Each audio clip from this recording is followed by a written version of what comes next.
Itsuki was once just an ordinary child, but one day his entire life changed when monsters suddenly attacked the Earth. Those monsters killed his parents right before his eyes. Left alone in this world, he swore that he would kill every single monster. 10 years later, the day finally arrived when he could awaken his power and become a hunter. He stepped onto the stage as the world's most powerful hunters watched, placing his hand on the awakening stone. But little did he know, fate had other plans for him. He awakened the most mysterious talent, Limit Breaker, a power no one knew anything about. On top of that, he discovered that his level was fixed at 0, meaning he could never level up. Now, the question is, how will our protagonist take revenge on the monsters who killed his parents? This story begins with the memory of that day.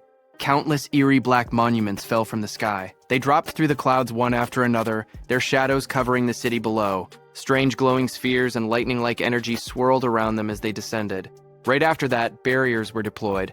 A massive purple beam shot upward from the middle of the city, twisting the sky like a vortex. People standing on the streets stopped and stared, watching the glowing tower rise before them.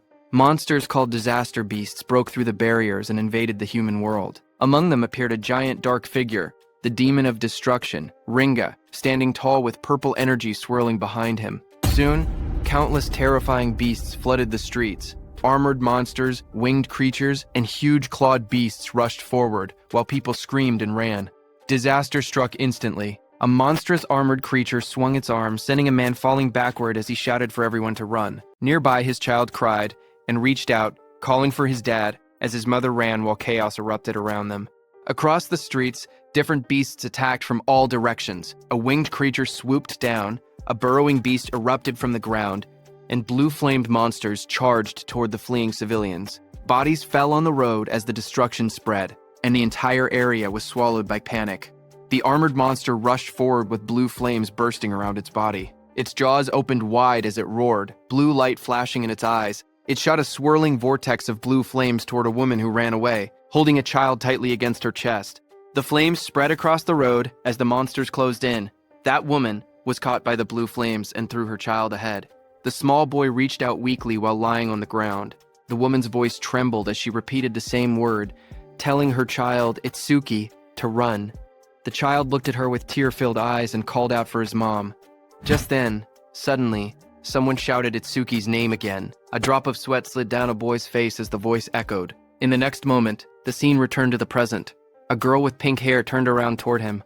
She asked what was wrong, saying he was spacing out. He stood among the lined-up students and answered quietly that it was nothing. Hearing that, she narrowed her eyes and leaned in slightly, asking him again if that was really true. Then, while he was crying, the boy who was the same Itsuki from that day stood still with tears running down from one eye.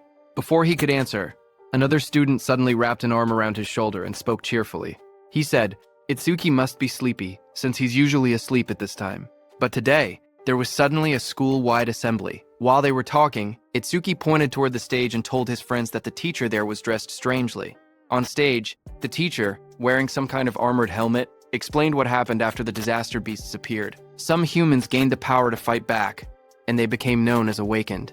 The armored man described how, 10 years ago, the largest disaster beast attack happened at the northern shore of the Blue River. Awakened from all over the world crossed the river to repel them in what became known as the River Crossing War. Though attacks had decreased since then, the number of descending monuments had started to rise again. A large-scale attack similar to that war was likely coming soon. Itsuki's classmate leaned in again and pointed at a man on the stage. He explained that the person was Izumi Nento, the commander-in-chief of the northern continent. He asked how Itsuki could be from the north and still not know him. Itsuki looked at Izumi Nento quietly. He said the name sounded familiar, and admitted he once imagined a hunched old man with a long beard, but the person on stage looked stranger than he expected. Itsuki's classmate grinned and told him he understood. But despite the odd appearance, Izumi Nento was the first awakened. It was thanks to him that humanity knew about the monuments and the disaster beasts. Itsuki's friend spoke excitedly, saying that this man was the strongest awakened. He added that even Teiwa Jin, known as the light of humanity, was his student.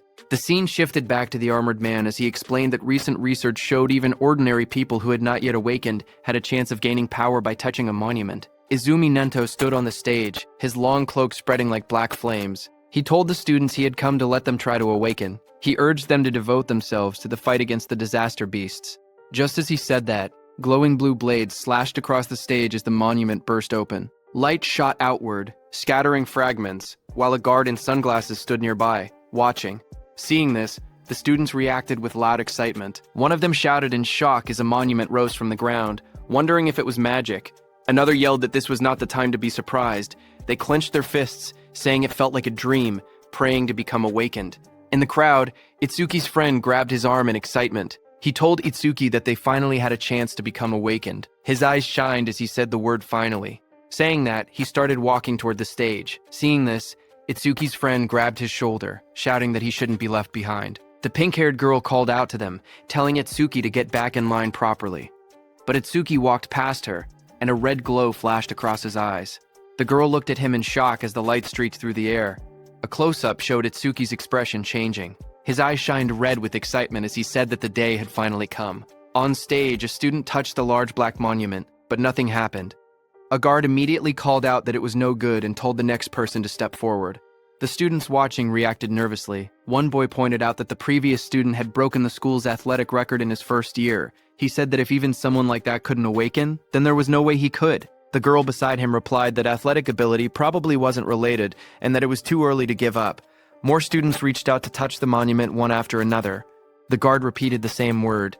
Next, as the line kept moving forward, the students crowded together anxiously. One boy with white hair nervously pointed out that not a single person had awakened yet. Others muttered in worry. A girl with short brown hair said she thought it would be easy. The boy beside her trembled, wondering if their entire school would be wiped out. The guard called out the next name loudly, Oishi Hikaru. Nearby, a group of students whispered their concerns. One girl said she didn't want him to awaken. Another explained that he was already a habitual bully, and if he gained powers, they would be in trouble. A boy suddenly pointed toward the monument and shouted that something was happening. Lightning erupted violently from the monument, blasting outward. Oishi Hikaru's body was lifted off the ground as crackling blue electricity surrounded him. The sudden burst drew everyone's attention. A glowing blue screen appeared beside him, showing his information as he grinned excitedly. He thought to himself that both Izumi Nento and the woman beside him would surely recognize him now. The screen displayed Oishi Hikaru, human, level 0, job, elementalist, lightning gift grade 2, undisclosed, status, attack 3, agility 4, defense 2, magic 3, total 12 stat points. Watching from beside the monument, the blue-haired woman spoke softly. She told her father that they finally had one. She explained that level 0 stats usually totaled only 5, but this boy had reached 12. Her father, Izumi Nento, remained calm. The girl said it was still better than nothing. The school courtyard grew silent as Oishi Hikaru raised both arms triumphantly. Confetti sparkled around him while he grinned proudly. He muttered to himself, wondering if the old man Nento had anything to say to the first awakened student. But before he could boast further, someone grabbed his shoulder from behind. He turned sharply, surprised to see Itsuki stepping past him. Oishi Hikaru spun toward Itsuki angrily, shouting at him. He demanded to know why Itsuki was touching him with dirty hands, yelling if he had a death wish. The watching students whispered among themselves. One girl asked who the boy was, noticing that he had cut the line. Another replied that it was Tenma Itsuki from Class 5. Someone else muttered that he was finished. Once Oishi targeted someone, it was over. From above, the blue-haired woman and Commander Nento observed quietly. The woman narrowed her eyes and said she sensed incredibly intense emotions coming from that student. Itsuki stood before the towering monument, placing his hand on the stone. His eyes glowed red as dark memories flashed through him. He muttered that he refused to forget his hatred for the disaster beasts. He had burned the events of that day deep into his mind. Commander Nento stared forward as if sensing something unbelievable. Out on the awakening platform, a massive blue apparition rose behind Itsuki. The glowing figure towered over him, holding a sword and radiating overwhelming power. Itsuki stood calmly beneath it. As blue light filled the air, the monument erupted with energy. A sharp, glowing structure formed above Itsuki, surrounded by swirling streams of light. The light expanded outward, wrapping around the entire area like a giant lotus blooming in the sky. The crowd below watched as the school grounds were covered in a glowing dome. Students stared upward, speechless. One boy pointed out that the pillar of light reached hundreds of meters into the sky. Another said it looked far more spectacular than Oishi's awakening. Two of Itsuki's classmates watched with excitement. Both of them smiled and cheered proudly, shouting that this was exactly what they expected from Itsuki. The blue-haired officer stared at the sky in shock. She said that this phenomenon only appeared when the rarest job, Order Breaker, was born. She placed a hand near her mouth, unable to hide her surprise. Even Commander Nento said he looked forward to seeing how capable the student would be. Seeing that, Oishi's expression twisted with frustration as he glared at the overwhelming light. Itsuki opened his eyes in confusion. Surrounded by shimmering blue energy, he wondered where he was and asked himself if he had awakened. Looking around, he found himself sitting cross-legged in the center of a massive glowing lotus made of light. Countless petals surrounded him, floating in a calm, otherworldly space. Suddenly, a blue system screen appeared before him. Itsuki stared at it in shock as it displayed Tenma Itsuki's stats. He was a human at level 0, which was fixed. His job was Orderer Nirvana. His gift was Nirvana, a special grade. His level was fixed. His stats increased when acquiring skills. It removed all debuffs and fully healed injuries. Just then, another blue window appeared, showing his skill, Overmimesis, which was Z rank. It analyzed enemy attacks and allowed the acquisition of counter skills. Then another screen showed Itsuki's stats. His were Attack 0, Agility 0, Defense 0, Magic 0, Total 0. Itsuki's face went pale as he stared at the results. His jaw dropped, and he exclaimed silently that everything was at 0. But then two blue system windows appeared in front of Itsuki. The first announced that the Z-rank skill Overmimesis had been acquired. The second stated that the special grade gift Nirvana had activated, increasing all of his stats by 200. Another screen displayed the changes. Attack went from 0 to 200, Agility went from 0 to 200, Defense went from 0 to 200. Seeing this, Itsuki's expression brightened. He looked at the glowing screen with excitement and said he understood. He realized that whenever he gained new skills through Overmimesis, Nirvana would raise his stats. Even if he couldn't level up like others, he could still grow stronger in his own way. He clenched his fist and smiled confidently. He admitted he didn't know what level this power compared to, but he had no doubt he had become an awakened. With determination in his eyes, he declared that he would annihilate the disaster beasts. A massive burst of blue light exploded from the monument. Students around him shielded their faces and shouted that the light was too bright. Some grabbed their eyes in pain. Through the blinding radiance, Itsuki's silhouette stood tall within the monument's glow. Lightning and energy swirled around him in a powerful display. Oishi stared at the scene, trembling with disbelief. His face twisted as he shouted that such a thing was impossible. The blue-haired officer gasped as she looked at the glowing monitor. She covered her mouth in shock and said that these stats were unbelievable for a rookie awakened. Even Commander Nento admitted that it was hard to believe, but stated that Itsuki was undoubtedly among the strongest of all new awakened in history. Outside, Itsuki stepped out of the light, petals of blue energy swirling around him, watching his silhouette shine with power. Just one word left Commander Nento's mouth: the strongest. A system window displayed his public information: Tenma Itsuki, level 0 fixed. Job, Order Breaker gift. Special grade undisclosed. Skill undisclosed. Status attack 200. Agility 200. Defense 200. Magic 200. Total 800. In the crowd, students and teachers erupted in cheers. They shouted that Tenma's stats had shot up all at once. Someone cried out in disbelief, saying they never imagined their school would have someone this amazing. An older teacher yelled that this feat would go down in school history. But among the cheering crowd, Oishi trembled with rage. Lightning crackled around him as his eyes glowed red. He clenched his teeth and glared at Itsuki, furious that the cheers he believed should have been his were now stolen away.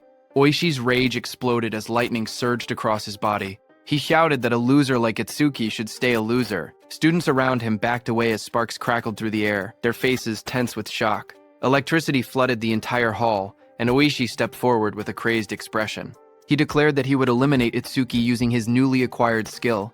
Above the crowd, Itsuki stood calmly, staring down from the top of the monument as lightning scattered below him. Itsuki clenched his fist as a blue system window appeared. The screen displayed C-rank skill, Silver Serpent, detected. Overmimesis activated. Itsuki's eyes sharpened as multiple blue panels began processing. The analysis started at 27%, then climbed quickly. 57%, 69%, and rising while lightning flickered around him. Itsuki made his move and jumped with lightning speed. The floor cracked under the impact as the lightning slammed down. Students gasped when they looked up and realized something was wrong. One girl asked where Itsuki had gone. Another student said they saw a flash of electricity, and then Itsuki suddenly vanished. Oishi looked around in confusion, wondering where Itsuki was. A glowing blue window reached 88%, as Itsuki appeared behind Oishi like a shadow wrapped in lightning. His eyes shone with a blinding horizontal beam. Oishi froze in terror. Sweat poured down his face as he realized Itsuki was behind him. He panicked, unable to move. Itsuki placed a hand on Oishi's shoulder. His voice was cold as he told Oishi to consider himself lucky for being born human. He added that if Oishi were a disaster beast, he would have killed him about 100 times already. Oishi trembled uncontrollably, fear tightening his entire body. Moments later, Itsuki casually stepped forward, while Oishi collapsed onto the ground. Another student shouted in shock, asking when Itsuki had moved behind him. Someone else laughed nervously, saying Oishi must have been so scared his legs gave out. Another warned them to be quiet before Oishi heard them.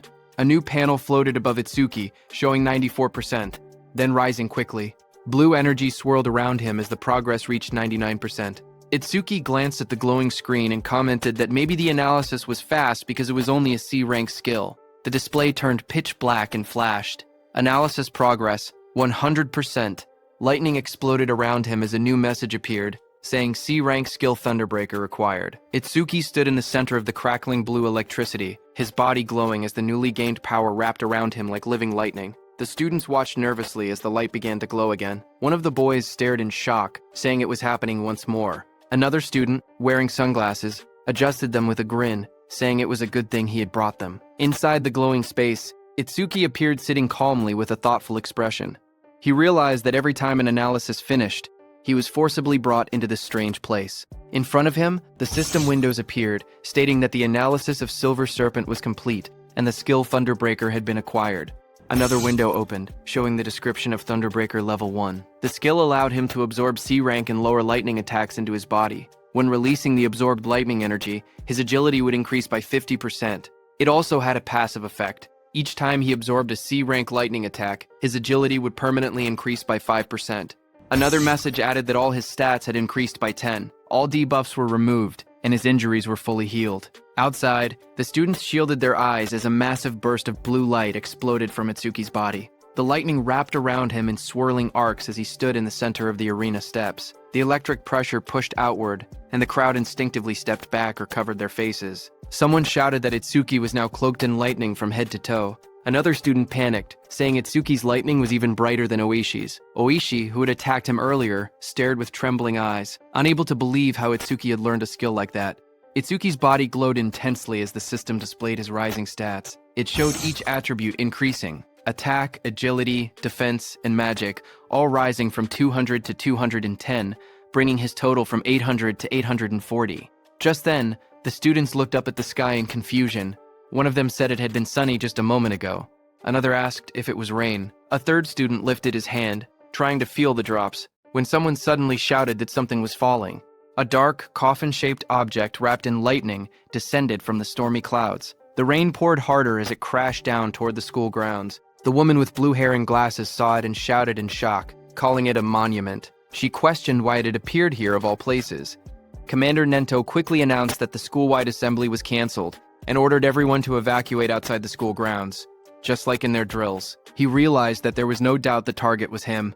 The woman turned to Commander Nento and told him that they should escape too, since combat wasn't their specialty. But Commander Nento beside her shook his head. He warned that if they ran, everyone else would panic. He pointed ahead, telling her to look, because the boy standing there was calmer than both of them. Ahead of them, lightning exploded around the descending object. Students ran in all directions, fleeing in fear.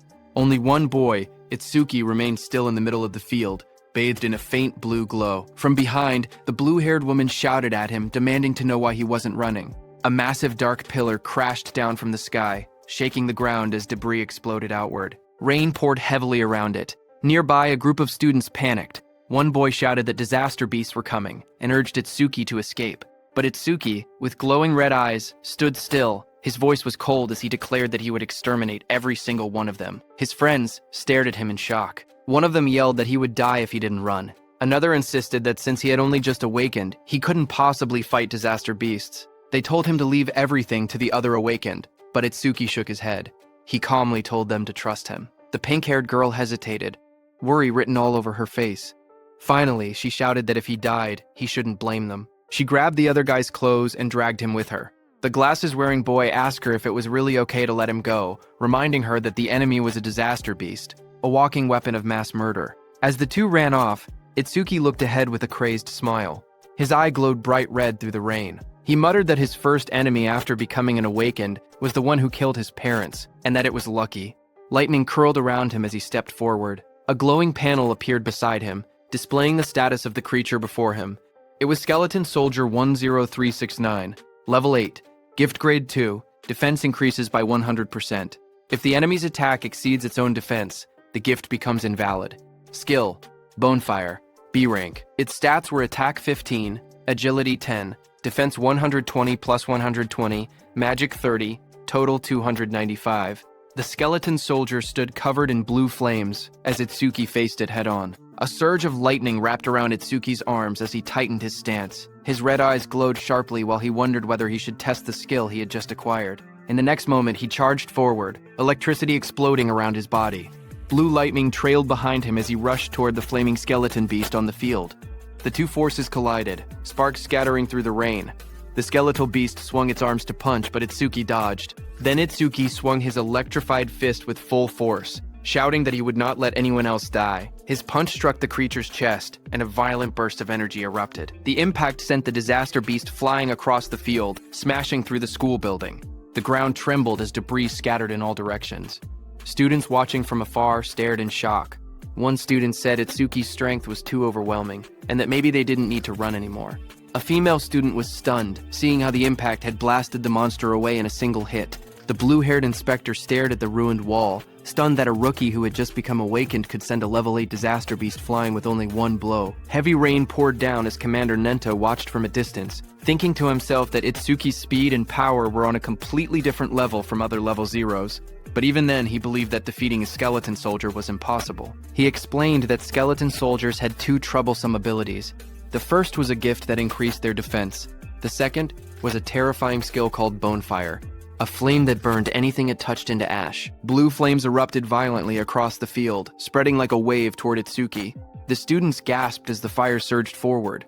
Itsuki's friends cried out in fear, shouting Itsuki's name. Oishi stepped forward with a crazed smile, yelling that the fool who didn't know his place would just burn to ash. Meanwhile, glowing screens appeared in front of Itsuki. A system message informed him that the enemy was using Bonefire. The analysis began, first at 1%, then rapidly accelerating. As the blue flames engulfed him, more screens appeared. 25%. Itsuki stood firmly inside the blazing Bonefire, surrounded by data streams. He calmly observed that the analysis speed increased whenever the enemy's skill struck him. The blue-haired instructor watched with widening eyes. She said that even a level 10 awakened wouldn't stand a chance if they took a direct hit. Blue flames continued to swallow the arena as Itsuki stood in the center. Half of his body burned away, glowing like a skeleton. The blue-haired instructor's voice echoed through the flames, saying it would be tragic for a genius who had just appeared to be killed by a disaster beast before he could grow. System windows floated around Itsuki, showing 77% and 81%. Itsuki looked at his burning body and muttered that this was what it felt like when the body burned. He added softly that it must have hurt. A memory flickered through the flames. He saw his mother's face, half burned away. He realized that it hurt so much, but even in her last minutes, she smiled so as not to scare Itsuki. Commander Nento peered out with a sharp gaze, wondering if Itsuki hadn't used his full power yet. The blue fire swirled violently as the progress bar climbed. Itsuki's skeletal hand tightened, and he said that once the analysis was complete, the enemy was finished. The system window flashed. Analysis progress, 100%. Outside the flames, the students whispered nervously. One asked if it had been too soon to hope for a rookie who had just become awakened. Another admitted he had been stupid to expect anything. But suddenly, someone pointed forward in shock. He shouted that the blue lotus flower had appeared again. He said Itsuki might show them another miracle. Blue light swirled around Itsuki as he stood inside the burning aura, wondering what kind of skill he would gain this time. The flames around him continued to fade, revealing his burned and cracked body beneath the blue energy. Then a system window appeared, showing that the analysis of Bonefire was complete.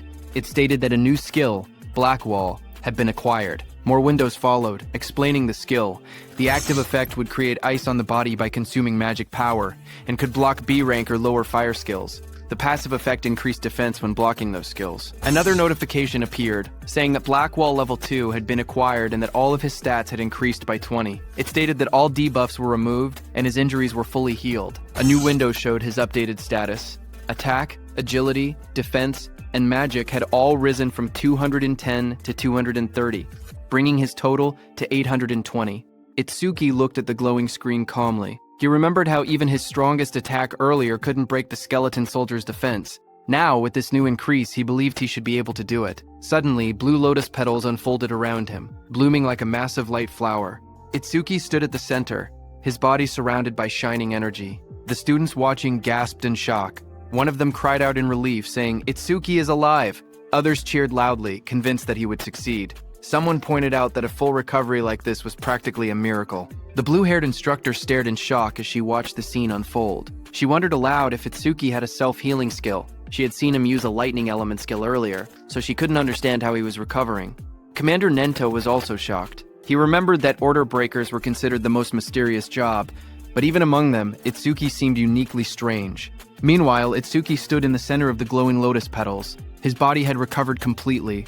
Not a single injury left. Blue fragments drifted around him as he looked down at his restored form. Itsuki whispered in disbelief, saying it was a perfect recovery. He wondered whether he would heal even if his limbs were cut off, or if his brain was destroyed. He admitted he was curious about the limits of his self-healing.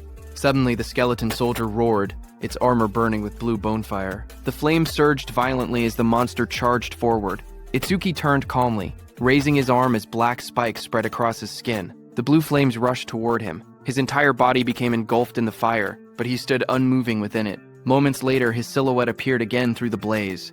Thick layers of black spikes covered him completely, and his red eyes glowed coldly behind the cracked ice armor. Itsuki cracked through the air as he shot upward. The explosion of blue flames shook the area when he crashed down. Itsuki's armored body glowed with electricity as he readied another strike. The skeletal beast struck, but Itsuki moved again, instantly appearing behind the beast faster than anyone could follow. Itsuki then raised his arm, and it turned into a massive black spike sword, lightning running through it. Itsuki moved with lightning speed and, with a single slash, cut the skeletal beast in two with that sword. The students watching from afar were stunned. One of them said that Itsuki moved behind the disaster beast in an instant, as if he had teleported.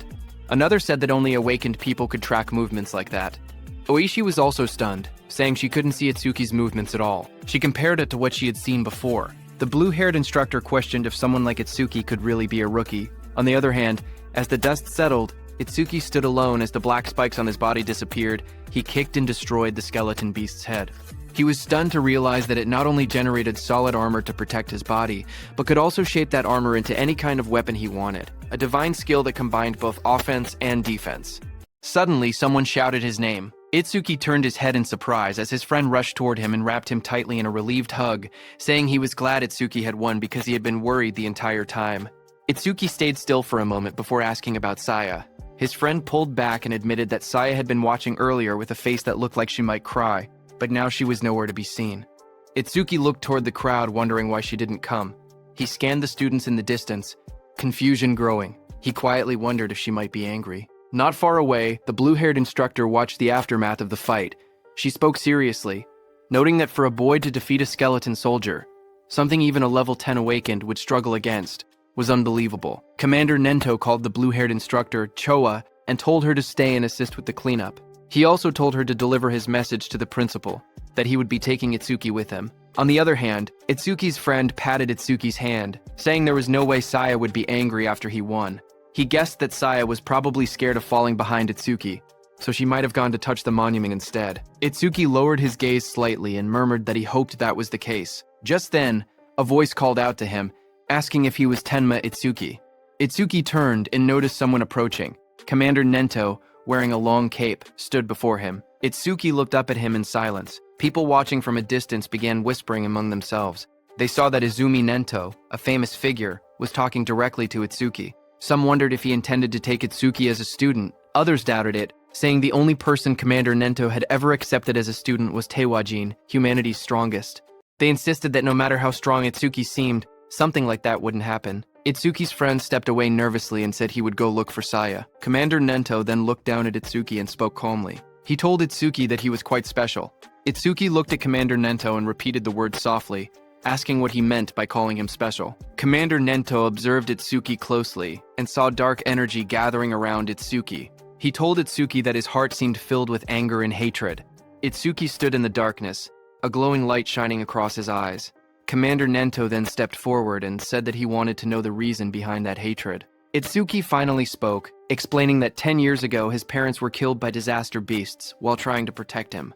A scene from his childhood flashed before his eyes, his younger self crying helplessly as danger closed in. He remembered how he had nearly been killed as well, but an awakened appeared at the last moment and saved him.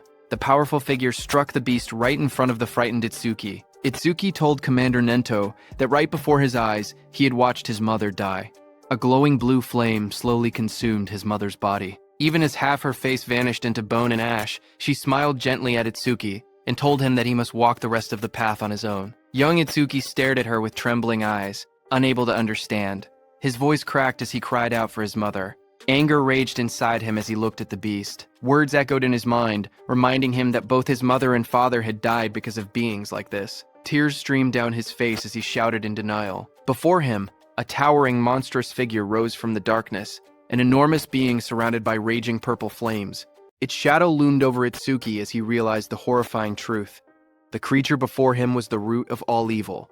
Shaking with rage, Itsuki glared upward. His eyes burned red as hatred filled his heart. On that day, he swore a vow. He would kill that demon and every last creature of its kind. In the present, Itsuki clenched his jaw, a tear slipping down his cheek as he shouted that he would kill all of its kind. Commander Nento looked at him and commented that even with a heart consumed by hatred, Itsuki still shed tears. Itsuki raised a hand to his face and explained calmly, ever since he witnessed the tragedy of his mother's death, his left eye had stopped producing tears, but his right eye had begun crying on its own.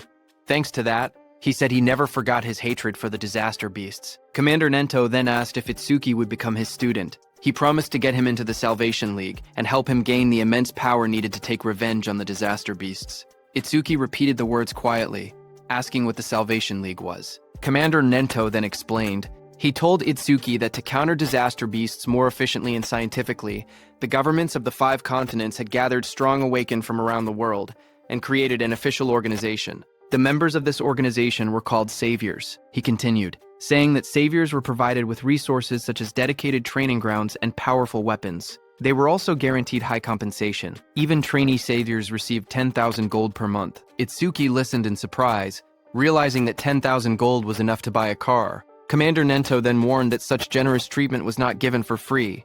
Saviors were expected to constantly fight disaster beasts on the front lines and protect people's safety. Itsuki stood shirtless, his expression calm as he spoke. He said that he did not care about high pay or special resources. What mattered most to him was something else. Determination filled his eyes. His gaze sharpened as he clenched his fist. He declared that what mattered most was fighting disaster beasts on the front lines. With unwavering resolve, he announced that he wanted to become a savior as well. Commander Nento then explained the process. He said that the Salvation League held an exam every February known as the National Salvation League Tournament, with more than 10,000 participants. Each contestant earned points based on performance, but only those who ranked within the top 100 were allowed to become saviors.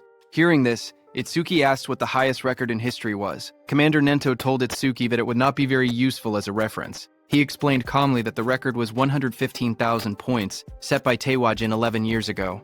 He added that passing required only 30% of that score, while securing first place required at least 50%. Itsuki silently recalled the name Taewajin, the strongest awakened, known as the light of humanity, the one Rikaru had mentioned. Commander Nento told Itsuki that Jin was special, and that comparing himself to Jin would only bring despair. But even so, Itsuki should still have confidence because he believed Itsuki could one day stand shoulder to shoulder with Jin. Itsuki stood shirtless on the training ground, his expression steady. With unwavering determination, he declared that he would surpass Taewajin. Hearing those words, Commander Nento's eyes widened inside the helmet. Reacting with surprise, he remembered something from the past, a time when he had stood with Taewajin and told him that he had become incredibly popular. The younger generation was trying to follow in his footsteps, but Taewajin warned that following alone would never win the war against the disaster beasts. Someday, someone would surpass him, just as a new sunrise replaces the setting sun. Taewajin said that he looked forward to that day, seeing Itsuki's resolve.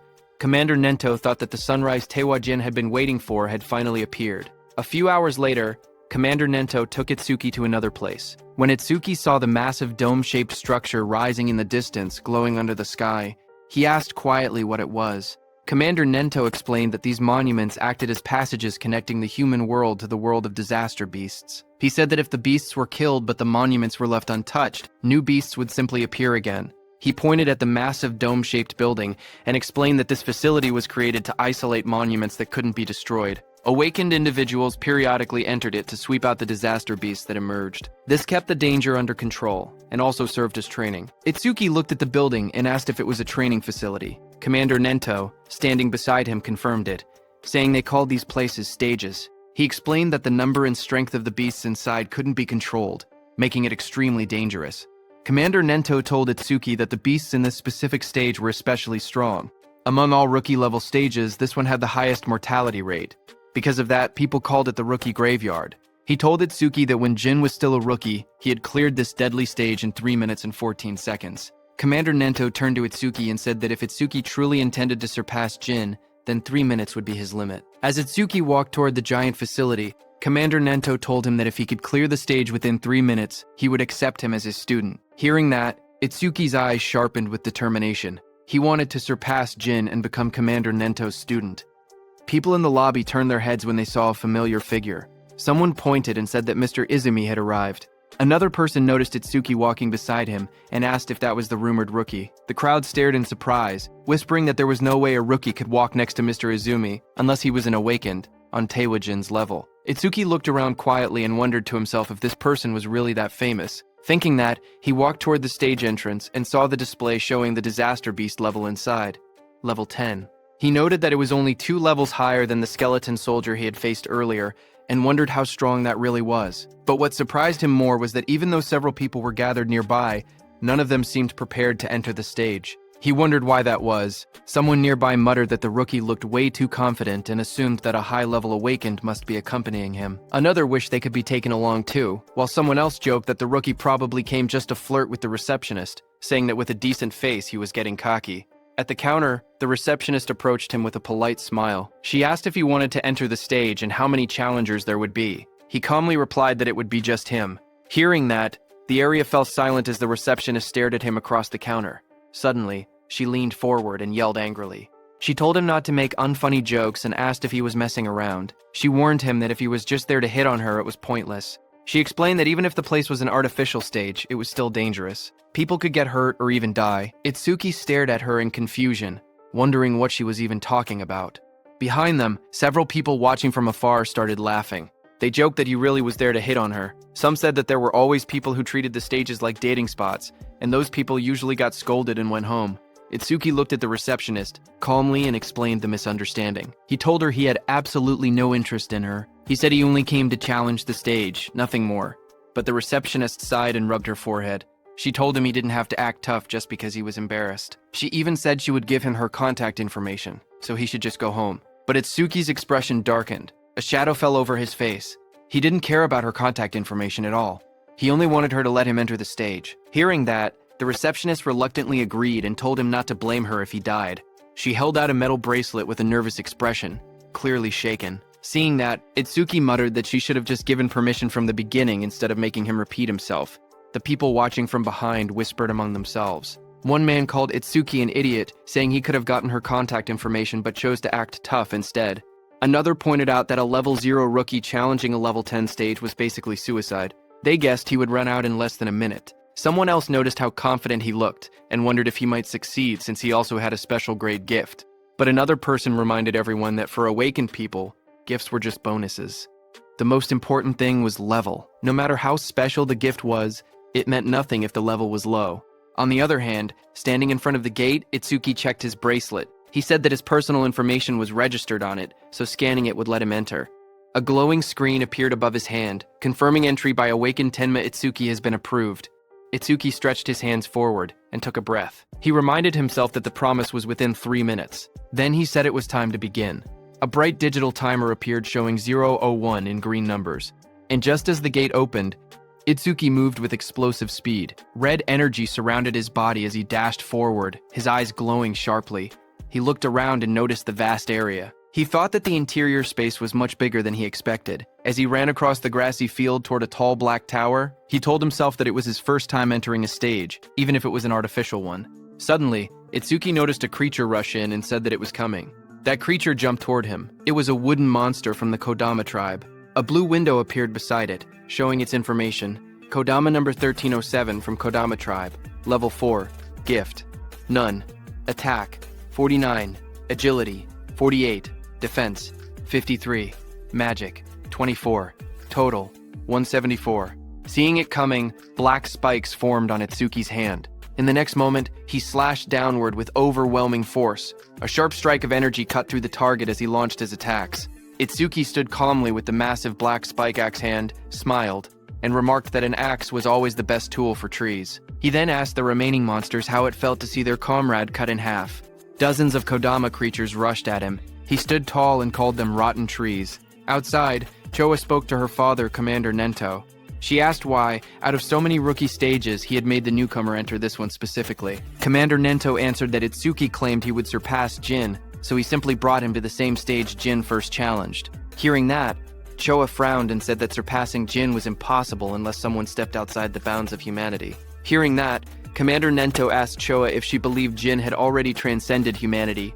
Choa recalled the time she met Jin for the first time. She had once thought Jin was kind and approachable. Then she saw Jin instantly kill a level 97 disaster beast. She recalled that Jin's eyes during that fight were different. She remembered those eyes clearly. Cold, solitary, and transcendent. She felt that they didn't seem human at all. She described Jin's gaze, saying his eyes were like the eyes of a god. Hearing that, Commander Nento told Choa that Itsuki also had potential comparable to Jin, but at the moment, he was nothing more than an unpolished gemstone. He added that if Jin could be compared to a godlike existence who saved people, then Itsuki was the opposite, a demon consumed by hatred. Meanwhile, on the battlefield, Itsuki stood among the fallen wooden beasts. He stated that Over My Masis wouldn't even activate against disaster beasts of this level. Just then, a dark silhouette appeared behind him, its eyes glowing red. His own eye glowed the same way as the shadow towered over him. In the next moment, his body moved at extreme speed, cutting through the enemies with a sharp motion. Itsuki stood before the fallen creature and looked down calmly. He asked if that was the end. He examined the broken body and wondered if level 10 disaster beasts were only this strong. But then he thought that if that were true, this place wouldn't be called the Rookie Graveyard. There had to be something else. Just then, a blue system window appeared before him. It displayed B-rank skill, self-regeneration detected. Over My Mimesis activated. Another window followed. Analysis progress 5%. Itsuki turned as a sudden sound caught his attention. His expression shifted slightly. The level 10 disaster beast rose again behind him, its entire form twisting upward with glowing green eyes. Its long vine-like limbs burst outward and lunged at him. Itsuki braced himself, thinking in surprise that he had cut off half its head, yet it had regenerated. The moment the towering monster regenerated, Itsuki narrowed his eyes and muttered that he knew things wouldn't be straightforward. A glowing blue system window appeared in front of him, revealing the creature's details. It identified the monster as Regenerated Kodama, number 520 of the Kodama tribe, a level 10 beast with a grade 2 gift. Its defense had dropped by 50%, but its self-healing ability had greatly increased. Another blue window listed its stats clearly. Attack, 110, Agility, 100, Defense, 60, Magic, 180, Total, 450. As the creature's roots and branches whipped wildly, Itsuki tightened his fist. A system alert flashed. Black Wall activated. The next second, his hand was covered by black spikes cutting through the roots. Itsuki jumped at the monster. While dodging the monster's attacks, he quickly analyzed the situation. He realized the beast couldn't regenerate if he damaged it fast enough. He told himself that he had to deal massive damage in a short amount of time. The analysis window appeared beside him. Itsuki smashed forward with his armored arm, splitting through the Kodama's defenses as sparks and debris burst around them. His eyes glowed red as he moved like a shadow slicing through the forest of wooden limbs. Each step sent shockwaves across the ground, and each strike pushed the progress window higher. Itsuki surged forward again, his blade-like arm shining with a cold blue light. Then he shot upward before crashing down like a falling spear, splitting the monster's giant body in half. Light from his attack cut straight through the Kodama, illuminating the entire battlefield. The towering creature's body split down the middle, a glowing crack running from its head to its torso. Its golden eyes shone through the gaps as its massive frame began to fracture. Itsuki watched with sharp red eyes, a grin forming on his face. He said he wasn't done yet. He said he would mince the creature completely so it wouldn't regenerate. In the next moment, he raised both arms. A blinding vertical slash of light tore downward, cutting the giant monster clean in half. Cuts spread across the creature's body, and the wooden shell shattered into countless pieces. The fragments scattered through the air, glowing faintly before breaking apart completely. As the dust settled, Itsuki lowered his arm and exhaled. He said, "This should be enough." He added that using Black Wall for so long was draining his magic. But before he could rest, vines and roots twisted together again in front of him. The wooden creature's form surged upward with glowing yellow eyes, rising from the remains and preparing to attack. The glowing display in front of Itsuki showed 60%, but the fight still raged on. Wooden tendrils whipped toward Itsuki as he moved between them with sharp, fluid steps. He glanced back with an annoyed expression, thinking that even after all of this, the monster still refused to die. He quietly muttered that it was becoming a real pain. The attacks continued to strike from every angle. As he dodged, he noticed something important. Every time the monster regenerated, overmimesis analysis speed increased. His eyes narrowed. That meant the longer this continued, the faster the analysis would complete. He realized he needed a new approach. He decided to cancel Blackwall to conserve his remaining magic, and instead rely on Thunderbreaker to avoid the attacks while keeping his distance. Continuing this pattern until the analysis finished would be the winning strategy. But there was a problem. He didn't have much time left before the 3-minute limit ran out. Lightning crackled across his arm as the display climbed to 75%. Determination hardened his expression. He activated Thunderbreaker and Black Wall at the same time, pushing his offense to the extreme while forcing the monster to repeatedly regenerate. Doing so, he thought, would increase the analysis speed even further. Power surged around him. Arcs of lightning danced across his arm as he charged forward with a cold, focused expression. The creature's wooden body split down the middle, its golden eyes glowing through the cracks. Electric sparks flashed violently as he fought. If overmimesis failed when his magic hit 0, he knew he would die right there. The percentage rose to 80%, then 85%, as he forced his body forward through the storm of wooden strikes. He told himself that if he died now, then everything he'd done would amount to nothing. Lightning gathered in his arm as he unleashed another powerful strike. But right before hitting the monster's head, his magic power hit 0. Finally, his body staggered. Blood dripped from his mouth. He lowered his head and quietly muttered, "Damn it." Itsuki stood pierced by sharp wooden spikes, his body battered and barely holding on. He lowered his head as white steam drifted off his wounds. He quietly admitted that his magic seemed to have finally run out. Then a glowing window appeared beside him, showing 99%. Seeing that, Itsuki's expression sharpened. Blood streamed down his chin as his eyes glowed coldly. He declared that just as he thought, overmimesis did not need magic to activate. With a strange smile, he announced that this match was his win. The window in front of him then showed analysis progress 100%. A bright lotus-shaped energy began expanding around him, glowing blue and cracking the wooden spikes. A system window appeared, saying, Self-regeneration analysis complete. Lotus burst acquired. The lotus continued to bloom outward, pushing everything away as more spikes shattered. Another window displayed the details. Lotus burst level 2. Active effect. Consumes magic to deal explosive damage to enemies within a 5-meter diameter. Power scales with magic consumption. Passive effect. Each time Lotus burst defeats a living creature of level 1 or higher, all skill ranges increase by plus 1%. The lotus opened fully. A pink glow surrounded Itsuki as his wounds rapidly healed. Another window appeared. Lotus Burst Level 2 acquired. All stats plus 20. Remove all debuffs and fully heal injuries. The monster watching him narrowed its glowing yellow eyes. A final window appeared.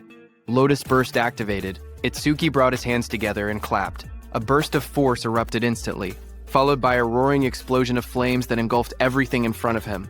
A blazing wave swept outward, and the monster's shadow shot through the smoke and sparks. When the flames settled, he stood there with blood running down his cheek, his hand still extended from the technique he had just used. With a calm breath, he looked ahead and said that Lotus Burst wasn't bad. Smoke rose around the scorched crater at Itsuki's feet.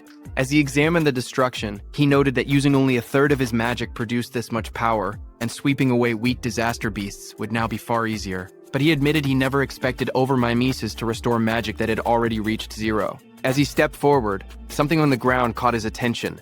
He stopped, staring at a glowing green crystal beside him, and quietly asked what it was. Meanwhile, outside, the receptionist stared anxiously at the bright red screen. She said that almost 3 minutes had passed since the rookie Itsuki went inside, yet there was still no sign of him coming out. She pointed at the display where the status window showed, Challenge in progress. Stage level 10. Challenger, Tenma Itsuki. Time used, 2 minutes 09 seconds. Seeing this, she nervously added that they should call the rescue team quickly. Choa adjusted her glasses and spoke calmly. She said she didn't think Itsuki would lose to level 10 disaster beasts, but clearing the stage within 3 minutes seemed impossible. Her sentence trailed off as silence fell between them, but suddenly a new message appeared on the large screen, saying, New record achieved. Seeing that, everyone in the hall froze. Shocked whispers spread through the crowd. One woman stepped forward, staring at the green screen in disbelief, whispering, No way. Choa widened her eyes. She asked aloud how Itsuki managed to clear it, unable to believe what she was seeing. And the most shocking thing was that even 3 minutes hadn't passed. A final notification flashed brightly on the monitor. Challenge success. Stage level 10. Challenger Tenma Itsuki. Time used, 2 minutes 14 seconds. Stage clear record updated. The room fell silent as everyone stared at the unbelievable result. The leaderboard screen displayed the results. It showed first place belonging to Tenma Itsuki with a clear time of 2 minutes 14 seconds. Second place belonged to Taewajin, who cleared it in 3 minutes 14 seconds. Third place was Heaton Sho with a time of 7 minutes 17 seconds. Just then, Itsuki came out of the gate, his clothes torn and stained with green liquid. Around him, people reacted in shock. One person exclaimed that Itsuki had really survived, asking whether the green liquid on him was disaster beast blood. Another shouted that Itsuki was a full minute faster than Taewajin. Someone else pointed out that the beasts inside were level 10 disaster beasts, and couldn't understand how a level 0 rookie managed it. Another voice added that there was no way a level 0 rookie should have survived. As Itsuki stepped forward, someone began to speak, saying, "Mr. Izumi is coming." Izumi Nento turned toward Itsuki, who asked him if he could now officially receive Commander Nento's guidance. Itsuki looked at him with a faint smile and addressed him as teacher. Commander Nento responded with pride, saying that Itsuki had done well, just as he expected from his student. Standing nearby, Choa watched quietly. She wondered if her father was happy, saying she hadn't seen this expression from him in a long time. In the crowd, people continued whispering. One person shouted in disbelief that Itsuki was actually Izumi Nento's student. Another said it was no wonder he could break Taewajin's record. But someone else added that even if he truly was Izumi's student, as long as his level didn't increase, there would be no room for growth. Just then, the receptionist came forward nervously with a decorated box in her hands. She explained that it was a gift for breaking the record and asked Itsuki to accept it. Her expression softened as she apologized for the rude things she had said earlier. Itsuki looked surprised as he received the box, asking if he truly got something for his achievement. He said that it was fine because a level 0 rookie challenging a stage like that really did seem reckless. He added that he was a complete stranger to them and it wouldn't have mattered to anyone if he had died. But since she tried to stop him, it proved she was worried. Hearing that, the receptionist blushed deeply. She stuttered as she insisted it wasn't like that. Itsuki simply thanked her, which only made her blush even harder. Not far away, Choa called out, telling Itsuki that she was leaving and not to lag behind. She tightened her glasses, annoyed, and warned him not to get cocky just because he had become her father's student. Itsuki straightened up and replied quickly, agreeing. Then Commander Nento beside Choa studied Itsuki and commented that a stage of this level now seemed too easy for him. He suggested raising the difficulty. He continued, saying that Itsuki should be able to challenge advanced stages now. Itsuki looked at him, surprised, and repeated the words, "advanced stages." As the three of them walked together across the rooftop at sunset, Commander Nento continued explaining. He said that a disaster beast's strength was not determined by level alone. The most important factor, he stated, was something else entirely. He explained that the true deciding factor was species. Choa explained that species without intelligence, which moved only by instinct, were usually easy to deal with. But some species possessed intelligence equal to or greater than humans. She explained that such species were far more troublesome than ordinary disaster beasts. Choa continued, saying that awakened beings and disaster beasts were essentially the same type of creature, but with one difference. Only humans were said to possess jobs. Because of that, stats differed depending on species. She went on to explain that advanced stages contain these powerful species or intelligent disaster beasts. Their difficulty was several times higher than normal stages. Most of the northern continent's advanced stages were located in North District 4, and she told Itsuki that this would be his next destination. She asked whether Itsuki had any other questions. Hearing her explanation, Itsuki suddenly remembered the two beasts he had defeated earlier. He thought about them in silence. They hadn't shown any signs of intelligence, and they hadn't screamed even when attacked. He wondered if that meant they didn't even have pain receptors. Itsuki's eyes glowed with sharp intensity as he looked up. He asked Choa whether intelligent disaster beasts had pain receptors or not. Hearing that, Choa suddenly felt a chilling pressure behind her. As she turned, her expression stiffened. She wondered what this terrifying aura was and what Itsuki was thinking. Behind them, a group of people gathered and whispered among themselves. One of them asked if anyone had heard that Mr. Izumi planned to make Itsuki challenge an advanced stage. Another replied that Itsuki, who broke Taewajin's record, should be fine. But one man explained that advanced stages were completely different from normal ones. More importantly, almost all the stages in North District 4 were under a single man's control. He said that every awakened person who had entered an advanced stage there had gone missing, and rumors claimed that the man had killed them. Someone immediately asked if he meant Kinoshita Reiji. Another man began to speak disrespectfully, asking who Kinoshita Reiji even was, and suggesting he acted like a king. His friend quickly covered his mouth, hushing him in panic. He warned him that he would be killed too if that man heard him. After all, he said, that man was the son of the North District 4 governor, Kinoshita Reiji. The scene shifted to a luxurious room. A young man lounged confidently while servants stood around him. He was the infamous Kinoshita Reiji. A subordinate asked him when he would be departing. Kinoshita Reiji smirked as he answered. He said that all the stages in North District 4 were under his control, so he would go whenever he wanted. To him, waiting in line was something only commoners did. He lifted his glass with a satisfied smile. After they left that spot, Itsuki opened the small, ornate box. Inside, a shining stone rested on a red cushion. The three of them sat together beneath the shade of the trees, as Itsuki gazed at the stone and murmured that it was from that time.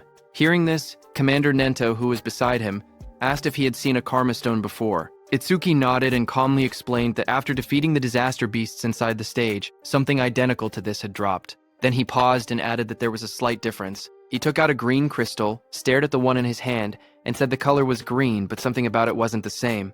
Upon hearing that, Choa's eyes widened in shock. She exclaimed that it was an intermediate karma stone appearing inside a beginner stage.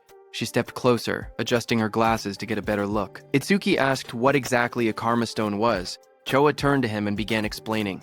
She reminded him that he had been a rookie. She said karma stones were also called experience stones. She explained that when a disaster beast or an awakened being died, karma, an invisible energy similar to experience points, emanated from its corpse. Absorbing this energy increased a person's level. In other words, a karma stone was an object that contained karma. A figure glowing with energy appeared in her explanation, demonstrating how someone could use a karma stone to absorb the karma inside. She continued, saying that karma stones did not occur naturally, which made the situation strange. Choa wondered aloud why such a stone had appeared in that stage. Beside her, Commander Nento quietly said it was probably because of Itsuki's gift. Hearing this, both Itsuki and Choa looked confused and asked again about the so-called gift. Commander Nento explained that normally the karma of a defeated enemy would be absorbed by the one who killed them, yet, even though Tenma had defeated 2 disaster beasts, he never leveled up. That meant the karma had not been absorbed. He added that manifested karma never disappeared without a reason. He continued, saying that if his speculation was correct, the karma of the disaster beast that had attacked the school had been absorbed by the awakened individuals present, meaning the people standing there. He explained further that a stage was an enclosed space. Because Tenma was unable to absorb the generated karma and there was no other recipient inside, the leftover karma clumped together and formed a karma stone. Hearing this, Choa looked startled. She asked how Itsuki's stats increased if he truly could not level up. Upon hearing that, Commander Nento suddenly stood up and reminded Choa that an awakened person's gift was top secret and could not be disclosed. Startled, she apologized immediately. Commander Nento then turned back to Itsuki. He told him that he could choose whether to keep the karma stone or sell it. He added that he would be leaving soon for a commander-in-chief meeting of the 5 continents, and that during his absence, Choa would look after him. Before departing, he said there were several things he wanted him to remember. Commander Nento spoke calmly as he listed out the rules. He told Itsuki to keep their relationship confidential, then added the second rule, never disclose his gift to others. The third rule followed. Itsuki had to clear at least 6 advanced stages before the teacher returned. A fourth instruction echoed after that. He told Itsuki to do what he believed was right without hesitation, promising that no matter what happened, he would be behind him. Hearing this, Itsuki smiled with determination and answered, "Yes, teacher." At the same time, at North District 4, Flaming Rock Execution Ground, groups of students argued with suited guards blocking an entrance. One of them shouted that they had arrived first and demanded to be let in. The guards refused. They said the stage had been reserved by the Kinoshita family's son, telling everyone to go home. The students grew angry. One yelled that having money did not give someone the right to do whatever he wanted. Another pointed out that the privileged boy was not even there yet and insisted they should be allowed in first. Their frustration rose. One threatened to report the situation to the Awakened Guild, saying he did not care who the rich kid was. But before he could finish, a dark figure with glowing red eyes appeared behind them, cutting off their complaints. In the next moment, a powerful attack blasted forward. The students were thrown aside as a muscular fighter struck with overwhelming force, scattering them in an instant. Another student rushed forward, attacking the muscular man. A sharp white arc cut through the air as it struck with full power, but the attack landed directly on the muscular man's body and bounced back, sending shockwaves bursting outward. The impact echoed loudly across the ground. The blonde student watching from behind stared in horror. He muttered in disbelief that his B-rank skill, Earthspine, had not worked at all. The muscular man turned, his face shifting into a terrifying form with glowing red eyes and metallic markings. He shouted that the attack did not hurt or even itch. The blonde student trembled. He thought to himself that Earthspine was a technique meant to pierce anything. He wondered if the man in front of him was actually a monster. Before the student could react, the monstrous man lunged forward and grabbed him, his red aura flaring violently as he towered over the frightened student. The muscular man smacked the blonde student's head. The blonde student slammed down violently. Blood burst from his mouth as his eyes rolled back, his body twisting from the impact. Around him, the spectators reacted in shock. They whispered that a level 7 and a level 8 student had been killed instantly without being able to defend themselves.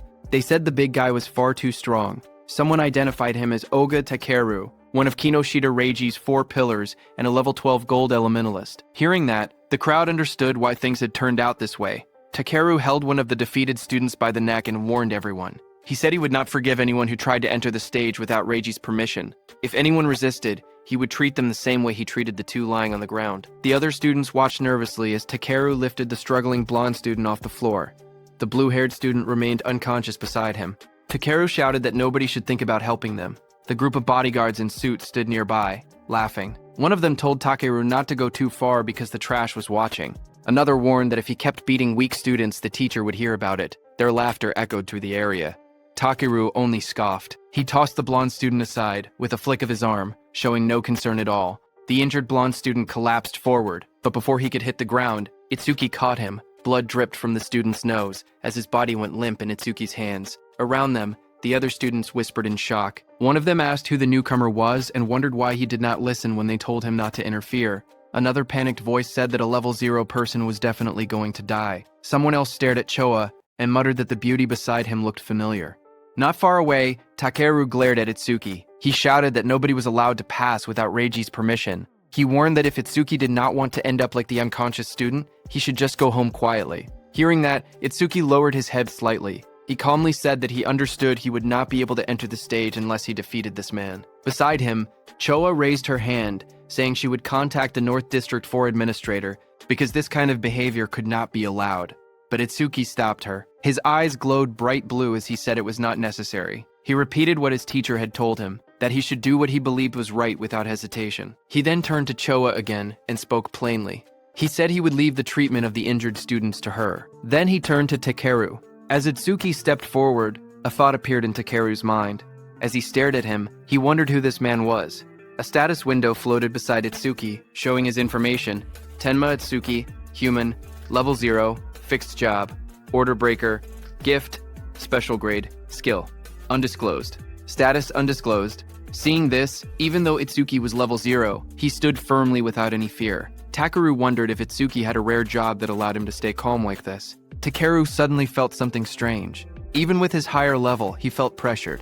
He told himself that rare job or not, he was 12 levels ahead. The stat difference should not be something Itsuki could bridge. Another window appeared beside Takeru, showing his status. Oga Takeru, human, level 12, job, elementalist, gift, grade 2. After metallization, defense plus 50% in stationary state. Skill, metallization. Status, attack 110, agility 100, defense 250, magic 145, total 605. As Takeru stared, his expression changed. His eyes widened, and in the reflection of his pupil, he suddenly saw Itsuki rushing toward him at incredible speed. In the next moment, Itsuki's fist collided with Takeru's body with overwhelming force, sending a shock through the frame as the impact landed cleanly. The crowd watched in shock as 2 students stared ahead, sweat running down their faces. One of them exclaimed that the speed was unreal and wondered if Itsuki was really level 0. The other admitted that even though he was level 8, he was not sure he could keep up with that kind of movement. But as the dust settled, it was revealed that Itsuki's fist had struck Takeru's metal head, sending steam rising from the impact. Takeru had blocked the blow with his metallization skill, his face hidden behind the shining metal layer. Seeing this, Itsuki pulled back slightly, his eyes narrowing as he realized the strike had been stopped. Takeru then raised both hands, his arms transforming completely into polished metal. He looked down at Itsuki and commented calmly that the speed was good. Then he moved and lunged forward with overwhelming force, shouting that Itsuki's attack still lacked power. The floor shattered beneath him as debris exploded outward. Itsuki braced himself, analyzing the situation in silence. He thought about what it would take to successfully land a surprise attack on an enemy above level 10. As his body blurred into motion again, he concluded that he needed to further increase his agility using Thunderbreaker. Just then, a system window appeared. The display showed Tenma Itsuki's status. It listed him as a human at level 0 with a fixed job called Order Breaker. Nirvana Gift, a special grade ability. His Nirvana skills were shown: Over My Mace's Z rank, Thunderbreaker level 1, Black Wall level 2, Lotus Burst level 2. All of his stats, attack, agility, defense, and magic, were listed as 250, totaling 1,000. Then another screen appeared. It detected a C rank skill, Metallization. At the same moment, Over My Mises activated and began analysis. The progress bar rose to 1%. Itsuki crouched on the ground, watching his opponent. He wondered if the threat level was high enough for Over My Maces to activate. He decided he needed to get serious. A new screen showed the analysis increasing to 5%. Itsuki observed Takeru's metal-covered body in front of him and thought that normal attacks could not break through the metallized areas. He concluded he would have to aim for the parts that were still flesh. His foot slid across the ground as he accelerated, but Takeru looked at him and laughed, calling him a weakling with no power or speed as he raised his shining, hardened arms to counter. Itsuki tightened his gaze as he thought to himself that his opponent had let his guard down. Believing that the speed Itsuki had shown earlier was his maximum, his expression remained calm and focused, a faint glow of blue lightning beginning to trace along his body. Lightning wrapped around him as he prepared to accelerate. He readied his fist, and in that moment, he decided to increase his speed using Thunderbreaker. Across from him, Takeru widened his eyes in shock when he saw the lightning erupt. He shouted in disbelief, wondering how Itsuki possessed the lightning element. Before he could react, Itsuki surged forward, lightning crackling violently around him. Itsuki declared that he would not give him time to metallize. Itsuki continuously attacked Takeru. Dozens of blue screens appeared around them, showing percentages climbing: 25%, 59%, 66%, tracking the rapid progress of the attack. Spectators from the side watched in shock. One man asked why Itsuki could use skills from another job. Another said the speed was too fast for his eyes to follow. Someone else muttered that the level 0 boy might actually defeat Takeru. Takeru himself struggled to react. Sweat ran down his face as he realized he had no time to metallize. He gritted his teeth, questioning how a level 0 could move so fast. Desperation grew inside him as he admitted that at this rate, he would lose. Electricity wrapped around his entire body, trapping him. He could not even scream. Panic overtook him as he shouted in his thoughts for the others to stop watching and help him. As the lightning surged around him, Takeru clenched his teeth. His expression twisted in desperation, and he thought to himself that he had no choice left. He would have to try that technique. With a loud shout, he suddenly tore off his shirt and released a burst of power. Waves of force exploded from his body as he activated his ultimate skill. Before Itsuki, Takeru's entire body turned metallic from head to toe. Itsuki stared in shock, realizing that his opponent had managed to metallize his entire body at once. A system window flickered beside him, showing C-rank skill, Metallization. Analysis progress, 88%. Takeru glared down at Itsuki with glowing eyes. He said he was grateful he had never managed to metallize his entire body before, but Itsuki had pushed him enough to finally achieve it. He explained that metallized areas increased his defense by 50%, and his personal gift added another 50% whenever he remained still. With both effects combined, his current defense exceeded 500.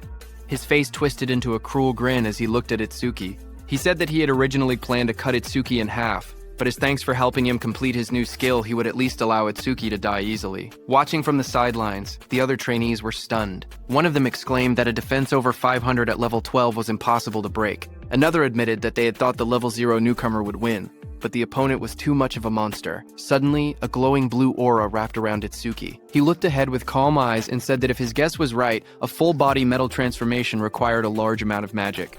The screen beside him showed the analysis reaching 98%. Itsuki continued, saying that if Takeru had used most of his stat points on defense, then his magic should not be very high. The percentage rose again, reaching 99%. Across from him, Takeru growled and denied it, calling Itsuki's reasoning nonsense. Even while refusing to believe it, he wondered if Itsuki was truly level 0. Surprised by his sharp intuition, Itsuki kept his relaxed smile. He said he would not bother using a boring tactic like draining Takeru's magic down to 0. Instead, he declared he would finish the fight quickly. At that moment, the blue screen flashed. Analysis progress reached 100%. High above, a blue lotus-shaped aura began to bloom. Choa, watching, whispered that the lotus had appeared again and realized that Itsuki was about to become even stronger. Others stared at the giant lotus forming around him. One man questioned if this lotus was really a level 0 skill. Another wondered how Itsuki planned to defeat Takeru since it did not look like an offensive technique. A notification window appeared. The analysis of the metallization skill was complete, and a new skill called Clear Orb had been acquired. Another window described the skill, Clear Orb Level 1. Active Effect. It shoots a perfect sphere along a fixed path. The sphere travels at 1 meter per second and pierces through every enemy in its path while ignoring all defense. Passive Effect. Every time an enemy with higher defense than the user is defeated with Clear Orb. Seeing that this new skill had defense ignored, Itsuki thought that if he hit with this, he could definitely deal damage. But the problem was flight speed. At 1 meter per second, even ordinary people could dodge it, so timing was crucial. But then Itsuki thought that against that sandbag Takeru, who would not even move, he did not even need to think about timing. Itsuki's eyes glowed blue as he looked at Takeru, and declared that Takeru's prized absolute defense would be thoroughly smashed to pieces. Just then, a system window appeared displaying, Clear Orb Level 1 acquired, all stats plus 10. Remove all debuffs and fully heal injuries. Status, attack went from 250 to 260. Agility from 250 to 260. Magic from 250 to 260. Total stats from 1000 to 1040. The blue lotus petals opened as Itsuki stood in the middle, pointing his finger at Takeru. Right above his finger, a small lotus flower appeared. As the lotus spun and bloomed, Itsuki told Takeru to now try to dodge this. A system window displayed that Clear Orb. The students stared at the glowing sphere and whispered among themselves. One of them said he had never seen that skill before. Another explained that this must be the Order Breaker, the job known as the most mysterious among the four. Someone questioned whether a skill released by a level 0 could break through the defense of a level 12 specialist. Another pointed out the confident look on Itsuki's face, saying that the technique must be incredible. A glowing, lotus-like shape opened, revealing a small black orb. The orb floated forward, shining as colors scattered around it. The onlookers watched silently as the orb drifted through the air. Some students stared in confusion. One boy complained, saying it was just a tiny ball. Another asked if they were being serious and called it disappointing.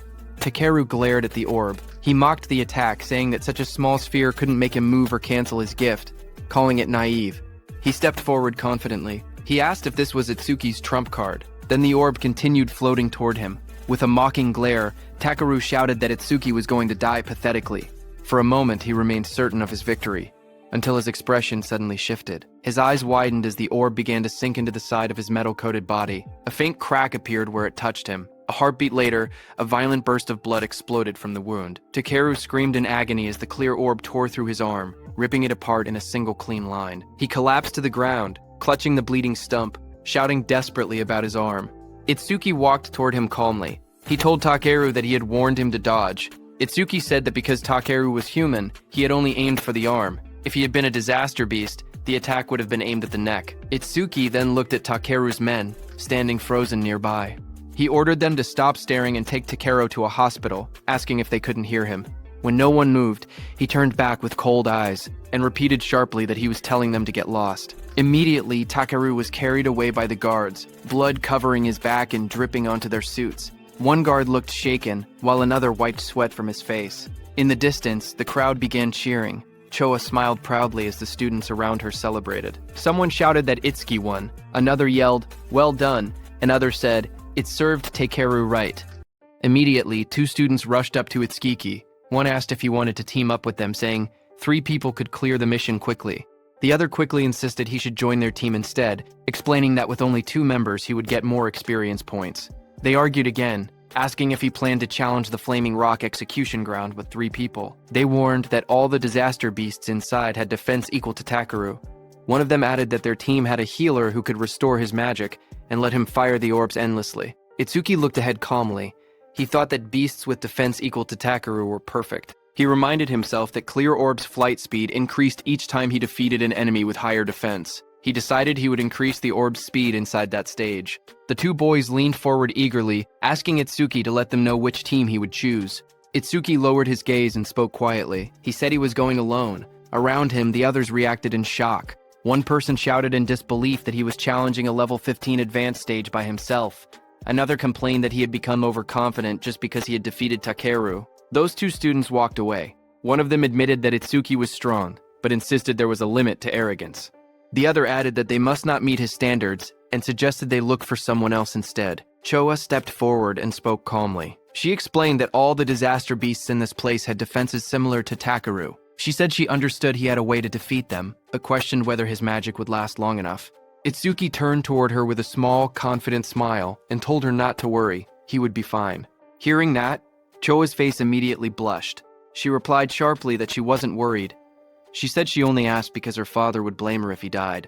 Then she turned away, saying she would go treat the injured and that he could do as he pleased. Before she left, she adjusted her glasses and added one more warning. She explained that the Stone Tribe had no intelligence, but they moved in groups.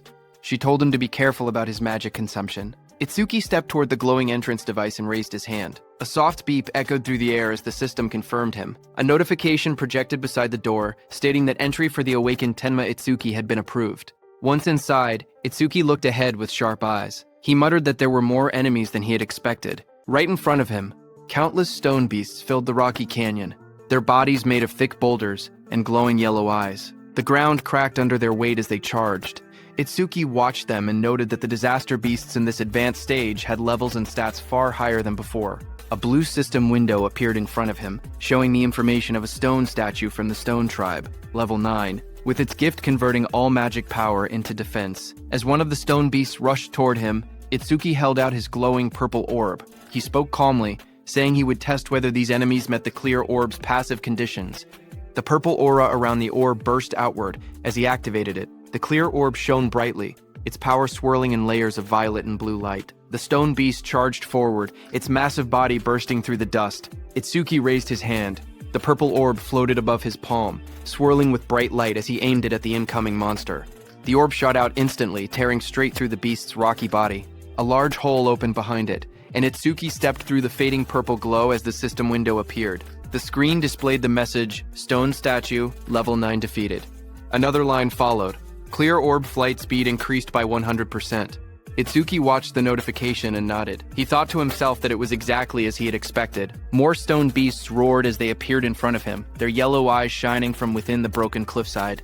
Itsuki stood calmly among them, the purple light reflecting across his silhouette.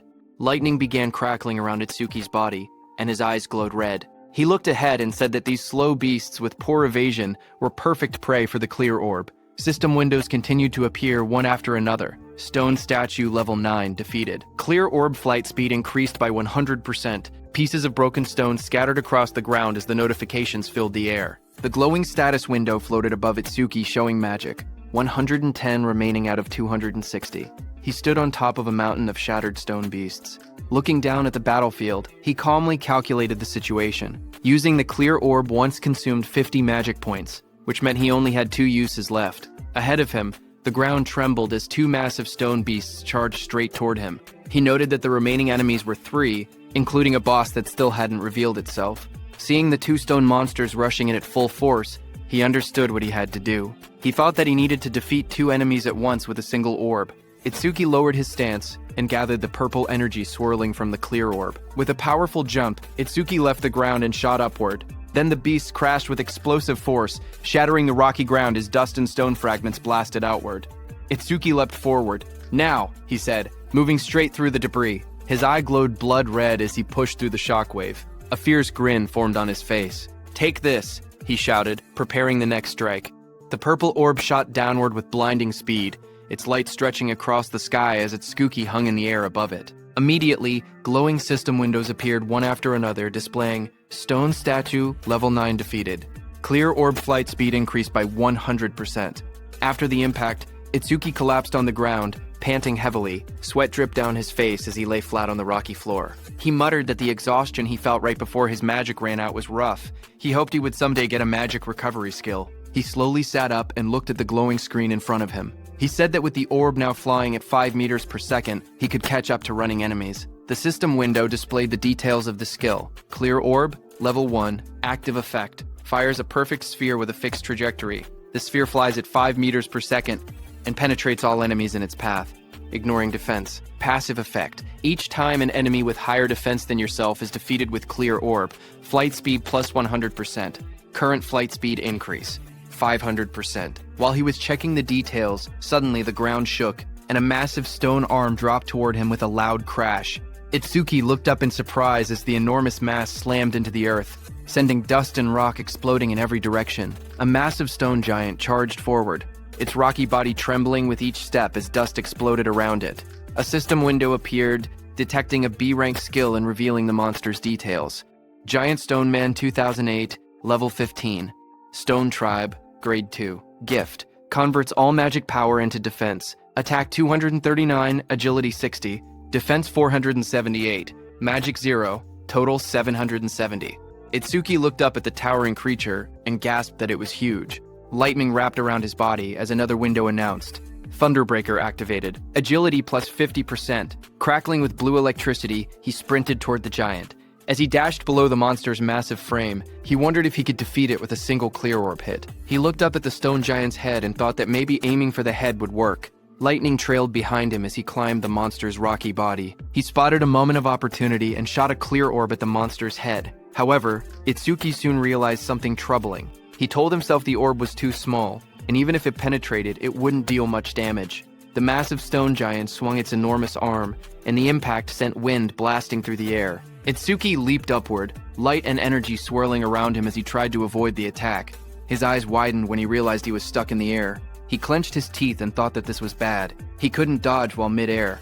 A system window appeared as dark spikes wrapped around his arm. Black wall activated. Just as the giant's blow landed, Itsuki smashed into the rocks with a violent explosion, kicking up dust and debris across the rocky ground.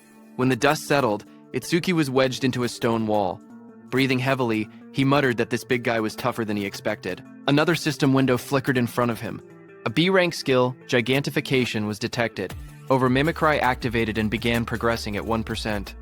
Seeing that, Itsuki looked up with a confident grin. Realizing the monster grew huge because of his skill, he said this would be easy. With one hand, he grabbed onto the giant stone body and prepared for his next move. Meanwhile, outside, one of Kinoshita Reiji's men got the news of what had happened to Takeru and froze in shock. Behind him, Kinoshita Reiji, dressed in a golden vest, sat calmly. He narrowed his eyes and warned his man not to make noise in front of him.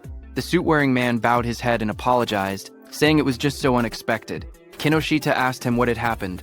The man reported urgently that someone had defeated Takeru and forced their way into the stage. Hearing that, Kinoshita clenched his teeth and broke the wine glass in his hand.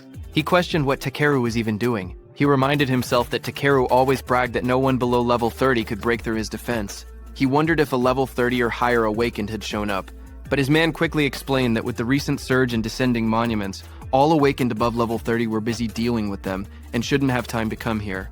He added that challengers at the Flaming Rock Execution Ground were mostly level 10 rookies. Hearing that, Kinoshita shouted that there was no way a level 10 could beat Takeru. His guard behind him looked down with a serious expression and said that if he was given some time, he would gather detailed information. Kinoshita adjusted his vest and tie and said that gathering information was unnecessary. Even if the opponent was level 30, he himself was already here. He mentioned that the Flaming Rock Execution Ground was known for its stubborn disaster beast that slowed down challengers. He added that if they headed there now, they would make it in time. However, his guard said that since the opponent's identity was unknown, they should still be cautious. Hearing that, Kinoshita's expression grew sharp. His glasses glowed as he told the guard that he had already said they were heading there now and that he shouldn't have to repeat himself. The guard stiffened, sweating nervously, and replied with a quiet, "Yes." Kinoshita then threw his arm upward confidently and declared that he would make them regret opposing the Kinoshita family. At the same time, in the dungeon, blue energy lotuses surged around Itsuki. A glowing screen appeared behind him, showing 100%. Seeing that, Itsuki smirked and said that he no longer had to run around like a mouse anymore. He was standing on top of the massive stone beast, and a bright blue lotus had formed on the beast's forehead. At that moment, a system window opened in the air, announcing that the B-rank skill Gigantification had been fully analyzed. Itsuki looked at the window in surprise. He muttered that instead of gaining a new skill, something else had happened. He realized that Clear Orb had leveled up to level 2, and he checked for new effects. Another set of windows appeared, explaining the changes. Clear Orb, level 2, now fires a perfect sphere at 5 meters per second, piercing all enemies while ignoring defense. New effect. After activation, the orb size can now be adjusted by consuming additional magic power. Passive effect. Each time an enemy with higher defense than your own is defeated using Clear Orb, flight speed increases by 200%. Itsuki stared at the window, shocked that the passive effect had risen from 100% to 200%. More importantly, he was excited that he could now control the size of the orb with magic. Power surged around him as the blue energy lotus opened. Itsuki said he wanted to try the new ability immediately, and glowing energy surrounded his body.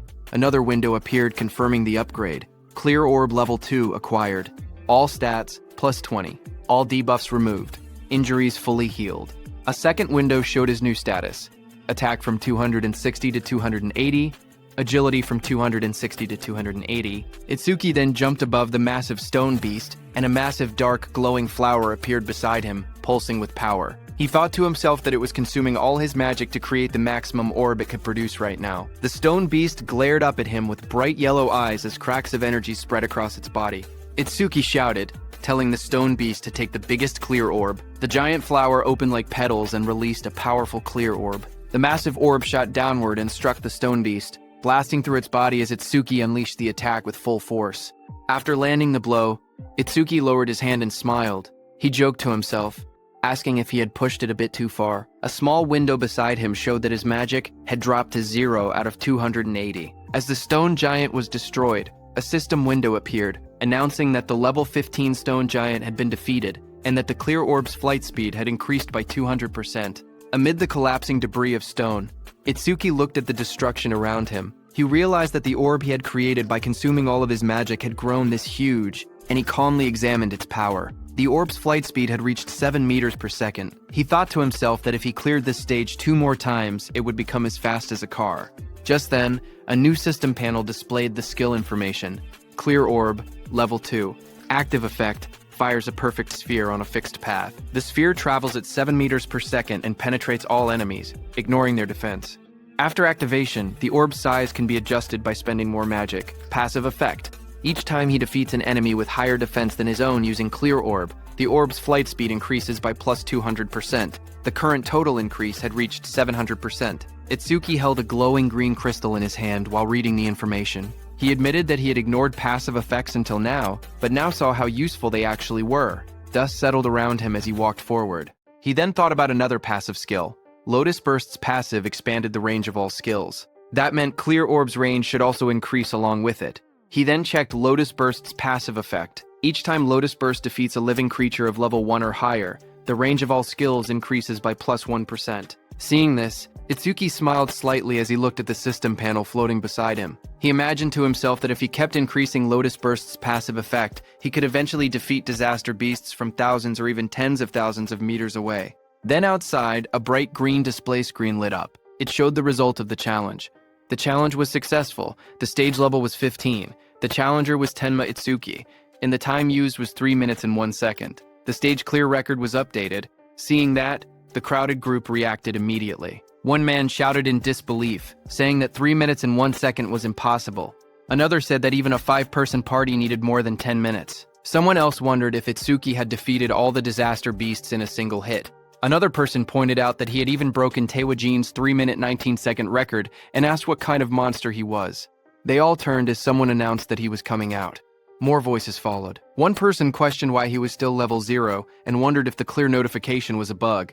They looked at him and said he wasn't even injured, only a little dirty. So they didn't believe he had cleared it at all. Choa, in her armor, stepped forward with a smile as a green butterfly flew around her. She was happy that he had cleared the stage unscathed again, and that he had broken Jin's record again. She admitted that he always managed to surprise her. Choa then adjusted her glasses and, with a restrained tone, admitted that the challenge had ended unexpectedly quickly. Itsuki answered casually. He said the disaster beasts inside were weak against defense, so he had taken them down easily. The glowing butterfly hovered in front of Itsuki. He looked at it with surprise and asked what it was.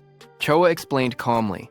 She said that her job was a Shikigami user, and the glowing butterfly was her Shikigami. Itsuki watched the butterfly flutter near his hand. He softly repeated its name, Tamacho, and admitted that this was his first time seeing a Shikigami. To him, it looked beautiful.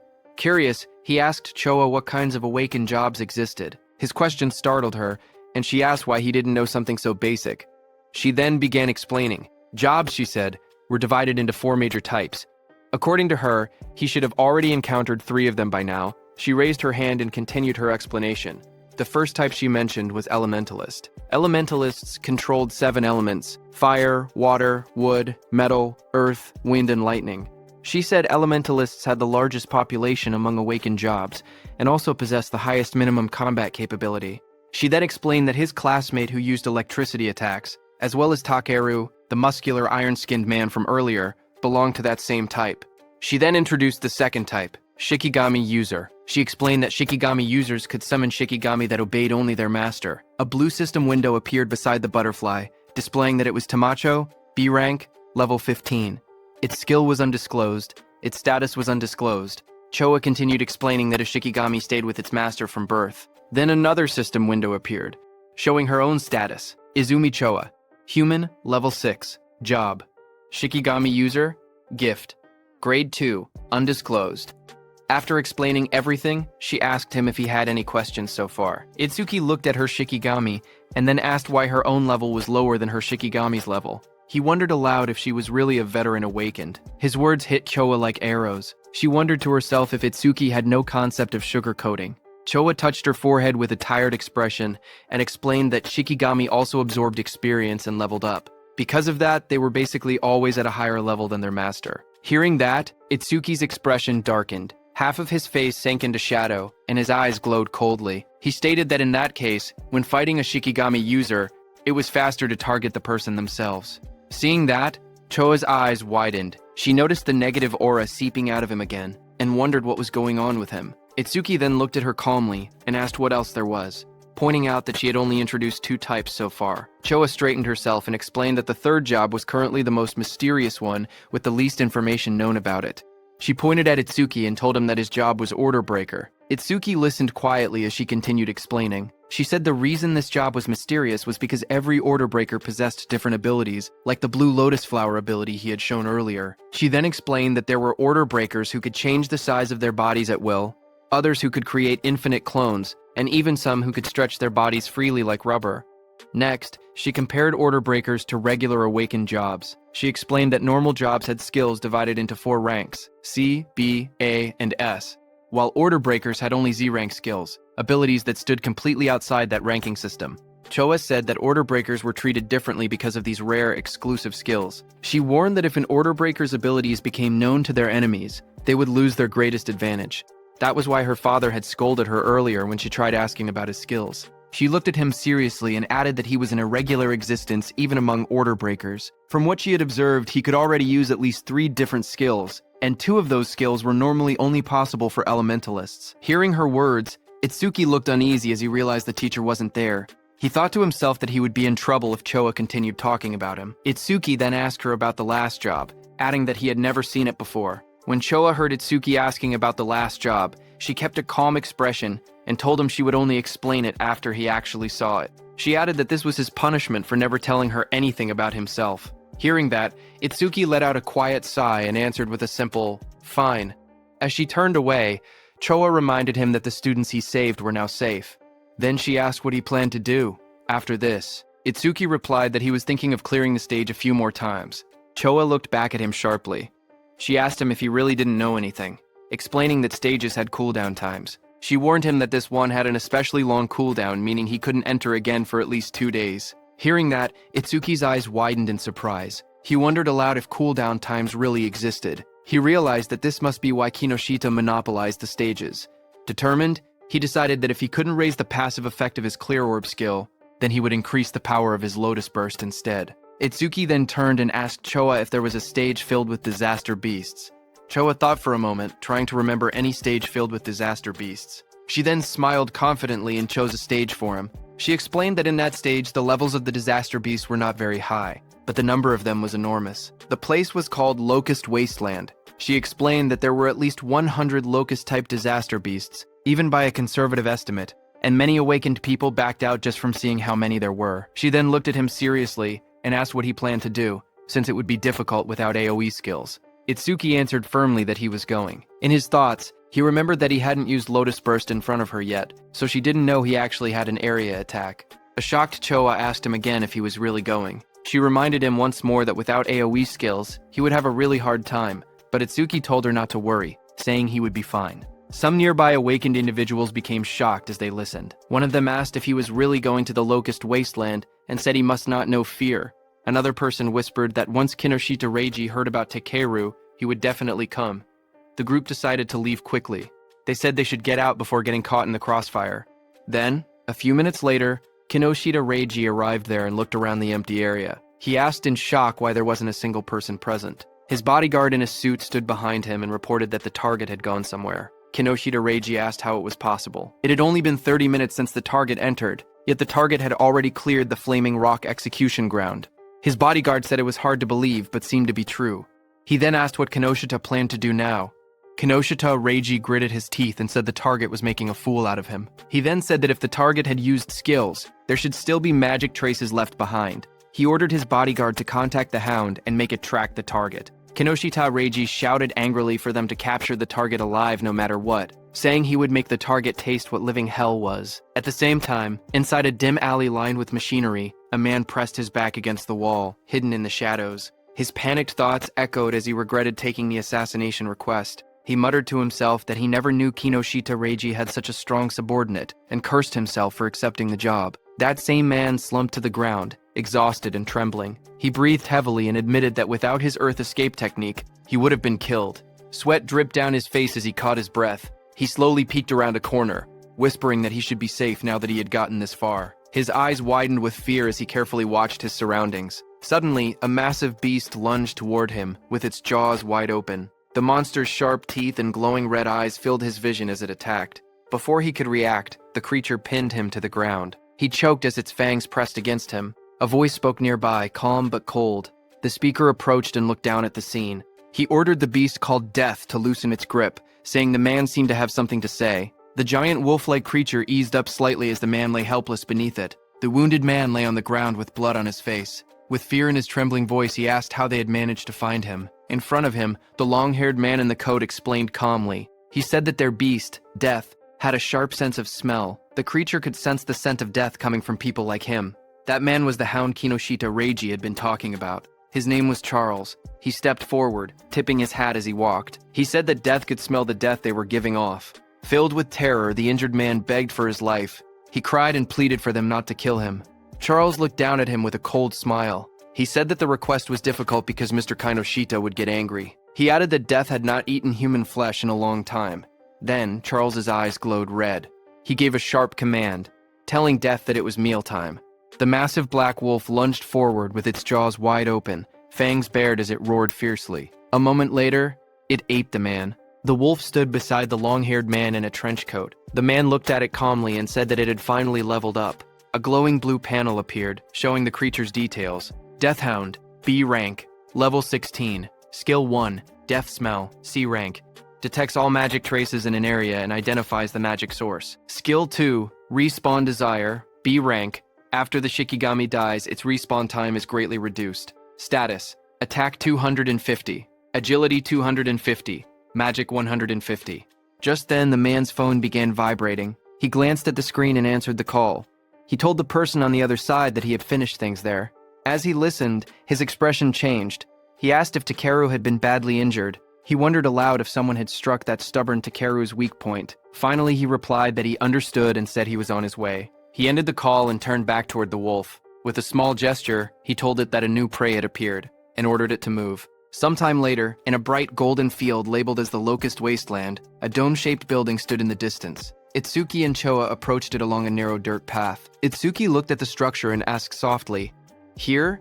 He stared across the endless wheat fields and wondered aloud whether there were really that many locusts in a place that looked so quiet and peaceful. Walking beside him, Choa explained calmly. She said that disaster beasts always chose environments that suited them when invading this world. Because of that, predicting the type of beast based on the surrounding terrain was an important skill for awakened individuals. Hearing that, Itsuki nodded.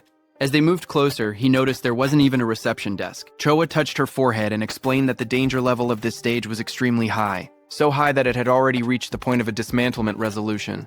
Confused, Itsuki compared it to the Flaming Rock execution ground, noting that the stage was actually below level 13. He asked why such a drastic decision was made. Choa replied that in normal stages people could still escape if they couldn't win, but here, the disaster beasts were unnaturally aggressive and appeared in overwhelming numbers. As they studied the stage's environment, Choa explained the danger. She said that if an awakened person let their guard down even a little, they would quickly be surrounded by countless locusts. She continued, saying that anyone caught like that would be devoured completely, down to the marrow of their bones. Hearing all of this, Itsuki only smirked. He said that it was perfect if there were really so many disaster beasts here. His excitement made Choa stare at him in disbelief. She asked if he was in a rush to die. He calmly replied that he wasn't desperate enough to die by being eaten by bugs. Moments later, he stepped toward the entrance of the glowing stage gate. Choa watched him, noting from his attitude that he seemed confident enough. She reminded herself that he had entered this stage by his own choice, and she had already given him all the advice she could.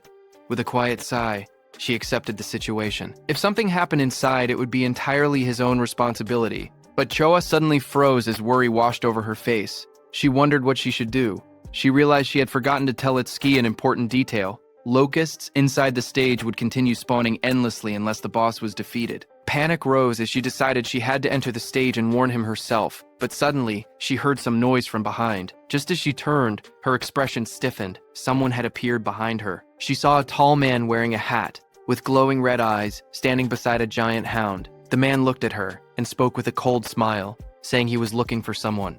On the other hand, inside the stage, Itsuki stepped across a ruined field. Dirt and trampled crops surrounded him. He looked around and muttered that it was a mess. Then he clapped his hands together lightly and smiled with confidence. He called out to the unseen swarm, telling the pests to wake up. He had come to exterminate them. A lone scarecrow stood in the middle of the dry, cracked wasteland as countless small insects flew around it. Itsuki looked at the scene and noted that the enemy's individual levels were surprisingly low. He said that since they met the requirements for Lotus Burst, there would be no problem. Information windows appeared one after another. Evil Locust 2231 from Insect Tribe. Level 1. Gift. None. Status. Undisclosed. There were also some Level 2 Evil Locusts mixed in. Itsuki stared at the dark sky as an enormous swarm of locusts covered everything. He commented on the incredible number of enemies. But instead of being worried, he said that this worked in his favor. Flames rose around him as he formed a glowing lotus of light in his hands. He explained that the more the locusts clustered together, the less effort he needed. Once they entered the range of Lotus Burst, he said he would crush them all at once. The ground shook as a vortex of locusts formed around him. When the moment was right, he shouted a single command, "Now." A bright red explosion ignited in the air as the system message appeared, stating that Lotus Burst had been activated. Then there was a huge explosion. Right after the blast, notifications flashed one after another. Each one reported that an evil locust had been defeated by Lotus Burst, increasing all of the user's skill ranges by 1%. More messages followed, showing both level 1 and level 2 locusts being wiped out instantly. When the smoke cleared, Itsuki stood calmly in the middle of the scorched ground. Sparks drifted around him while charred insect bodies lay scattered at his feet. Another notification floated beside him, confirming the defeat of a level 2 locust and awarding another 1% increase. New windows opened, explaining Lotus Burst's abilities. The active effect consumed magic to deal explosive damage within a 10.5 meter range, its power proportional to how much magic was spent. The passive effect stated that every time Lotus Burst killed a living creature of level 1 or higher, all skill ranges increased by 1%. Itsuki glanced at the numbers and made a small comment. He had defeated 110 enemies, which meant a 110% increase, therefore receiving 110% at once. Lotus Burst's range had now expanded to 10.5 meters, which he considered impressive. He analyzed the situation calmly. Against disaster beasts of this level, consuming 10% of his magic to output 10% of his firepower should be enough. Taking his remaining magic and recovery speed into account, he could probably use about 10 more shots. If he gained even 100 kills per use, he could increase his total skill range by 1000%. Another screen displayed his magic level, 250, 2 out of 280. He looked at it and muttered that things would go much more smoothly if stages didn't have cooldown times. But suddenly, Itsuki noticed something. He stared at his bracelet with a confused expression. He noticed that the usual challenge success notification was missing. He muttered that something felt odd. As he frowned, a thought crossed his mind, and he wondered if the reason was something unexpected. Just then, a system window suddenly appeared. It reported that a C-rank skill called Mother's Will had been detected. It also stated that overmimesis was activated and that the analysis progress was at 1%. Itsuki looked up sharply. He realized that one locust had survived. Dust and broken ground swirled around him as more locusts flew through the air. He turned, watching the locust swarm gather again. He questioned whether Mother's Will was the boss monster's skill. At that moment, several locusts lunged at him. He jumped back and blocked the attacks with the crystal armor covering his arms. He admitted to himself that he had let his guard down. He had truly believed there was no boss monster in this area. He narrowed his eyes, thinking aloud. He said it was good that he could still expand his skill range by using Lotus Burst again, but he also stated the bigger problem. He had no idea where the boss actually was. The glowing lotus-shaped energy expanded from Itsuki's hands. As he activated his skill, his expression hardened with resolve. He declared that he would defeat all the small enemies first and force the hidden boss to reveal itself. A bright explosion erupted around him. The ground shook as countless evil locusts were blown apart by the blast. System notifications appeared one after another. Each message showed that an evil locust, either level 1 or level 2, had been defeated with Lotus Burst, and every kill increased all his skill ranges by 1%. The notifications continued stacking until the Lotus Burst total experience reached 220%. His Lotus Burst leveled up. Another message explained the updated skill. Lotus Burst level 2 now consumed magic to deal explosive damage within a 16-meter diameter, and its power increased, based on how much magic was used. Itsuki looked at the smoking battlefield and murmured that the range had expanded to 16 meters, calling the new effectiveness outstanding. But even after defeating 10 small enemies, the boss still hadn't appeared.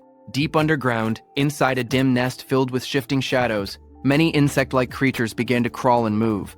Their wings rustled as more of them gathered around a glowing cluster hidden in the darkness. As the locusts crawled out of the cracked ground, a notification floated in front of Itsuki, showing the analysis progress rising to 27%. He looked ahead sharply and muttered that they had spawned again. Another screen appeared, showing his magic at 232 out of 280. He noted that he could still use Lotus Burst 9 more times. Fire erupted around his hand as he stepped forward, declaring that no matter how many times the monsters appeared, he would thoroughly deal with them. His arm swung through the flames, and he shouted that he would sweep them all away. A fiery explosion burst across the battlefield, and several notifications appeared one after another, stating that evil locusts of level 1 had been defeated with Lotus Burst, and that all skill ranges increased by 1%. More screens stacked up endlessly, showing the same message again and again. A blinding explosion tore through the ground as Lotus Burst activated again, scattering debris in every direction. Bright light flashed across the stage, and the blue notification window appeared with the same message, Lotus Burst. Another massive blast followed right after, engulfing the area in a wave of yellow flames and flying rubble. The screen repeated the skill name, Lotus Burst. A new system panel displayed the updated description of the skill. It stated that Lotus Burst Level 2 consumed magic to deal explosive damage within a 54.5-meter diameter, its power tied directly to magic consumption. Below it, another panel explained the passive effect. Every time the skill defeated a creature of level 1 or higher, all skill ranges increased by plus 1%, now reaching a total of plus 990%. Itsuki ran forward through the burning battlefield, sweat rolling down his face. He glanced at the glowing screen. He said that up until now he had wiped out large groups 9 times and expanded Lotus Burst's range by 990%, but he only had enough magic left to use it one more time. He wondered why the monsters kept appearing non-stop. His magic display dropped to 5,280. He looked up as the sky darkened with swarming insects. He muttered in frustration that there was no end to them. The swarm grew thicker overhead, but even after all the destruction, he saw no trace of the stage boss. He frowned and said that there was still no sign of the boss appearing at all. He considered withdrawing temporarily from the stage and returning after the analysis finished. But even as he thought it through, the endless swarm closed in around him. Itsuki narrowed his eyes sharply as a thought erupted in his mind. He declared that behaving like that was what third-rate raiders would do. Fire gathered in his hand, and flames wrapped around his arm. With determination burning in his expression, he stated that no matter how many disaster beasts appeared, he would defeat every single one of them. A massive explosion erupted like a lotus blooming in fire, sending shockwaves across the ground. As smoke rose around him, Itsuki steadied himself and muttered, "With this attack?" But before he could finish, countless more insects filled the air. Swarms surrounded him, and he realized in frustration that there were still more, and their numbers hadn't decreased at all.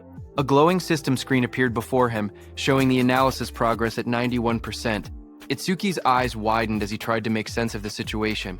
He wondered what was happening. All the disaster beasts that had appeared since the first defeat were still only level 1. Their bodies were small too, as if they had just hatched. As he connected all the dots, he realized the truth at once. The boss's ability was infinite reproduction. A massive golden insect, the queen locust, crouched in the darkness as glowing eggs shot out from its abdomen.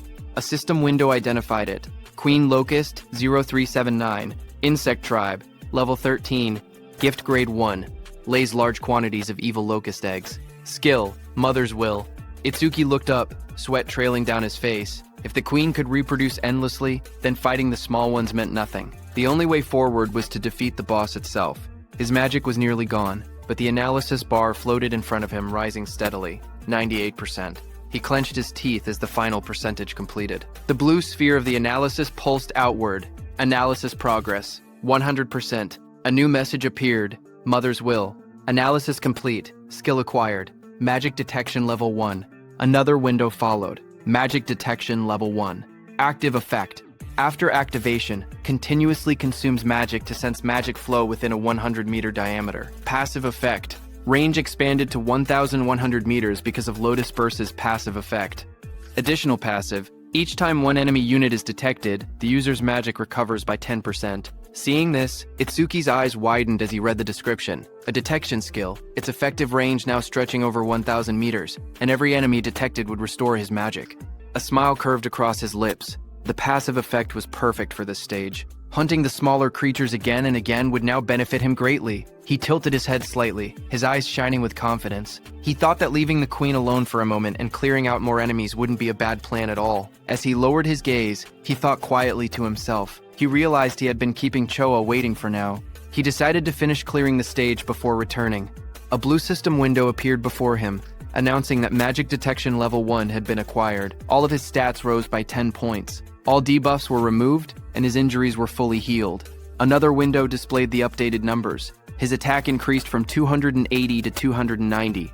His agility rose from 280 to 290. His defense moved from 280 to 290. His magic stat climbed from 280 to 290, where training his total grew from 1,120 to 1,160. Itsuki then raised his hand to his forehead as swirling energy surrounded him. He activated the new skill, focusing intently. He began locating the boss using magic detection. Wide ripples of energy spread out from his body, expanding across the entire area like rings on water. The waves traveled far into the distance, lighting up the surroundings as they moved. Down below, the massive golden insect boss lifted its head, its yellow eyes glowing as the waves passed over it.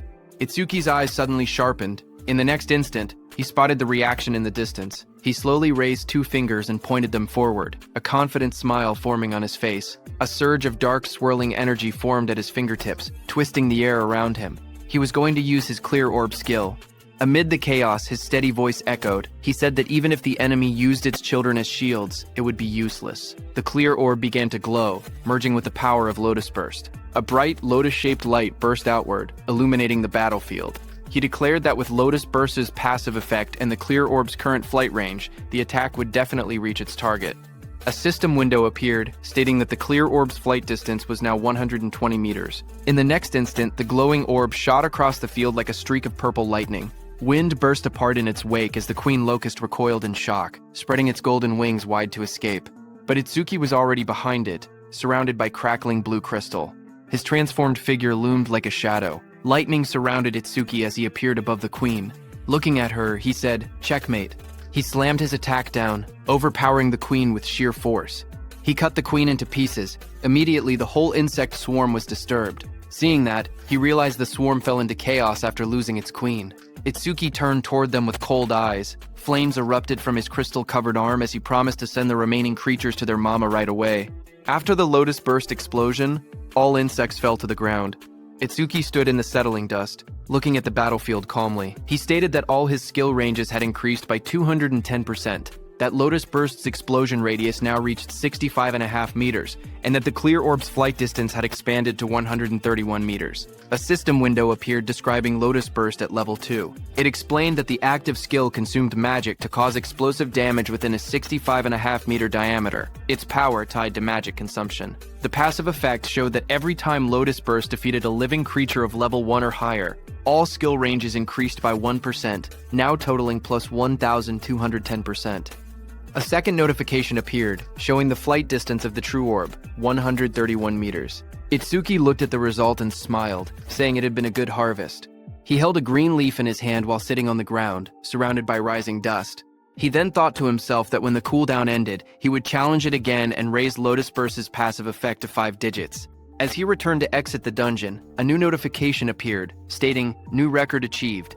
Another line reported time used, 17 minutes, 7 seconds. Standing in front of a glowing blue portal, Itsuki looked at the timer and noted that it had taken 17 minutes. He thought that Choa must be worried. He imagined Choa waiting outside.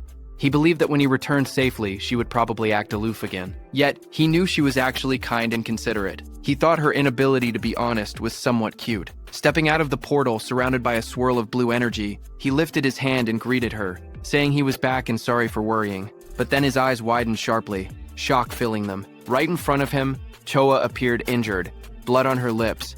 A man with glowing red eyes held her up by the collar. He looked down at Itsuki and spoke coldly. He said that going solo and coming out of the stage safely could mean only one thing. Itsuki was the guy Reiji had been looking for. Charles, in the wide-brimmed hat, looked at Itsuki and spoke calmly. He said the timing was perfect. He had been trying to get information about Itsuki from Choa, whom he had captured, but even in her current condition, she refused to talk. Charles added that Choa had more backbone than most men. Across from him, Itsuki stepped forward. His voice was cold as he told Charles to let go of Choa with his filthy hands. He warned that if Charles did not do so now, he would only be half killed. Hearing that, Charles laughed loudly. He mocked Itsuki and told him not to get cocky, calling him just a level 0 rookie. But in the next moment, blue electricity burst from Itsuki's body as he shot forward with incredible speed. His eyes glowed with a sharp red light as he charged toward Charles. Charles flinched in fear, shouting that he was fast, then called out to Death. Before Itsuki's blow could land, Death, a giant black beast, suddenly leapt between them. Itsuki's lightning-covered punch slammed into Death instead, sending sparks and force blasting outward as Death roared. Just as Death appeared in front of Itsuki, a glowing system window appeared, announcing that a B-rank Shikigami called the Death Hound had been detected. Another window followed, showing that over-mimesis had activated, with analysis beginning at 1%. When Itsuki saw the notification, he realized the truth. This dog was a Shikigami, which meant the man wearing the hat was its user. The analysis window continued to rise, reaching 12%. Charles narrowed his eyes as he watched Itsuki move. He noted that there were no wasted movements and that his opponent's speed was extremely high. He understood now why Takaru had lost. Takaru likely did not even have enough time to metalize before being defeated, but Charles showed no fear. He grinned and declared that he had Death in a hostage. Behind him, Choa struggled weakly in his grasp. Hearing this, Itsuki shouted her name, his expression tightening in alarm. Itsuki, who stood firm and was holding Death's snout with one hand, got distracted. Death broke free from his grip and roared, baring its sharp teeth as it lunged. The monster's glowing red eyes locked onto him. Charles smirked as he spoke. He said that Death's bite force could crush any enemy with a defense lower than 30. At best, he said, Itsuki would get his arm bitten off. But the next second, Charles's expression suddenly froze. His eyes widened in shock as he looked ahead. In front of him, black spikes grew around Itsuki's body, blocking the beast's bite. Immediately, Itsuki used his Lotus Orb skill, aiming at Death. With a violent burst of energy, the Lotus Orb was released from Itsuki's hand and hit Death directly in the head. It tore through Death's skull, ripping out its core and ending its life instantly. A blue window appeared, showing the analysis progress climbing. The number reached 77%. Itsuki stood calmly over the defeated hound. He explained that without a Shikigami user was basically defenseless. Charles stared at him in disbelief. He wondered if Itsuki did not know that, as a rookie, the Shikigami could respawn. On top of that, because of the B-rank skill, Respawn Desire, Death's respawn time was greatly reduced. The next second, Death respawned and attacked Itsuki from behind. Charles warned Itsuki that staying careless like that would make him Death's prey. The beast charged, jaws wide open, but suddenly waves of magical detection spread out as Itsuki activated his skill, Magic Detection. Itsuki sensed Death's attack and moved with lightning speed to counter it. Itsuki thought to himself that keeping Magic Detection active ever since he acquired it had been the right choice. The analysis progress climbed, 89%, 91%. Itsuki glanced at Charles, who was watching while holding Choa, and noted that the analysis would finish soon. He thought that if the blue lotus appeared from over mimesis, Charles might become wary.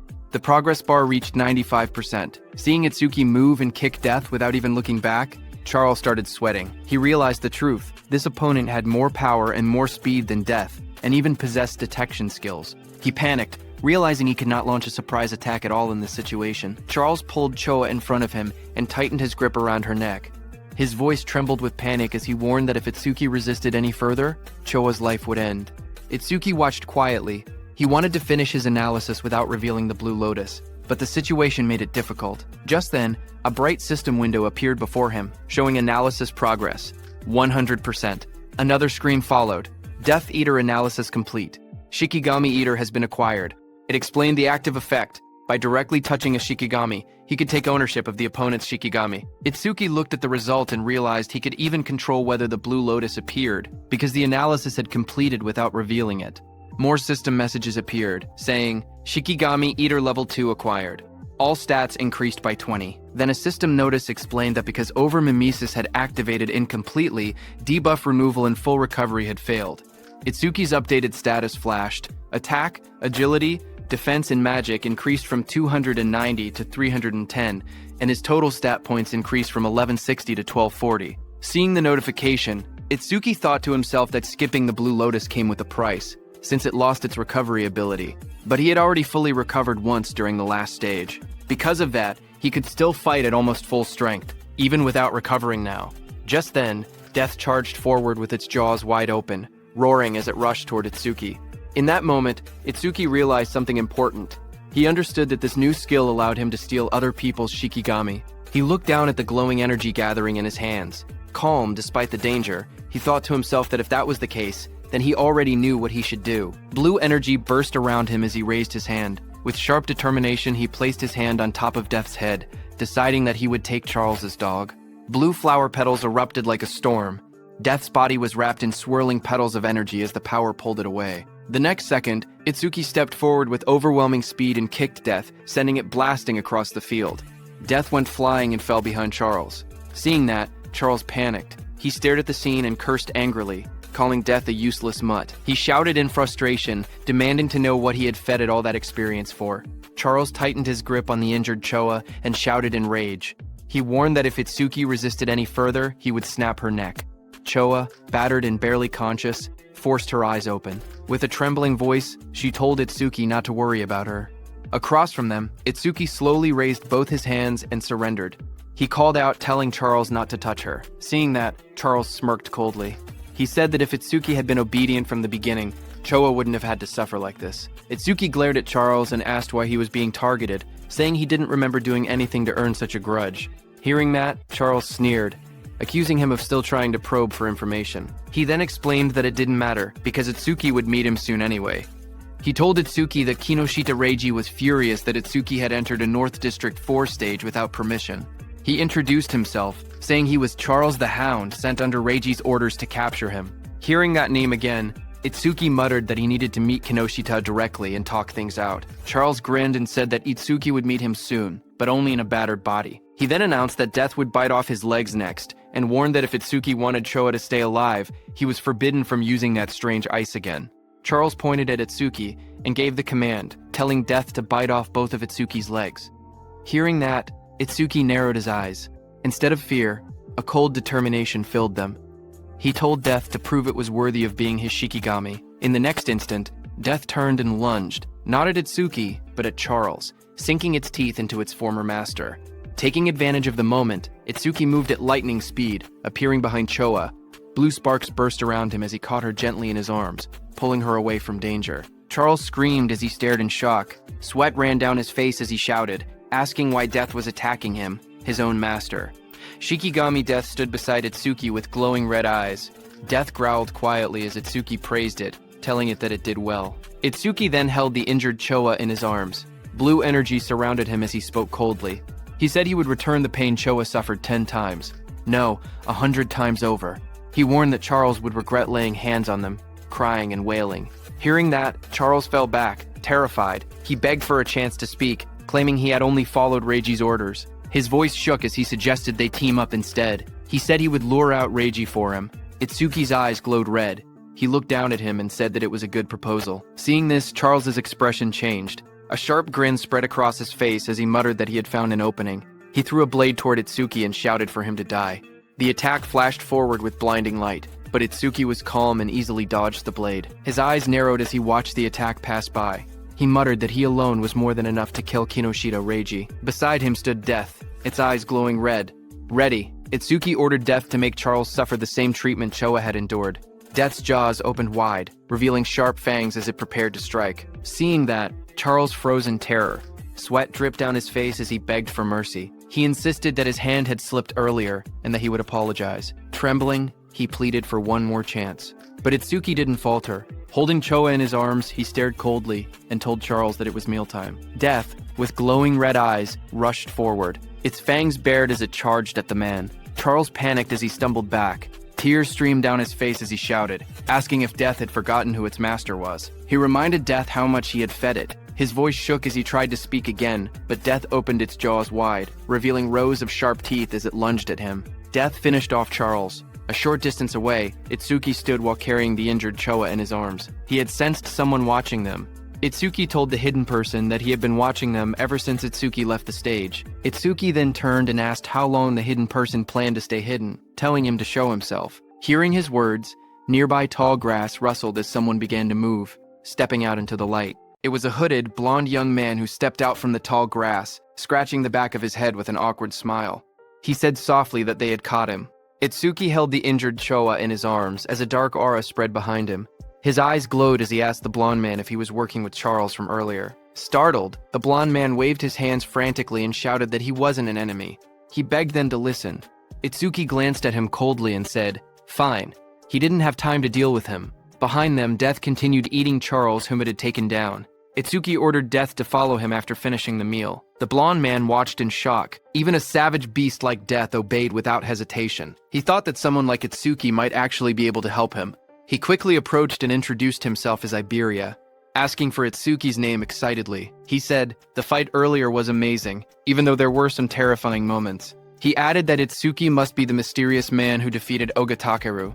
Itsuki answered calmly. His name was Tenma Itsuki. While continuing to hold the unconscious Choa in his arms, Iberia nervously followed beside Itsuki. He smiled awkwardly and asked if Itsuki could lend him a hand. He said he would pay him, or he could give him karma stones, or even a weapon. Itsuki stayed silent, walking forward with the injured Choa. Iberia watched him leave, sweat forming on his face. He wondered why Itsuki wasn't responding. His father had once told him that anyone would happily help if given enough compensation. Now he questioned if that had been a lie. A memory surfaced, his father hammering steel in front of a blazing forge. His father explained that compensation required creativity, just like how a cup of water was more valuable than treasure in the desert. His father said that for someone seeking revenge, one must offer a blade. For someone injured, offer medicine. He said that was enough compensation for them. Back in the present, understanding flashed across Iberia's face. He clenched his fist with excitement and said he finally understood.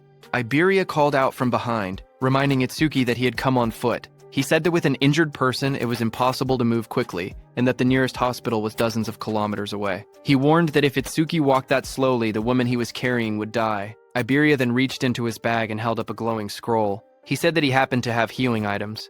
But even hearing that, Itsuki continued walking. Iberia shouted in a hurry that he could save her. Hearing this, Itsuki stopped and turned his head, asking if that was really true. Iberia explained that he couldn't fully heal her right away, but he could save her life. The two of them knelt beside the injured Choa. Itsuki asked if the healing could be done through her clothes. Iberia replied that the bandage he was using wasn't ordinary. He wrapped the glowing bandage around her, explaining that it was a rare karma tool made from bandages worn by the Shadow Tribe and bark taken from the Kadama Tribe. Itsuki looked at Iberia and repeated the unfamiliar term, asking what a karma tool was. Iberia studied him and said that at his level he must have just become an awakened. He explained that it was no surprise Itsuki didn't know. Iberia explained that modern weapons didn't work on disaster beasts. Guns were useless against them. So, firearms couldn't be used in real combat. However, crafters were able to forge special anti-disaster beast items known as karma tools, created from monument materials and the body parts of disaster beasts. He said that karma tools were divided into 4 ranks depending on the crafter's skill and the materials used. The 4 ranks were normal, rare, epic, and unique. Iberia then explained using a simple longsword as an example. Normal karma tools weren't much different from regular weapons, except they were capable of damaging disaster beasts and awakened beings. The sword was labeled an ordinary longsword. The next weapon was the ocean sword, rare, which increased agility and magic. Iberia said that rare karma tools boosted their owner's stats. The third weapon was the blood sword, epic, which increased attack power and absorbed blood to raise the blade's temperature and reduce an enemy's self-healing by half. Iberia explained that epic karma tools not only boosted stats, but also possessed special effects. Iberia continued by explaining the final rank of karma tools, which was the holy sword, unique. It granted increased attack and agility. Its unique effect allowed the user to obtain the inexhaustible magic sealed inside it, enabling infinite magic usage. Iberia said that the ultimate goal for every crafter was to create a unique karma tool, weapons with massive stat boosts and powerful one-of-a-kind effects. Iberia went on to explain that crafters themselves didn't have much combat power, and there were very few of them. But because they could forge karma tools, all awakened people respected them. Hearing that, Itsuki asked Iberia if his father was a crafter. Iberia smiled and replied that his father wasn't just any crafter. He explained that countless crafters couldn't create a unique karma tool even once in their entire lives. Across the 5 continents, there were only 10 crafters who had achieved that level. Then he proudly added that 3 of those 10 unique tools were made by his father. That was why everyone called his father the Crafter King of the Northern Continent. Saying that, he grinned proudly. Finally, he turned and saw that Itsuki wasn't even looking at him. He got angry and shouted, asking Itsuki if he was even listening. He complained loudly that he was explaining everything kindly while Itsuki was being rude. He shouted at him not to ignore him, but Itsuki didn't respond. Instead, he quietly examined the crossbow in his hands and said that it was the same crossbow Charles had been using. Iberia was shocked, seeing that even after hearing about his father, Itsuki didn't look surprised at all. He muttered that any normal awakened person would have already been flattering him. Meanwhile, Itsuki kept studying the weapon and thought that having it would let him reduce how often he needed to use the clear orb, and also lower the risk of exposing his abilities. Iberia looked at it and told Itsuki that this weapon was a rare karma tool. Hearing that, Itsuki commented that it was unfortunate there were no arrows left. Iberia explained that projectile karma tools didn't need normal arrows. Any ordinary ammunition could be assimilated into karma tool ammunition, so there was nothing to worry about. Just then, a screen appeared showing the name Hunter's Crossbow, Rare, with an agility increase of +50. Then the crossbow vanished. Itsuki looked surprised and asked why it disappeared. Iberia told him that this was another feature of karma tools. Once a karma tool linked with its owner, it would be stored away and reappear whenever the owner wished to use it. Hearing that, Itsuki said it was convenient. He thanked Iberia for the treatment and told him to let him know if he ever needed help. He added that once he finished his own business, he needed to go find Kinoshita Reiji.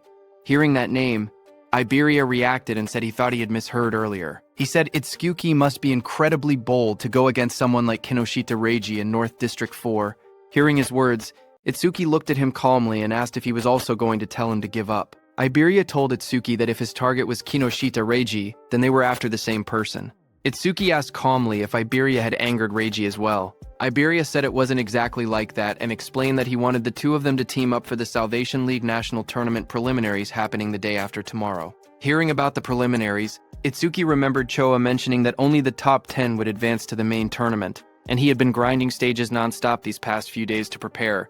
Itsuki asked Iberia what the tournament preliminaries had to do with Kinoshita Reiji. Iberia explained that the preliminaries were divided by continents, and for the Northern Continent, the venue was located in North District 4. He explained that as the son of the North District 4 administrator, Reiji was determined to compete in the main tournament. His older brother was also a savior, so failing to reach the top 10 would disgrace the Kinoshita family name. Hearing that, Itsuki then understood why Reiji monopolized all stages in North District 4 to level up quickly. He looked at Iberia and asked why someone like him would want to team up with him, especially since he had been receiving help from him this whole time. Iberia raised his voice confidently, saying it was because Itsuki was strong. He believed that if they teamed up, they would definitely pass the preliminaries. Itsuki then asked why Iberia was so fixated on this year, pointing out that he was younger and had plenty of opportunities ahead. Hearing Itsuki ask that, Iberia looked tense as he clenched his fist. Then he answered softly that there was a reason. He recalled his childhood. Since he was young, he had watched his father create karma tools right in front of him. His eyes had always sparkled as he watched. Every completed karma tool looked perfect, like a piece of art. His admiration for his father kept growing. He remembered his dream. He had always wanted to become an awakened one someday. He imagined himself fighting disaster beasts using the karma tools his father made. A month ago, he finally awakened. Excited, he begged his father for a karma tool, but his father refused, telling him it was too early. His father said that only saviors could use his karma tools. Iberia didn't give up. He kept begging. Finally, his father set a condition. If he passed this year's preliminaries, he would receive one. Iberia clenched his fist tightly. With determination in his eyes, he declared that this was why he had to win this year's preliminaries no matter what. Itsuki looked at Iberia and spoke calmly. He said that with such an amazing father, Iberia should have plenty of options. There was no need for him to team up with someone like a level 0. Iberia lowered his eyes and replied that his father had thought of that too. So before he left, his father told him to pass the preliminaries with his own skills. His father warned him that if he teamed up with strong partners using his father's name, he would not receive any karma tools. Hearing that, Itsuki commented that his father seemed strict. Iberia explained further that according to his information network, most strong participants had already been bought off by Kinoshita. What remained were lone wolves who disliked teaming up, or groups with fixed members. He had no prospects for teammates. With excitement, Iberia grabbed Itsuki's hand and explained that 2 days ago, he had heard news that someone had defeated Oga Takeru, one of the 4 pillars, and even broken stage records. Because of this, he dug for information continuously and eventually found his way here. Itsuki first freed his hand and then agreed to team up. He said the team was no problem, but first he wanted to take Choa to the hospital. With excitement, Iberia declared that he would come along. From now on, they were a duo. Iberia then said they needed a duo name. He brought up possibilities combining Tenma Itsuki and Iberia. He suggested Iba-ten but rejected it because it sounded like a store name. He tried Ibetsu, then Tenmaria, then Tenibe, changing ideas one after another. Nearby, Itsuki carried the unconscious Choa in his arms. He looked tired and thought to himself that he was in trouble because Iberia talked even more than Rikaru. Suddenly, Itsuki thought about Rikaru and Saya. He wondered how they were doing and whether they were participating in the preliminaries, now that both had awakened. Just then, Iberia suddenly brightened with an idea. He said that since both of their names contained the letter I, they could call their duo Double I. Far away, as Itsuki thought of Rikuru, Rikuru suddenly sneezed while training. Saya looked at him and asked if he had caught a cold. Rikuru scratched his head and said maybe someone was talking about him, maybe Itsuki. Saya lowered her gaze and quietly asked how long it had been since the attack incident. She said she never expected them to be apart for so long and wondered if Itsuki was doing well. Rikuru looked at her strangely. He said that if she was that worried, she should have gone to see Itsuki after the disaster beasts were defeated. Saya blushed deeply and bowed her head in embarrassment. A moment later, she thrust her hands forward and released a burst of water, sending Rikuru flying back as he shouted in surprise. Rikuru shouted that attacking suddenly was unfair, but Saya quickly replied that fair or not, it was sparring practice, and he was the one who left an opening. Just then, their teacher appeared behind them. Both students straightened up in shock. Rikuru called out, "Sensei," while the teacher scolded them, reminding them that the national tournament preliminaries would start the day after tomorrow. He asked if this was really the time to fool around. Saya's eyes lit up. She said she was excited to finally fight other awakened people because sparring only with Rikuru had become boring. A glowing screen appeared beside her, revealing her stats as an awakened water elementalist. Rikuru looked at his own status window as well. He said he had never been to North District 4 and had heard it was a prosperous town. He said he wanted to see it with his own eyes soon. Elsewhere, someone opened a metal case holding 3 sharp crystal stones. It was Kinoshita. He looked at the crystals and frowned impatiently. He commented that the hound still hadn't arrived and said it was unusual for him to be late. His bodyguard, standing behind him, wondered if something unexpected had happened. Hearing that, Kinoshita's expression darkened. He muttered that those useless fools had failed again. His glasses glowed red as a message appeared, saying the Karma Stone had been used and experience had been gained. His bodyguard asked if they should send people to search. Kinoshita looked frustrated and said to forget about that person. The national tournament preliminaries were the top priority now. He muttered that if he failed, his father would lock him in the confinement room again.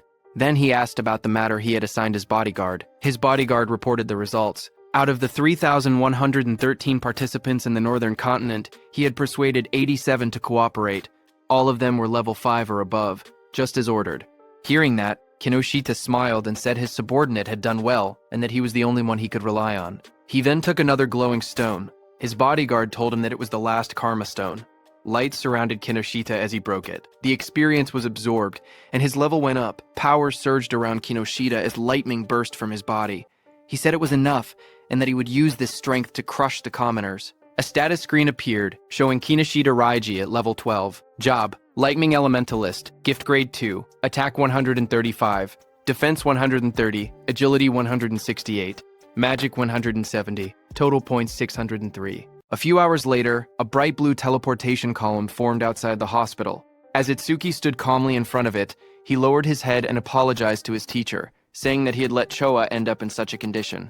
His teacher, Commander Nento, came out of the teleportation portal and asked what he wanted to do. He said he could dispose of Kinoshita if Itsuki wished. Itsuki looked up and answered firmly, telling his teacher to leave Kinoshita to him. His teacher agreed and told Itsuki to explain the details of what had happened later. Nearby, Iberia watched in amazement. He realized that the Northern Continent's commander-in-chief had been the teacher. Iberia understood why Itsuki hadn't been surprised, even after hearing who Iberia's father was. Iberia thought that Izumi Nento was truly a mysterious person. He even wondered if he should ask for his autograph later. Then, in the hospital room, Itsuki calmly explained what had happened and told his teacher that this was why he had chosen to participate in the Salvation League National Tournament preliminaries. His teacher said he understood, then turned toward Choa and asked how she was feeling. Choa smiled softly. She said Tamacho had treated her, so she had fully recovered. A glowing green butterfly floated near her hand. She added that Iberia's rare karma tool had also helped in her healing. Hearing that, Izumi Nento looked at Iberia in surprise. He said that since Iberia possessed the rare karma tool, the Kodama bandage crafted by Aiden, he must be Aiden's son.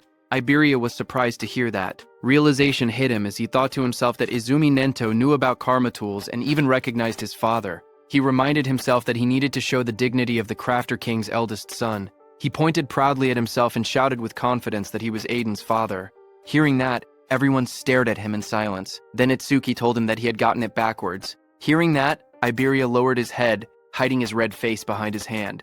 In a shaky voice, he apologized and admitted that Aiden was his father. Commander Nento cleared his throat and tried to shift the atmosphere. He said he was grateful that Iberia had saved his daughter. He added that once the preliminaries ended, he wanted to visit Aiden together with Tenma. He then reminded Itsuki and Iberia that they had to prepare for the tournament and told them to head out. He promised that he and Showa would come to watch tomorrow. Iberia raised his fist excitedly and agreed. He told Commander Nento that he could relax because they would definitely pass the preliminaries. Beside him, Itsuki stood quietly and nodded. After they left, Choa commented that her father had really taken a liking to Tenma because she remembered how, when he used to meet with Jin, he would always bring her along to the meetings. Hearing that, Commander Nento told her that because of childhood trauma, whenever Itsuki faced disaster beasts, powerful self-destructive impulses would awaken inside him. But Itsuki's self-destructive impulses weakened only when someone he wanted to protect was nearby. He explained to Choa that this was the reason he had placed Choa by his side. Hearing that, Choa realized that her father wanted her to become Itsuki's friend, become his weakness, and become the person he wanted to protect. Choa repeated the thought quietly, wondering if she was truly the one Itsuki wanted to protect, while she was lost in her thoughts. The commander then stood up and revealed to Choa that the disaster beast attack at Itsuki's school had been planned, not a coincidence. Hearing that, Choa reacted with surprise. Commander Nento added that more traitors were joining the disaster beasts, and that similar attacks on commanders and chiefs had happened across other continents as well. The commander turned toward a large window, his silhouette dark against the night. He said that, for now, humanity's future was pitch black. Then he added softly that Itsuki would surely be the one to illuminate it. His voice rang out that Itsuki would become a light of hope. Then, at the national tournament preliminary venue in North District 4, the massive circular arena sat in the middle of the wasteland. Inside, a crowd gathered. Itsuki looked around and remarked that there were more people than expected. Iberia explained that once news spread that Commander Nento would be watching, many who had originally refused suddenly decided to participate. The number of contestants rose from about 3,000 to nearly 5,000. On the side, Reiji glared in frustration. He muttered that Izumi Nento had increased the number of unpredictable variables far more than expected. His subordinate tried to calm him, saying the newcomers were just last-minute riffraff who didn't have time to form teams, so Reiji's side still held the numerical advantage. He told Reiji that he had ordered the recruits to tie red ribbons on their right arms, so they could be identified as allies. On the other side of the arena, Rikaru and his group noticed the ribbons. Rikaru asked if red ribbons were trending now and wondered if they should wear them too. Saya beside him commented that since Commander Nento was coming to watch, maybe he would also appear. Then the host of the national tournament preliminaries, Shinshihara Soryu, stepped forward and addressed the crowd. He told everyone that he would explain the rules before the preliminaries began. He said the preliminary venue was divided into two areas, an external area and an internal area. In the first stage, the participants would start from 4 different directions in the external zone. A large diagram of the arena appeared on the screen, showing the outer ring and the inner circle labeled as the internal area. Soryu continued explaining that the first challenge was a race based on time. Everyone had to reach the internal area as fast as possible. The moment someone entered the inner zone, their rank would automatically be recorded on the bracelet they were wearing. Only the first 50 to arrive would advance to the second stage. Then a hologram of the bracelet lit up, showing how it displayed the rank of the participant. Some competitors reacted immediately. Rikaru raised his arm and commented that the bracelet had a surprising function. Hearing that, Saya beside him thought that eliminating thousands of people in just the first stage was extremely harsh. Next, Soryu explained that each person was allowed to carry up to 2 karma tools. Participants were also free to team up with anyone they wanted and use any method necessary.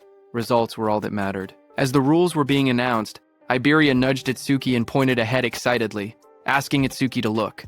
He was pointing at the Reiji team in front of him. As the host announced that the first stage would end with rankings and an explanation of the second stage, Iberia pointed at Kinoshita Reiji, standing in the middle of a group, and told Itsuki that he was Kinoshita. Meanwhile, Kinoshita ordered the people he had recruited to obstruct anyone running ahead of him. Watching from the side, Iberia guessed that the people standing near Kinoshita were the ones he had bought off. He suggested that they should rush into the internal area as soon as possible. His plan was to launch a surprise attack once Kinoshita lowered his guard after entering the interior. But before he could continue explaining, Iberia suddenly froze with a shocked expression. He saw Itsuki walking toward Kinoshita. Shocked, Iberia asked if he had even been listening. One of Kinoshita's men noticed Itsuki approaching. He asked who Itsuki was. Another man warned everyone to be careful because Itsuki didn't have a red ribbon. Just then, from high above, the host raised his voice and declared that the first stage was beginning. The host looked at the students and commented that more and more young people wanted to join the Salvation League, which he found reassuring. But suddenly, a voice told him that having numbers without quality was meaningless. It was a black-haired man. He said that in their time, there had been many participants above level 15. This black-haired man was also an instructor. A blue screen appeared showing Hiten Akira's information, but most of it was hidden. Instructor Soryu corrected him, saying that only 2 participants had reached that level in Hiten's year. That year, Hiten Akira was at level 18, and along with him was Teiwa Jin at level 21. Remembering the past, Instructor Hiten commented that things were boring now without rookies like Teiwa. He said he hoped someone similar existed in the current group. But Instructor Soryu shook his head and replied that geniuses like that did not appear easily. Instructor Hiten stepped forward and asked Commander Nento about a rumor. He said he had heard that a student from the northern continent had defeated a level 8 skeleton soldier right after awakening, and later became Commander Nento's pupil. Instructor Soryu widened his eyes and asked if it was true, calling it ridiculous for someone to defeat level 8 monsters immediately after awakening. Commander Nento, covered in dark flames, answered calmly, saying that the rumor was true. Hearing this, Instructor Hiten asked if that person was in the group they were watching. Instructor Soryu thought that since this was Izumi's second recognized pupil after Taiwa Jin, it meant the student must possess exceptional talent. Examiner Soryu looked at the participants list and wondered who the mysterious participant could be. The tablet displayed the first candidate. It showed Harino Rikuru, a level 10 metal elementalist. Examiner Soryu noted that Rikuru's gift was only an ordinary grade 2 and decided it couldn't be him. Another profile appeared. Kisaragi Saya, a level 11 water elementalist with a grade 1 gift. She specialized in support-type abilities, so he assumed she wasn't the one either. The next image revealed Hanyu Kana, a wood elementalist at an unusually high level 16. Seeing this, he guessed she must be the hidden talent, but when he looked at Commander Nento, he didn't say anything. Seeing that, Instructor Soryu realized that his guesses seemed incorrect, even though Hanyu had the highest level among all participants. Just then, Instructor Hiten pointed out that among this year's participants there was even someone at level 0. But Instructor Soryu didn't think much of it, and remarked that there was always one person every year who joined the tournament out of curiosity, only to get beaten badly and withdraw soon after. On the other hand, Kinoshita's group burst into laughter as Kinoshita pointed toward Itsuki, shouting in disbelief that a level 0 had really joined the competition.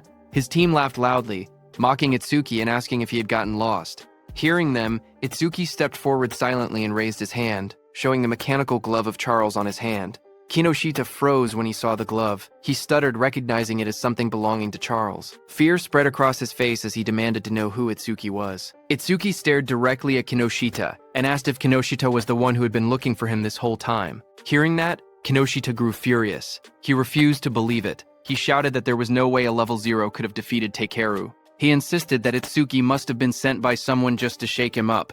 He then pointed forward and yelled for his group to attack. The men beside him grinned confidently and stepped forward. They said they would handle it and make Itsuki regret provoking them. While Kinoshita's men stayed back to block Itsuki with a burst of purple lightning, Kinoshita rushed toward the center, saying he didn't have time to deal with trash like Itsuki. As Kinoshita left, his remaining men formed a circle around Itsuki, ready to attack him. From the watchtower, Instructor Hiten watched everything and thought that there were 3 level 6 fighters and 2 level 7 fighters present, so there was no need to wait for the results. He thought that if Itsuki just begged for mercy now, he might survive on the ground. Iberia also grew nervous and started calculating the situation. He thought he could take down one opponent, but even with Itsuki's strength, fighting 4 enemies at once would be impossible. That meant he had no choice but to use a certain technique. Thinking that, he stepped forward slowly while reaching toward the item at his side. Suddenly, one of Kinoshita's men, a red-haired man, smirked as he looked at Itsuki. He said he had expected a strong opponent to appear, but the first one they encountered was just level 0 trash. Hearing that, Itsuki lowered his head slightly, his face hidden in shadow, as he told the man in front of him to move. The red-haired man widened his eyes in surprise, not having expected such blunt words. For a moment, he froze, then burst into loud laughter. Throwing his head back, he mocked Itsuki's attitude. but instructor Hiten smirked instead when he heard Itsuki. He said he liked that attitude and offered to step in later, claiming he would save Itsuki when things got bad. Then the red-haired man leaned forward with a twisted grin. He told Itsuki to let him crack open his head and see what was inside. Itsuki didn't reply to him. Instead, the next second, Itsuki struck. His fist slammed into the red-haired man's face with overwhelming force, sending blood and broken teeth flying as the red-haired man fell backward, screaming. Itsuki repeated in a cold voice that he had already told him to move. Instructor Hiten was shocked to see that Itsuki's opponent had been 7 levels higher than him, yet Itsuki had defeated him instantly. He couldn't believe that Itsuki had instantly killed the red-haired man. Kinoshita's other fighters stared in shock. One man shouted that Honda was level 7 and couldn't understand how a rookie had defeated him. Another tried to calm him, suggesting that the rookie must have caught Honda off guard. Flames swirled violently in the hands of that fighter, as he growled that he would burn the rookie to a crisp. A system window appeared beside him, showing that he was using the B-rank skill Flamethrower at full output. A massive wave of fire shot out. Iberia, watching, gasped, saying the attack was so fast he couldn't even use his karma tool in time. The flames roared across the arena. One of Kinoshita's fighters commented that the attack was overkill for a level 0, but the fighter who threw the fire said deaths in the preliminaries were common. He added that if the rookie wanted to resent someone, he should resent himself for acting cocky at level 0. But another fighter suddenly pointed forward, shouting that something wasn't right. As the flames cleared, everyone looked toward the center of the blast. Itsuki had created a huge black ice wall.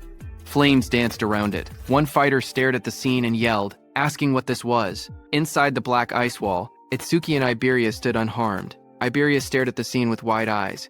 He shouted in shock that Itsuki had blocked such a wide-range flame attack completely. To him, it was exactly what he had expected from someone that strong. Itsuki didn't react to the praise. Instead, he looked to the side and told Iberia to get away from him. A system window appeared beside him. It stated that he had blocked a B-rank fire skill using Black Wall, and his defense increased by 10%. Another window listed his updated stats. Attack 310, Agility 310, Defense 310. Seeing that, Itsuki noted that his defense had increased by 31. He thought to himself that he needed to confirm whether Black Wall's passive effect would activate again if he blocked the same skill more than once. From a distance, one of Kinoshita's fighters pointed at Itsuki in disbelief. He asked how Itsuki was still unscathed, and wondered if that strange ice-like shield was really his ability. He looked around in confusion, saying there wasn't even a water elementalist present. So how could Itsuki use ice skills? Itsuki then stepped forward and raised a finger. His voice was steady as he told the fire user to use that technique one more time, adding that this time he wouldn't block it. Hearing this, the fire user glared angrily at him as flames rose around his hands. He asked if Itsuki was making fun of him. He shouted that Itsuki shouldn't go back on his word. Itsuki calmly replied that he promised.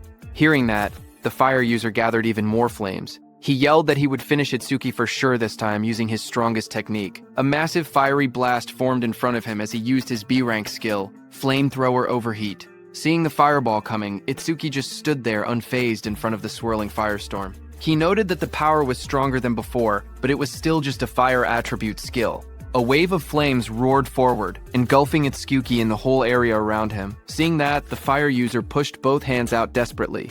Another fighter behind him looked shocked and said he was taking things too seriously, but the fire user muttered that the attack's power probably rivaled level 8. Sweat dripped down his face as he felt his magic drain instantly. He thought to himself that this was his ultimate technique. It felt wasteful to use against a level 0, but he declared that the farce would end now. But the next second, the fire user fell back in shock, his eyes wide and sweat dripping down his face. He stared at Itsuki standing calmly before him and shouted that it was impossible. Across from him, Itsuki examined the black ice covering his arm. He muttered to himself, realizing something. When the same skill came from the same target, Black Wall's passive effect no longer activated a second time. With a quiet nod, he said that he understood. He stepped forward confidently. Cracks of heat and smoke spread across the ground as he declared that the verification was over, and now he would finish this. Seeing this, the fire user trembled. He couldn't believe that his ultimate technique had been defeated so easily. Standing beside him, another fire user clenched his burning fists and insisted that he had already figured out the weakness behind the ice skill. He charged in with blazing attacks. Flames burst around him as he unleashed his B-rank skill. Fire Barrage. Fireballs shot toward Itsuki from every direction. Surrounded by heat and swirling flames, Itsuki looked unfazed. He asked calmly if they were planning to win just by numbers. His whole body became covered by black ice as a glowing notification appeared, saying Black Wall had been activated. The explosion of flames erupted across the arena, shaking the ground. The large fire user shouted confidently that even if their opponent had a powerful skill, a level 0's magic capacity was meaningless. He claimed that if they drained all of Itsuki's magic so he couldn't produce water anymore, they would win. As the flames roared, suddenly someone grabbed that large fire user's hand. The fire user's eyes widened in shock as he asked what was happening. He was shocked to see that Itsuki had closed the distance between them instantly. Itsuki now chose to fight hand-to-hand because he realized that even after being hit by so many fireballs, the passive effect of the Black Ice Wall skill had only activated once. That large fire user rushed forward, shouting that if speed was Itsuki's strength, then power was his. But Itsuki stared at him calmly and asked if he was truly putting his full strength into this. Itsuki told the fire user that he looked strained, so he would make it easier for him. He said that he pulled the fire user near, and before the fire user could do anything, Itsuki stepped in and kicked him in the face. The blow landed so hard that the fire user's face twisted. He staggered, unable to get up. Itsuki looked down at him calmly. He analyzed the system message, noting that his defense increased by 31, not 34, which meant the calculation was based on his original defense before enhancement. Just then, another window appeared, showing that he had blocked a B-rank fire skill, gaining a 10% defense boost. His total defense now stood at 310, with an additional 62 from Blackwall. Turning away, Itsuki noticed two lightning users standing nearby. He muttered to himself that lightning elementalists were perfect targets and decided to increase Thunderbreaker's passive effect next. Seeing this, those two lightning users panicked, watching both of their allies fall. They shouted that Itsuki's stats must be fake. One of them cried out that they should run. Itsuki glanced back with cold eyes and asked if they really thought they could escape. The two lightning fighters roared in desperation. Lightning burst around their bodies as they charged at Itsuki, yelling that this wasn't a fire attribute and the same trick wouldn't work. Their combined skill, C-rank Silver Serpent, activated in a surge of electricity. As the lightning attack hit Itsuki, a system message appeared again, showing that Itsuki had absorbed the C-rank lightning skill with Thunderbreaker, raising his agility by 5% twice in a row. His new stats displayed: attack increased to 310, agility to 341, defense to 310, making his total 1,333 points. Instructor Hiten, watching from the control room, was shaken. He realized that Itsuki before him was defeating awakened individuals several levels higher than himself, and he was doing it as if it were nothing. On the battlefield, Itsuki stood calmly among unconscious enemies, lightning wrapping around his body. Instructor Hiten, watching him, trembled and wondered what kind of monster he was facing. Itsuki analyzed the situation. He thought about how Thunderbreaker's passive effect worked the same as Black Wall. It only increased once for the same skill coming from the same target. Nearby, Iberia checked the fallen enemies and was surprised to see that everyone had been knocked out. He admitted that he had expected a difficult battle, but never imagined Itsuki would be this strong. Just then, one of the fire users, who was badly injured, asked from behind what ability Itsuki was using. His voice shook as he shouted, insisting that Itsuki wasn't level 0 at all. Hearing the fire user ask who they were, Iberia stepped forward with a grin. Seeing that, Itsuki realized that Iberia was going to do something. Iberia looked back as his smile widened. He proudly declared that together they were double I, and that one day they would become the strongest duo on the northern continent. He told the fire user to remember them, but before he could finish his proud introduction, Itsuki cut him off and said they should stop talking and chase Kinoshita. Iberia flailed in frustration, shouting that what he was going to say next was the good part of his speech. From the side, the fire user whispered double I to himself in disbelief. He muttered that it sounded lame. On the other hand, Kinoshita, who was running at full speed surrounded by crackling purple energy, noticed the commotion. He assumed that the level 0 participant was probably being beaten badly by now, but then he hesitated. He remembered the crossbow he had seen on Itsuki earlier. It had definitely belonged to Charles. He told himself that he needed to investigate later because he knew that, other than the saviors, there shouldn't be many people on the northern continent capable of capturing Charles. While he was lost in thought, something in flames passed him. It was another participant who shot into the sky. Kinoshita's eyes widened in surprise as the fiery trail blurred past his face. That brown-haired participant, moving with extreme confidence, smirked as he rushed forward. He thought to himself that he had passed another opponent with ease and had overtaken yet another one. Unlike the brute force types, he considered himself someone who specialized in pure speed. But before he could enjoy that pride, a violent surge of purple lightning hit him from behind. It swallowed him completely. The brown-haired boy screamed as the electricity tore through his body. He crashed onto the ground, coughing out smoke. Still stunned, he muttered in disbelief, wondering how an attack managed to hit him even while he was running at full speed. He struggled to understand who could possibly land such a blow. Just then, a shadow appeared behind him, followed by a sharp kick smashing that brown-haired boy's head into the ground. It was Kinoshita, wrapped in purple lightning, stepping forward. He looked down coldly and declared that this was what happened when someone dared to run ahead of him. He then turned and shouted at the group he had hired, telling them to get it together. He reminded them that they needed to conserve stamina for the second stage and ordered them not to waste time on the trash in front of them. Commander Nento, seated in the control room, looked down at Kinoshita and asked Instructor Soryu if that arrogant boy was the son of the North District 4 Administrator Kinoshita Genko. Instructor Soryu said yes and wondered what kind of education he had received to act like that. Choa was also there and was very angry. But Instructor Soryu told them that what Kinoshita was doing wasn't against the rules, so they couldn't intervene. Kinoshita stood surrounded by flames and crackling power. He said that thanks to the others clearing obstacles for him, their stamina was almost full. He confidently declared that they could pass the second stage easily like this. He looked at the gigantic blue barrier ahead and said that the internal area was right in front of them. He called the entire process surprisingly easy. But suddenly, lightning burst across the sky, and someone shouted, calling Kinoshita's name. Kinoshita's eyes widened in shock. A cold sweat rolled down his cheek as he turned his head sharply, startled by the sudden shout calling his name. He asked who had called him by name. The group behind him immediately panicked. Some of them raised their hands in fear, insisting it wasn't them. One man stuttered that he hadn't done anything. Another voice said the call came from behind. Just then, someone suddenly pointed, saying it was the level 0 rookie. Whispers spread through the crowd as they cleared the way to look back. From behind, two shadows appeared, moving forward. Hearing that it was level 0, Kinoshita was shocked, thinking it shouldn't be them. But as those two figures came forward, they turned out to be Itsuki and Iberia. Kinoshita recognized Itsuki instantly and shouted that it was that guy.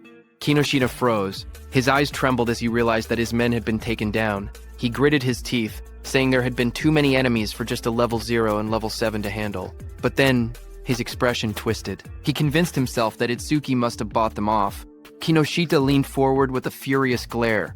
His voice dropped into a snarl as he demanded to know how far a level 0 piece of trash planned to follow him. Rain poured heavily as Itsuki and Iberia stood side by side. Itsuki told Kinoshita that he would stay here until the matter was settled. Standing beside him, Iberia admitted that he had made it this far only because of Itsuki. Every enemy they met had been taken down instantly, and without Itsuki he would have been defeated long ago. Ahead of them, Kinoshita turned and raised his hand. He said he was too busy to deal with them himself, but he would prepare some playmates to handle them. Then Kinoshita's eyes glowed red as he shouted for his men to take out Itsuki. Hearing that, his group of armed men stepped forward. One of them mocked Itsuki, saying he was just a level 0 kid. Another said he had guts for calling Kinoshita by name and promised to drill manners into him. Someone else laughed and said he would show them hell. Iberia stared in shock as he counted their numbers. It was no less than 100 people. Fear tightened his voice as he asked what they should do. Itsuki grabbed him by the hood and pulled his head down, telling him to keep low. Iberia looked up in surprise and confusion. Blue lightning ripped across that group of men before they could understand anything. Itsuki, using his lightning skill, moved very fast. He reached Kinoshita and grabbed him from behind. Kinoshita's expression froze as the lightning wrapped around his collar. Before anyone could react, Itsuki pulled Kinoshita off his feet and slammed him into the ground with overwhelming force. And before Iberia could understand anything, Itsuki threw Kinoshita toward the blue barrier. Both Iberia and Kinoshita landed on the ground. Shock filled their faces as they didn't understand what had just happened. In front of Kinoshita, Itsuki stepped forward and said it seemed he hadn't been clear. Then he corrected himself and told Kinoshita and his men that until everything was settled, no one was going anywhere. His cold gaze made everyone freeze where they stood. Inside the internal area, Saya dropped to her knees, breathing heavily. A screen beside her showed her result, arrival in the internal area, ranked 4th place. She complained that the guys wearing red ribbons had all teamed up and obstructed them again. Beside her, Rikaru lay on the ground, catching his breath. His own screen showed internal area arrival rank, 5th place. He said that if they had acted separately, they might have fallen before reaching the area. Rikaru looked up shocked, saying he thought they were pretty fast. But now, he realized there were people even faster. A huge man holding a large hammer stood nearby. He was Ubo Gale, who ranked in 3rd place. He clicked his tongue, annoyed that he had only placed 3rd. At his feet, a cat-eared girl stretched lazily. She was Akagami Shion in 2nd place. There was a cat on her back that yawned. Akagami Shion told her cat that she had just eaten and was already hungry again. Then the two looked toward another girl across the room. She was Hanyu Kana in 1st place. She sat calmly on the ground, a cloak draped around her. They whispered that she was already level 16. Looking at all of them, Saya thought about Itsuki. She said he would definitely act alone, even if he was obstructed like they were. But suddenly, Rikaru pointed upward, panicked, saying someone was flying toward them. She slowly lifted her head, eyes widening as she looked up at the sky. A man was thrown across the ground, landing hard as the notice showed. Internal area arrival, ranked 6th place. That was Iberia, who pushed himself up and shouted desperately, calling out Itsuki's name. Saya and Rikaru both heard it. Rikaru stared in surprise and asked if that boy had really said Itsuki. Saya looked over and confirmed that she had heard the same thing. As they looked out into the arena, they saw a silhouette standing in the rain. Saya recognized the posture and muttered that there was no doubt. They realized the truth. It was Itsuki. The scene then shifted to Itsuki himself. He stood firm under the falling rain and repeated his earlier words. Until they settled this, he wasn't letting anyone go anywhere. From inside the control room, Instructor Soryu watched the scene unfold. He noted that the rookie was only one step away from entering the internal area. He wondered why he was so focused on Kinoshita Raiji. Choa watched Itsuki with a worried expression. Sweat slid down her cheek as she looked toward the scene in front of her. Instructor Soryu then turned to Instructor Heaton beside him and told him calmly to help Itsuki if things became dangerous. But Instructor Heaton's eyes widened slightly as he looked at Itsuki. He muttered the name Tenma Itsuki, remembering how just moments earlier Itsuki had moved with incredible speed. He admitted to himself that he wasn't sure he could have done something like that at the same age. Far away under the rain, Kinoshita was furious. He spoke with frustration, saying that Itsuki kept interfering again and again, so he warned Itsuki to prepare himself. He lifted his gaze and his voice grew heavier. He said that what was about to begin wasn't just a battle, it was complete subjugation. Across the field, a huge group of fighters stepped forward through the rain. Their eyes glowed red as they surrounded Itsuki. Kinoshita's voice explained what it meant, a 100-on-1 group attack. The moment rain slid down his face, Itsuki's eyes narrowed with cold determination. Passing the preliminaries didn't matter anymore. Right now, his top priority was avenging Choa. Across the field, Kinoshita screamed with bloodshot eyes. He pointed forward and yelled for everyone to kill Itsuki. In an instant, dozens of fighters charged toward him, lightning and flames clashing as the battlefield erupted into chaos. One man, covered in blazing fire, rushed ahead of the others. He shouted that nobody was allowed to get ahead of him and claimed Itsuki's head as his own. Flames wrapped around his arms as he used his C-rank skill, Fire Punch, and lunged straight at Itsuki. But Itsuki didn't move. He simply raised his arm and grabbed the fiery fist with his bare hand. The fire user froze, shocked. In the next second, Itsuki swung his fist and punched him in the face. He slammed him into the ground with overwhelming force, ending the attack in a single motion. The others watching were shocked. One of them shouted in disbelief that their companion had been knocked out with just a single punch. Another quickly tried to calm everyone, saying they had many people on their side and there was no way they would lose to someone who was still level 0. More voices joined in, urging everyone to attack together. Itsuki stood calmly as they prepared to charge. He muttered the word perfect as a system window appeared in front of him. It stated that he had blocked a C-rank fire skill using Black Wall, and his defense had increased by 10%. Itsuki then raised his clawed arm, flames swirling around him. He declared that he would end this farce quickly. The fiery lotus in his hand glowed brighter as the system announced, Lotus Burst activated. The flames wrapped around his whole body, spinning wildly. And then Itsuki clapped. A massive explosion erupted. The fire burst outward like a wave, blasting everyone off their feet and sending bodies flying across the arena. The dust settled, and everyone stared at the ruined ground. Rikaru trembled as he looked at the destruction. He asked in shock if this overwhelming attack was really Itsuki's skill. Behind him, Saya covered her mouth, unable to speak. Gaku rushed over, asking what had just happened. Beside him, Shion calmly stroked her small cat, saying that Michin should be able to swallow an explosion of this size without any problem, speaking as if the blast meant nothing. Not far away, Kana sat silently with her sword, her expression unreadable as sparks drifted through the air. From inside the control room, Instructor Soryu stared at the screen in disbelief. He shouted that the explosion had been caused by a level 0. He couldn't understand how someone with such a low rank could use so much power. What shocked him even more was how Itsuki used skills that didn't belong to his job class at all. Instructor Hitten was also shocked. Choa couldn't believe her eyes because she never knew Itsuki had learned an AoE skill. She thought back to the Locust Wasteland incident and finally understood why he had been so confident back then. She looked at him, wondering just how many trump cards he had. On the battlefield, Itsuki stood calmly. His suit was torn, and faint flames glowed around his clawed hand. He thought that 30% of his power would be enough. Since his opponents were human, he reminded himself to hold back and not to kill them. Kinoshita looked at the destruction in front of him. Smoke filled the air as the ground cracked open. Bodies lay scattered across the arena. Itsuki was standing in the middle, He looked straight at Kinoshita and said that he was the only one left. Seeing that, Kinoshita panicked, sweating heavily. He shouted that there had been over 100 people, and they were all taken out instantly. He asked why Itsuki was targeting only him. Itsuki stepped forward through the smoke. He repeated Kinoshita's words and said that it was Kinoshita who had attacked him first and seriously injured his friend. Itsuki said, "Now I will return the pain she suffered back to you." Enraged, Kinoshita released a surge of purple lightning. He called himself the young master of the prestigious Kinoshita family, saying every stage in the area was under his control. He bragged that with his family's karma stones he could reach levels commoners would never achieve without even fighting disaster beasts. He raised his crackling hand and shouted that he and Itsuki were on completely different levels, and that he would definitely kill him. Purple lightning gathered as he unleashed his B-rank skill, Lightning Cannon Purple. But at the same moment, Itsuki's system activated. It detected the skill, and overmimesis started copying it. The analysis began at 1%. Lightning fired at Itsuki, but he dodged easily. He then moved with lightning speed and punched Kinoshita in the stomach. Kinoshita fell to the ground as shock spread across his face. He couldn't understand how a supposed level 0 could move that fast. Real fear replaced his confidence. He realized there was no way he could win. Desperate, he screamed for help, calling out to 40. A bald man with glowing red eyes suddenly charged forward into the arena to help Kinoshita. He admitted it broke the rules, but he couldn't care anymore. He had to help. Seeing him coming, Kinoshita shouted proudly that 40 was a level 35 awakened and ordered him to tear Itsuki to shreds. Watching from the control room, Commander Nento called out to Hiten. Hiten, who stood in front with a sharp grin, nodded and answered that he understood. Rain poured over the arena as Itsuki's magic detection flared. He sensed something.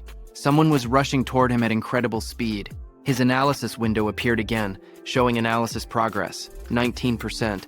But before Itsuki could do anything, he suddenly realized that it wasn't just one attacker. Multiple people were coming. A figure crashed down from the sky, landing on Kinoshita's bodyguard, 40, with heavy force.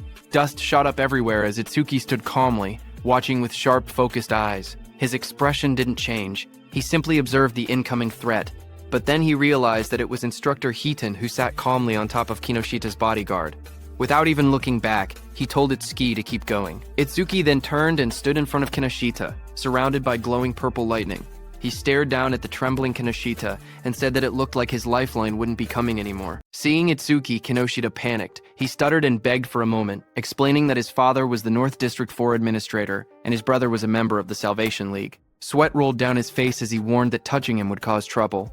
Before he could finish, a scream tore through the air, long and painful. The next moment, Kinoshita lay flat on the cracked ground, unconscious. Rain fell lightly around him. Itsuki walked away slowly, his coat swaying in the wind. He then looked up at the control room and muttered softly that this settled the score for Choa. From the control room, Choa looked toward him while blushing, realizing that he had done this for her. Instructor Soryu was surprised to see that Itsuki had really beaten Kinoshita Raiji, but he wondered why Itsuki was suddenly looking their way. Meanwhile, the system window showed Itsuki that his analysis was at 99%. He thought to himself that if he paused it now, he could reset his condition once.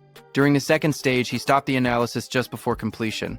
Just then, from the internal area, Saya shouted Itsuki's name. Hearing her voice, Itsuki froze for a moment. His eyes widened as he recognized it. He turned slowly toward the sound. He whispered her name, Saya. As he saw her standing in the internal area with Rikaru and Iberia, Saya stood in the rain, holding her arm as the cold wind hit her. She looked up and softly asked Itsuki to hurry inside. She told him he would catch a cold if he stayed out any longer.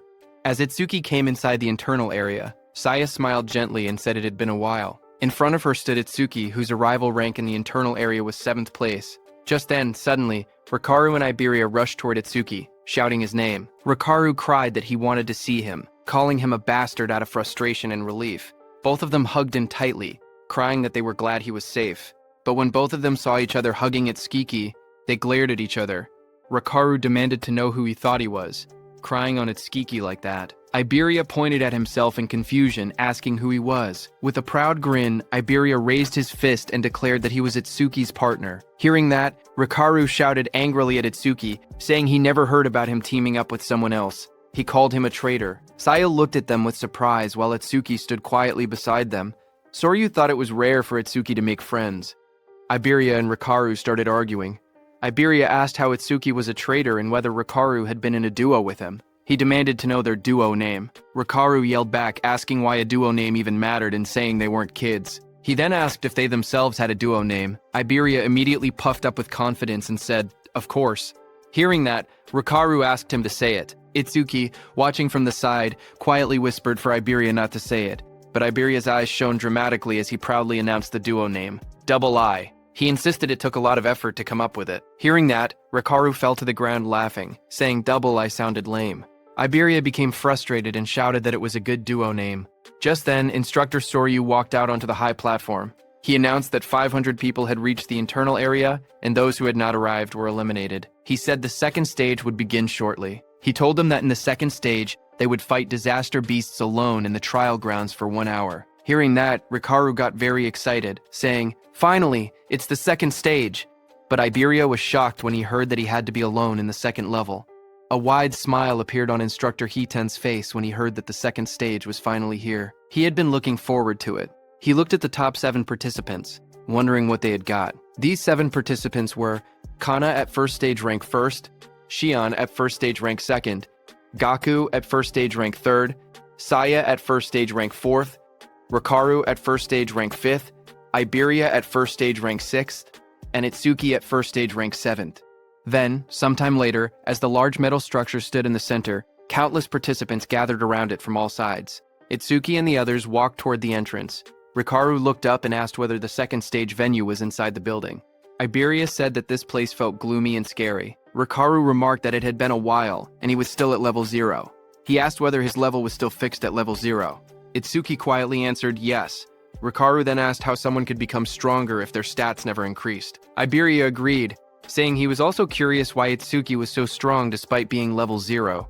Itsuki looked away awkwardly and said that his teacher had told him not to tell people. Saya reminded them that they had learned in class that order breaker skills were state secret level. She told Itsuki that he didn't have to deal with the questions.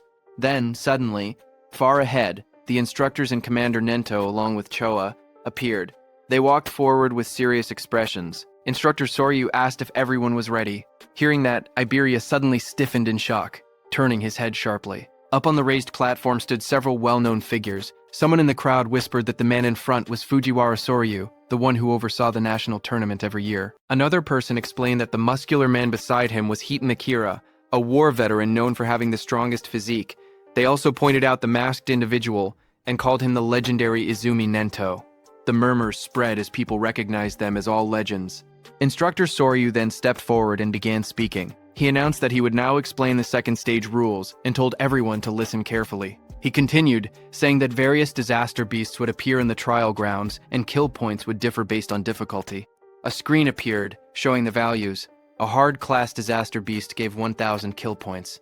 Another screen listed the full chart: beginner class, 100 points, hard class, 1,000 points, and nightmare class, 5,000 points. He explained that after defeating each disaster beast, participants would receive a 1-minute break before being forced to advance to the next difficulty. Hearing that, Gaku, holding a long staff, smirked confidently. He declared that he would go straight to nightmare class. A status window appeared beside him, displaying his information. He was Gaku, human level 13. Job: elementalist. Earth gift. Grade 2. Status undisclosed. Just then, Itsuki stepped forward slowly, his voice low as he said that he had a question.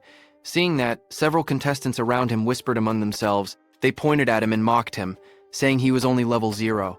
Some wondered how he had even passed the first stage. Others laughed, claiming he must have been carried. They joked that now that he knew the second stage involved individual combat, he was probably scared and thinking about withdrawing. Up on the platform, Instructor Soryu looked down and told him not to hesitate. He could ask anything. Itsuki raised his head and asked calmly whether Nightmare class was the highest difficulty. His question made several people freeze. Instructor Soryu and Instructor Hiten both looked surprised. Hiten even grinned with interest. But in the crowd, the mocking continued. Some said he was acting tough. They whispered that if a level 0 fighter encountered a Nightmare class disaster beast, he wouldn't stand a chance. Others scoffed, saying he couldn't even beat a beginner class beast. One of them clicked his tongue, calling him trash who only talked big.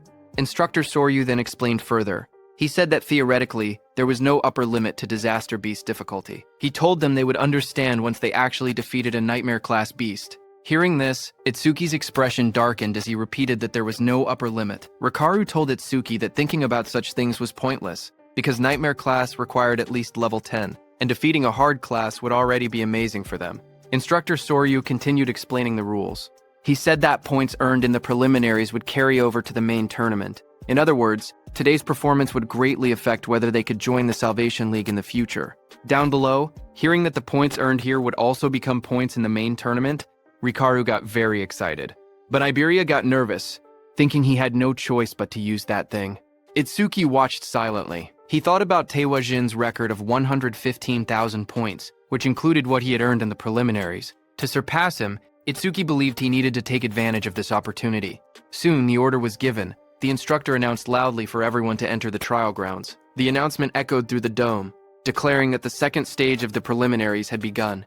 Itsuki stepped into the vast arena and quietly noted that the trial grounds didn't look much different from the regular stages. Just then, from the darkness around him, multiple red eyes appeared, watching him. A moment later, disaster beasts rushed out. A system window showed their details. Beginner-class disaster beasts, mad dogs of calamity, level 1. There were 10 of them, and killing them gave 100 kill points. Seeing them, Itsuki tightened his stance, saying he could finally fight disaster beasts.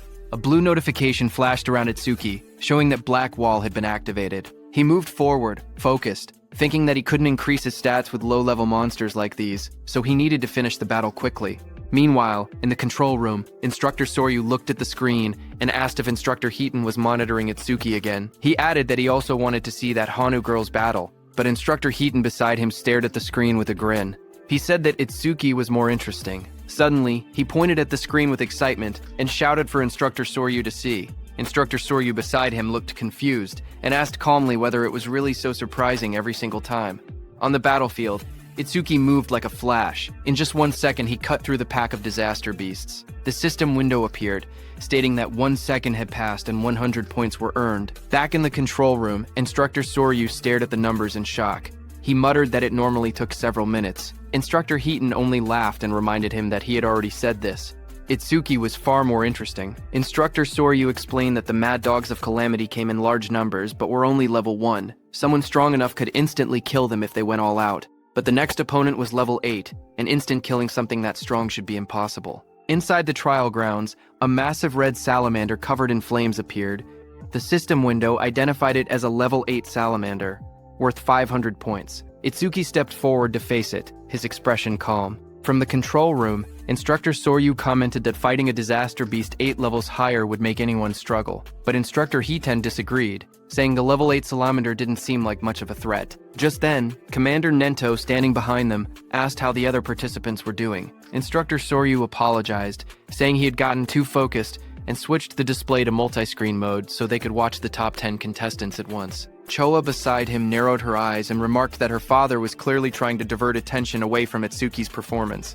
Instructor Soryu checked his screen and spoke calmly, saying that most participants were still fighting beginner-class beasts. On the screen, Saya unleashed swirling water as she attacked a beast, while Gaku slammed his giant hammer down with force. Instructor Soryu continued watching and noted that only Hanu Kana was managing to keep up with Itsuki. Kana stood in the trial grounds surrounded by disaster beasts, her staff glowing brightly as she fought them back.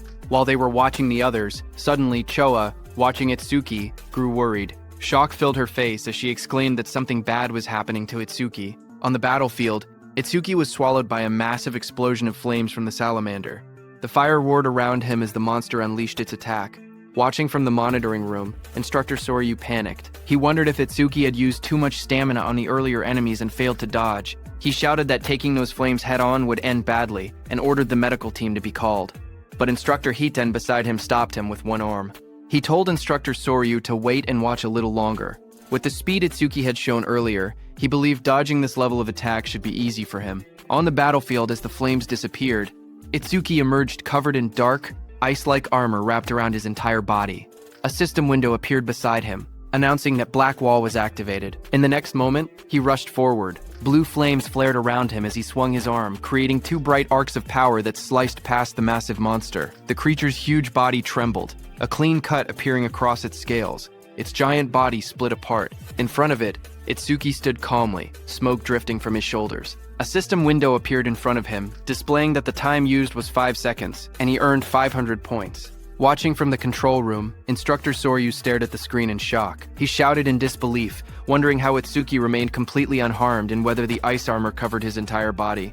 Instructor Hiten beside him narrowed his eyes, questioning why Itsuki had chosen to take the monster's attack instead of instantly killing it. Just then, another system notification appeared beside Itsuki, showing that he had blocked a C-rank fire element skill with Black Wall. His defense increased by 10%. Itsuki looked at the message and thought to himself that he needed to take every chance available to increase his stats. Just then, a blue screen appeared beside Itsuki, showing his updated stats.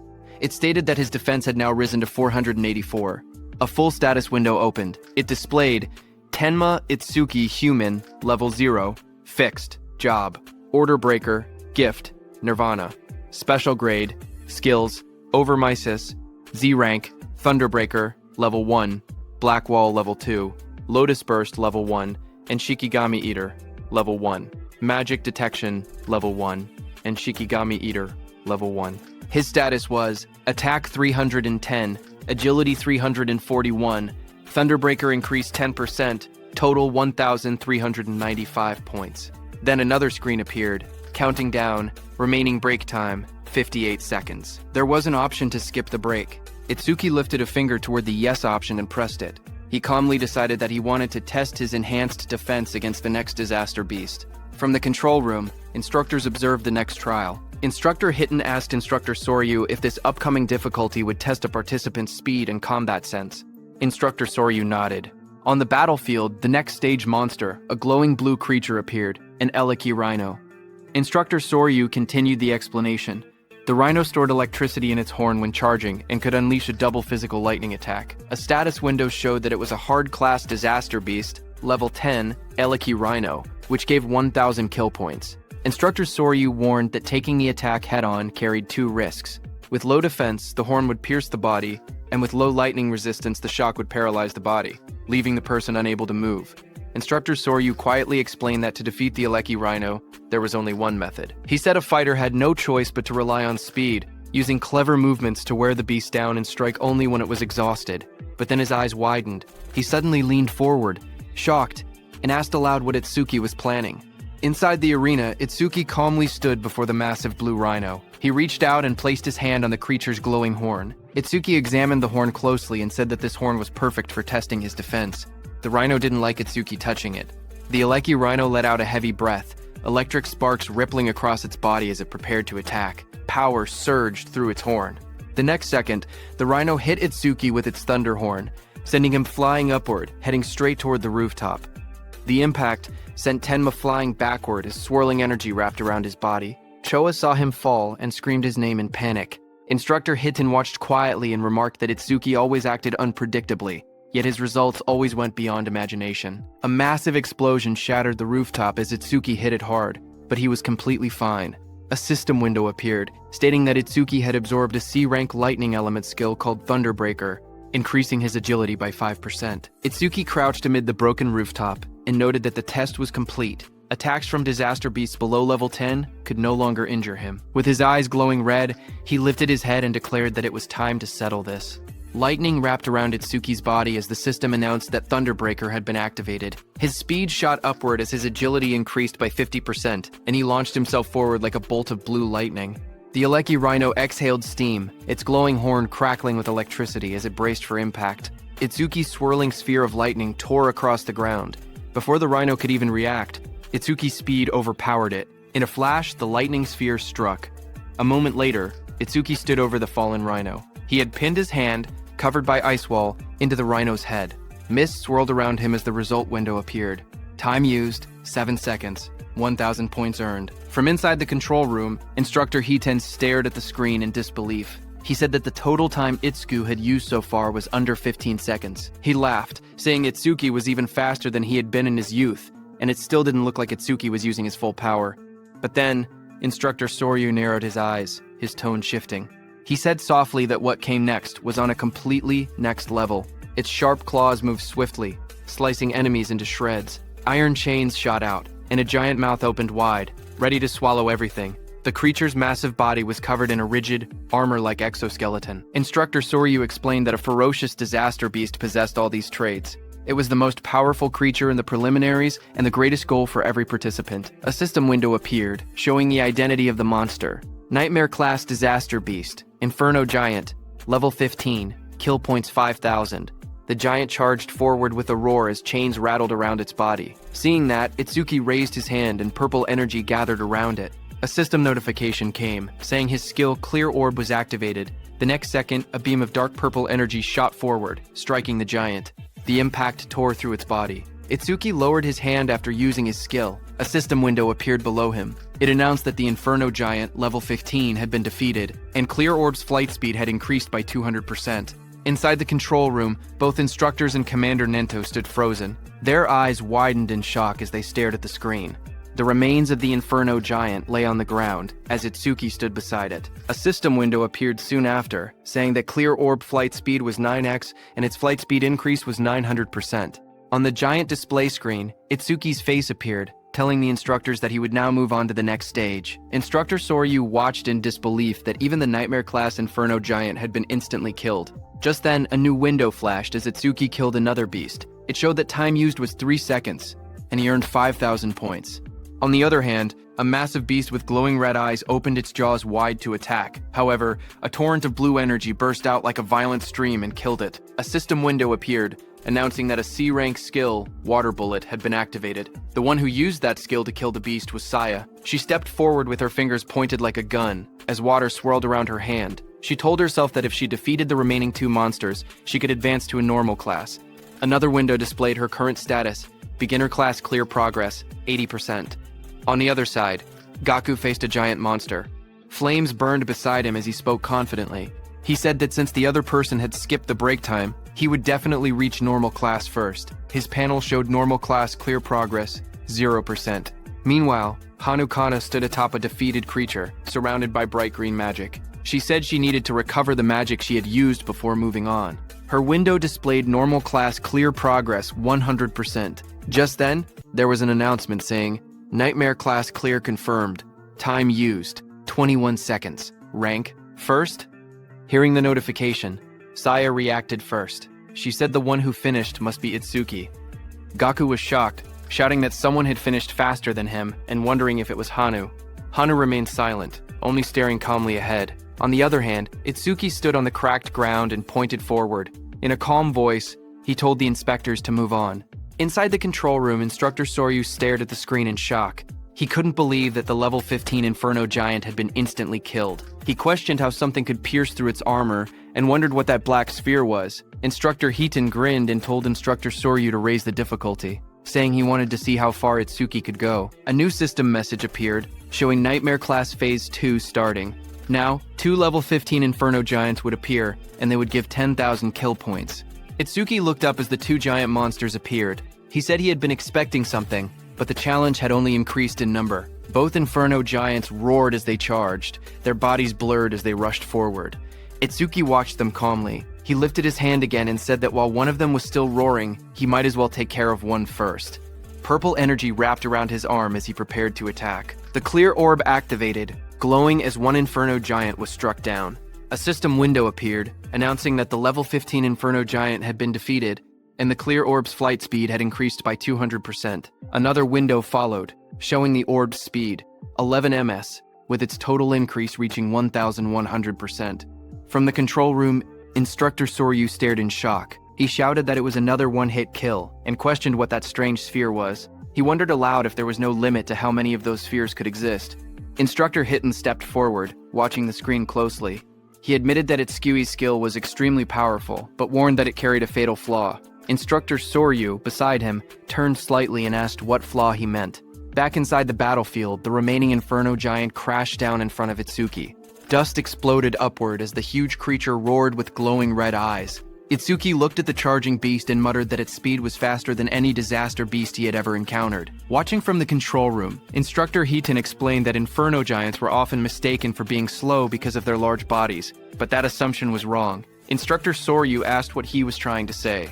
At that moment, Itsuki moved forward. Purple energy wrapped around Itsuki's arm as he aimed. His eyes glowed sharply, and dark cracks of power spread around him. A system window appeared, announcing that the Clear Orb skill was activated. Itsuki shot, and at the same moment, the Inferno Giant rushed toward him with chains rattling and red light burning in its skull. At the same time, Instructor Hiton explained the Inferno Giant's traits. He said that as a racial trait, the giants had no magic power, but their other stats were greatly enhanced. Despite their huge bodies, they were technically a speed-type race.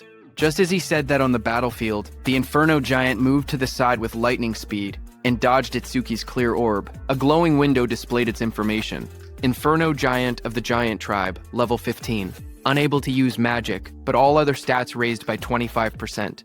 Its attack, agility, and defense numbers flashed on the screen. Itsuki stared in shock. He couldn't believe that such a big monster moved that fast and dodged his attack.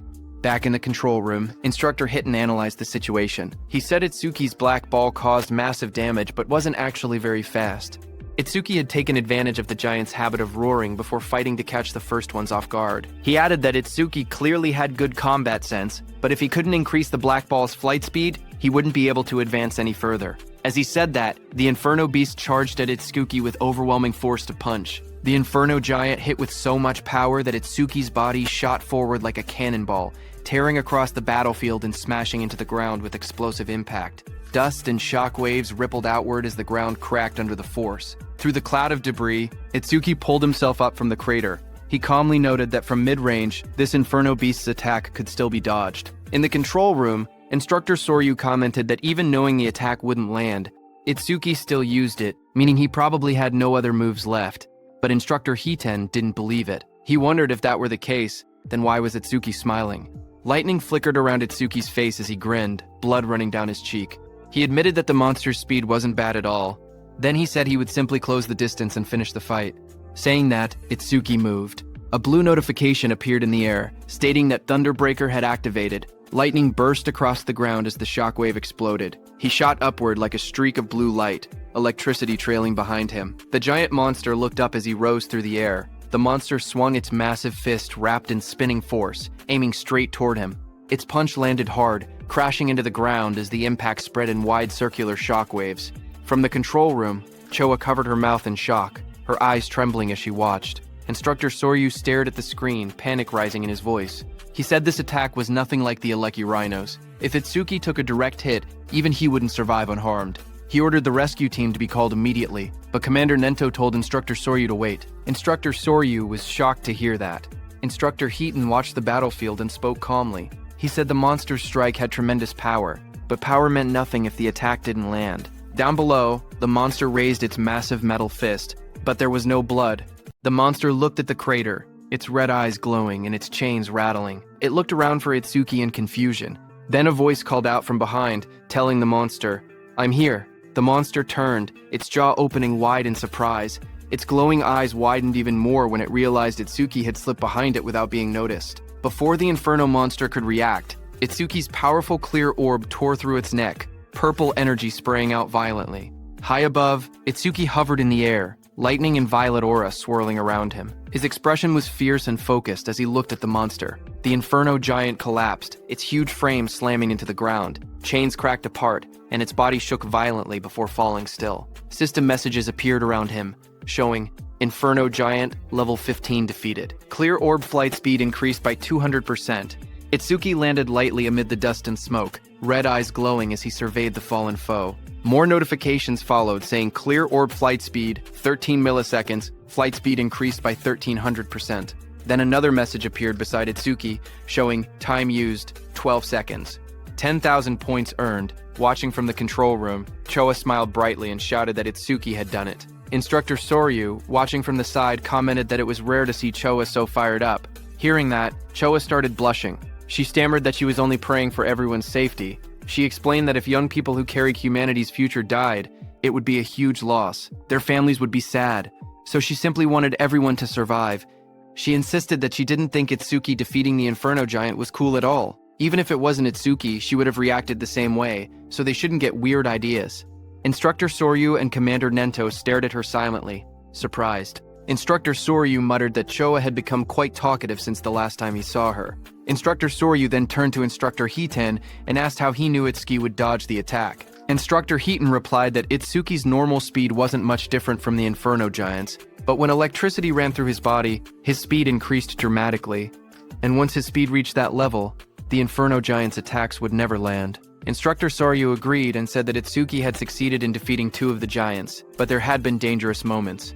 With his current points, first place was already guaranteed, so if it were him, he would stop there. But Tenma was aiming higher. He was thinking about surpassing Taewajin, humanity's strongest. Itsuki raised his hand and got ready, shouting that he couldn't stop even for a second. A system window appeared, showing that Nightmare Class Phase 3 had started, with 3 level 15 Inferno Giants and 15,000 reward kill points. 3 Inferno Giants appeared in front of him as chains rattled around their bodies. Tenma activated his clear orb.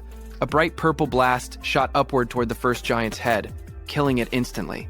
Back in the control room, Instructor Heighten smirked proudly. He said that, as expected, Itsuki chose to continue.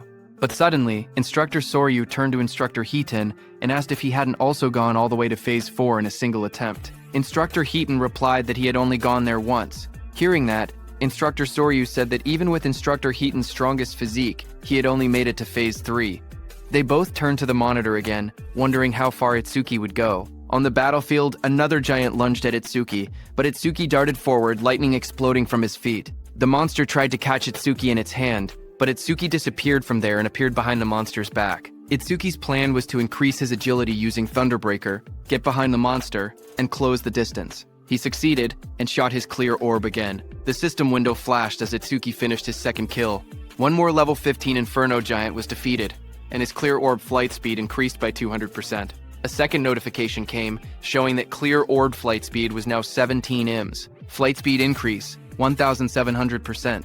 After killing the second monster, Itsuki floated in the air, breathing heavily because now it was the third monster's turn. That third monster was right behind Itsuki. It opened its massive jaws, its rows of blade-like teeth glowing red. The monster swallowed Itsuki completely and closed its mouth shut, its eyes glowing with bloodlust as the sound of cracking bone filled the air. After swallowing Itsuki, the monster stood up, thinking it had won, but Itsuki was still alive inside it. His eyes burned red as he glared at the creature. Flames curled around his arms as he shouted that he would tear it apart from its guts. A system notification appeared, showing that Lotus Burst had been activated at full output. A burst of fiery light exploded inside the monster's jaws as Itsuki's attack struck. The creature let out a distorted roar as flames erupted through its mouth. A massive explosion followed.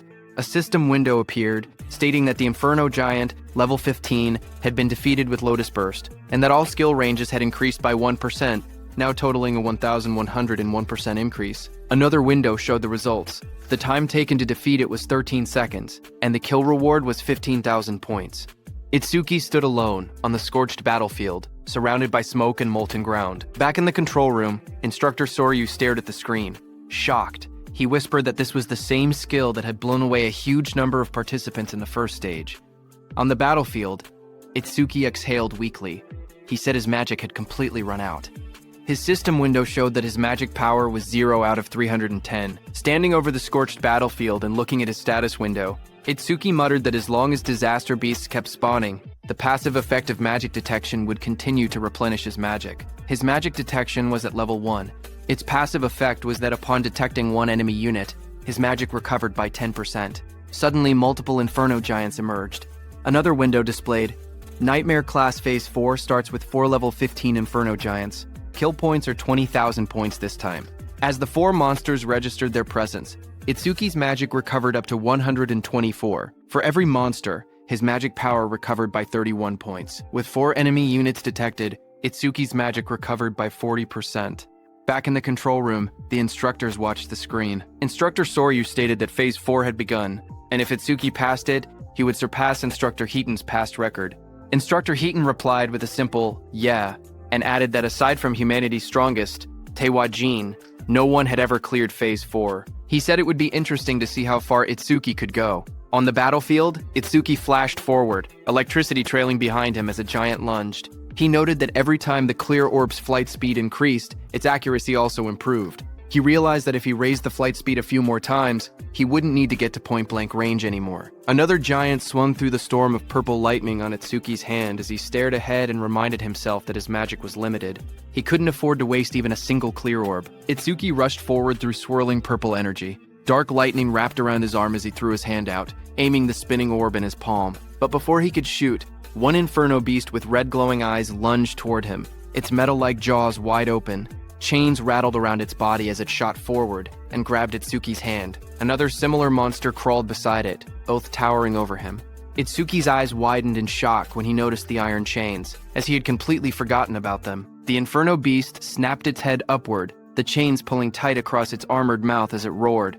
Itsuki was dragged by the chains, but as he dashed past the Inferno Beast, at high speed, he struck it with the purple energy clear orb. The monster moved slightly and dodged his attack. The Inferno Beast swung back violently, punching with full force where Itsuki had been standing.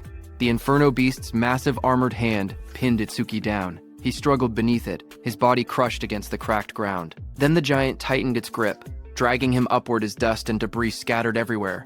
Its claws clamped around his torso, squeezing harder. Itsuki was in very bad shape as he couldn't put any strength into that position. A sickening crack echoed as the giant's grip twisted violently. A skeletal image of Itsuki flashed, showing all the bones in his body snapping under pressure. The giant then slammed him brutally into the ground. The impact split the earth, sending shards of stone flying. His body lay inside the crater, blood covering his clothes as smoke rose around him. Both his arms and legs were completely broken. Back in the control room, Instructor Soryu panicked and shouted for Instructor Hiten to go help quickly. Instructor Hiten watched the screen with worry. Sweat slid down his face as he stared forward. He murmured that this must be Itsuki's limit. A memory flashed before his eyes. Just like Itsuki, he himself had once collapsed at the same point. Determined, Instructor Hiten turned away from the monitor. He said he was going to help right now, but before he could move, someone called out for him to wait. It was Commander Nento, who looked at the large screen. He said that Itsuki hadn't given up yet. Hearing that, Instructor Soryu stepped forward urgently. He told Mr. Izumi that this wasn't the time to talk about such things. Choa agreed, saying that if they didn't act quickly, Itsuki would die. Instructor Hiten beside him also said that Itsuki's situation was desperate, but Commander Nento kept his eyes on the screen. He spoke with certainty, saying he could tell Tenma still had a trump card left. Instructor Soryu looked surprised and asked how Commander Nento knew about a trump card. Commander Nento answered quietly, saying it was because of his eyes.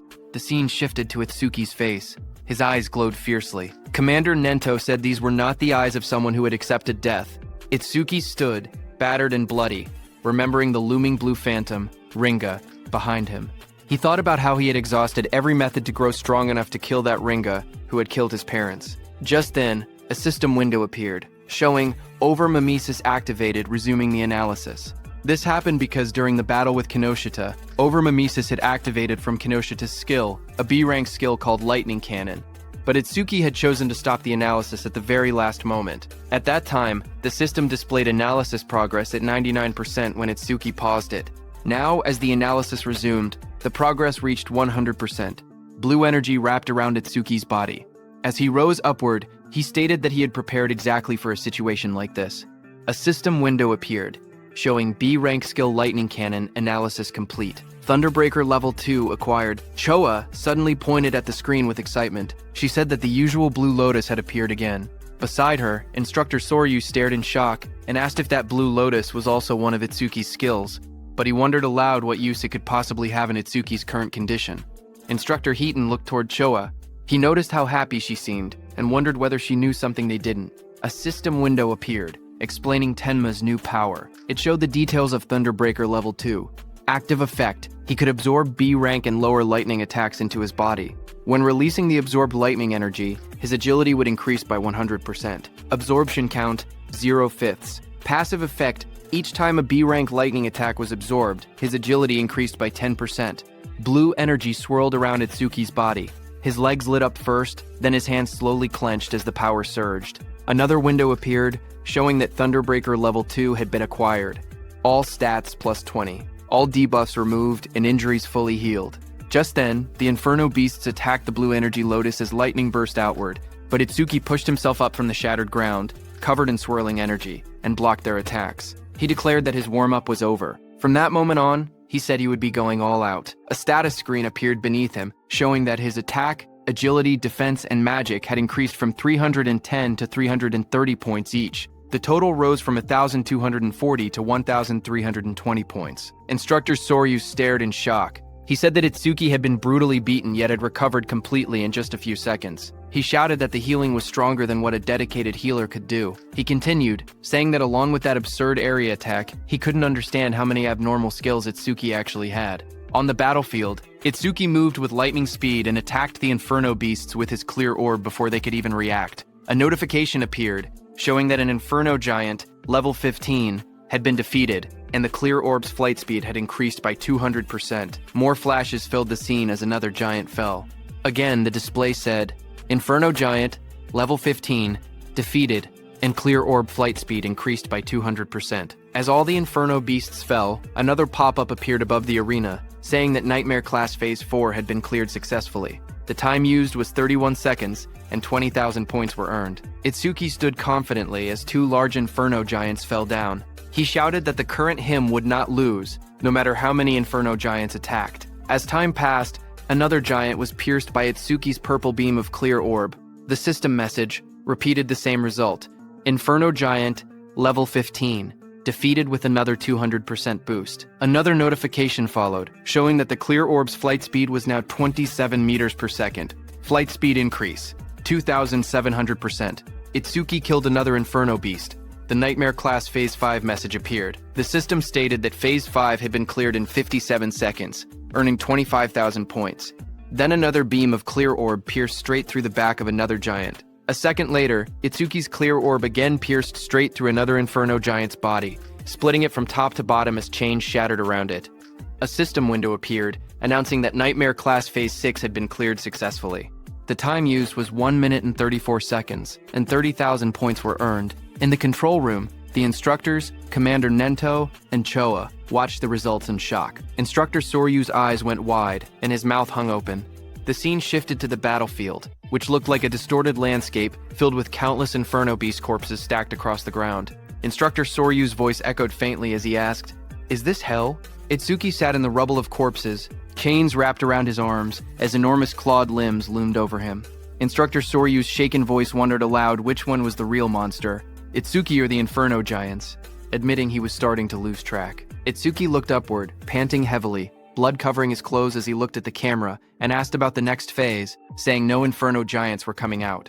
Instructor Soryu stared forward in shock. He said it was unbelievable and that he had never thought something like this would happen. Sweat ran down his face as he looked at the scene before him. He slowly reached out his hand and pressed a glowing red button on the platform. With a heavy voice, he spoke into the microphone. He told Itsuki that it was over. On the battlefield, a loud announcement echoed. Instructor Soryu told Itsuki that all the Inferno Giants they had prepared had already been defeated. As the huge pile of fallen Inferno Giants lay scattered across the ground, Instructor Soryu told Itsuki that he had defeated every Inferno Giant they had prepared. Hearing that, Itsuki took off the chains around his body, exhausted and covered in wounds. He asked if he had really beaten them all, reminding Instructor Soryu that he had said the difficulty had no upper limit. He stood up slowly, trying to recall how many enemies he had taken down. He wondered how many points he had ended up getting. He thought to himself that if he had hit the ceiling, then the gap between him and Taewoo-jin couldn't be that big. As he walked forward, he noted that he had achieved his other goal too, increasing the clear orb's flight speed. He considered it not a bad haul at all. A glowing panel appeared, showing the results. It listed that he had defeated 11 level 15 Inferno Giants, and the clear orb's flight speed had increased by 1,100%. Another notification appeared, showing the orb now moved at 38 meters per second, faster than an average car. But just as he was about to exit the training ground, a bright blue energy swirled behind him. Itsuki froze in place, staring ahead as the light rose around his body. A sharp glow flashed in Itsuki's eye as he turned his head, his expression tense and alert. But seeing what it was, he exhaled a moment later, realizing there was no threat. He muttered that he had mistaken it for another enemy for a second, because he had totally forgotten about it. Behind Itsuki, a huge glowing crystal had formed. He looked at the floating blue crystal beside him, knowing that since he couldn't level up, any experience from the disaster beasts he defeated turned straight into karma stones. The large blue stone hovered in the air, swirling with light.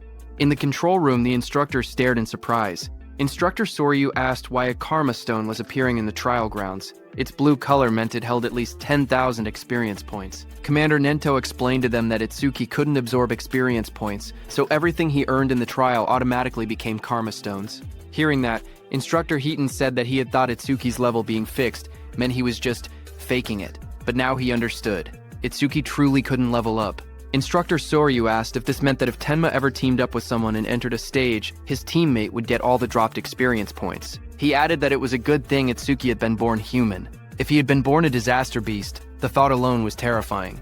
Back inside the trial grounds, Itsuki grabbed the glowing blue karma stone. He held it close, the light reflecting in his eyes as he looked at it calmly. He then placed his hand on the large metal door, saying he had done what he came to do and that it was time to head out. The heavy door slowly slid open.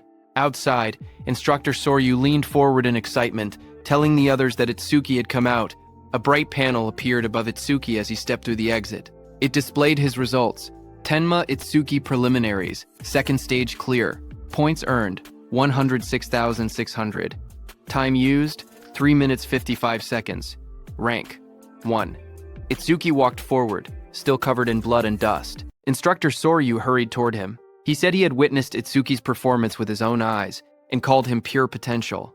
He told Itsuki to come with him, promising to arrange a mentor worthy of him. Itsuki replied that he appreciated the offer, but he already had a teacher who trained him, so he was fine. Hearing that, Instructor Soryu grew frustrated, telling Itsuki he didn't get it. He said, "So what if he has a teacher?" He insisted that not just anyone was qualified to guide someone as talented as Itsuki. He said Tenma would be better off following someone like him, someone with connections and resources. Itsuki repeated that he was fine. Instructor Hitten, beside Instructor Soryu, leaned in and warned him that if he kept pushing, Itsuki would start disliking him, but Instructor Soryu refused to back down. He shouted that he couldn't give up so easily and told Instructor Hitten to talk some sense into Itsuki. He asked if he was really okay letting someone waste Itsuki's talent. When Itsuki looked toward Instructor Hitten, he recognized him as the one who had handled Kinoshita's lackeys before. Instructor Hitten waved it off, saying he had only judged someone who broke the rules. He then smiled and told Instructor Soryu that Itsuki was the disciple of Izumi, so there was no way he wouldn't help him. Hearing that, Instructor Soryu froze in shock. He asked Instructor Hitten what he had said. Whose disciple was Itsuki? Itsuki thanked Instructor Hitten for what he had done in the past. On the other hand, Instructor Soryu stiffened as he repeated the words. Itsuki is Commander Izumi Nento's disciple. Commander Nento, standing behind, confirmed it with a confident smile. Hearing that, Instructor Soryu muttered that an out-of-spec youngster had appeared, and of course he had turned out to be Izumi's pupil. Itsuki looked at Commander Nento and called him sensei. Commander Nento stepped forward and praised Itsuki, saying he had watched his performance closely. He asked if he was hurt anywhere and said he could have Choa heal him if needed. Choa, standing behind, blushed and told her father that Itsuki had been fired up about challenging Phase 7, so there was no way he could be hurt. Itsuki smiled weakly. He said he wasn't injured but admitted he was a bit worn out. He added that he would be fine after a short rest. Instructor Soryu nodded and said that if Itsuki was Izumi Nento's disciple, it made sense he could perform at this level. He then mentioned that his disciple had wiped out every disaster beast prepared for the second stage. Itsuki then asked if Taiwa had made it to Phase 6 as well. Instructor Soryu answered that back then, Phase 4 had been the maximum. Later they expanded it to Phase 6, but even that no longer seemed enough. He suggested they might need to extend it to Phase 8 next time. Commander Nento then told Itsuki to sit back and watch for now, because for the other participants, the second stage had only just begun. Inside the exam field, the screen showed Rikaru. A notification appeared beside him, showing hard class progress at 100%. Rikaru then collapsed to the ground, saying his arms wouldn't lift anymore. He muttered that nightmare class was beyond him. The screen displayed his result. Horino Rikaru. Second stage challenge over. Time used, 17 minutes, 17 seconds. Points earned, 1,600. The screen then showed Saya, whose hard class progress was also at 100%. Saya held a massive water sphere overhead with a beast trapped inside. She said she didn't have any high firepower skills, so she was trying to suffocate the beast by trapping it in water. She admitted it was taking too long and she was about to run out of magic. She whispered that the next difficulty might be impossible. A notification appeared beside her, showing her result. Kisaragi Saya, second stage challenge over. Time used, 19 minutes, 1 second. Points earned, 1,600. He said Rikaru and Saya had both capped out at hard class. He thought they would get a bit further. Instructor Hiten told him not to assume everyone was as strong as him. He said most participants couldn't even clear normal class, given how fast Rikaru and Saya had defeated the Aleki Rhino. He said both of them were guaranteed to be in the top 10. Itsuki then asked why they hadn't been removed from the field if their runs had already ended. Instructor Soryu explained that unless someone was seriously injured or a special circumstance occurred, participants weren't allowed to leave the trial grounds. He added that Itsuki was a special exception. At that moment, Instructor Heaton looked up and said someone else had reached Nightmare class. Inside the stage, Gaku swung a huge hammer down with full force.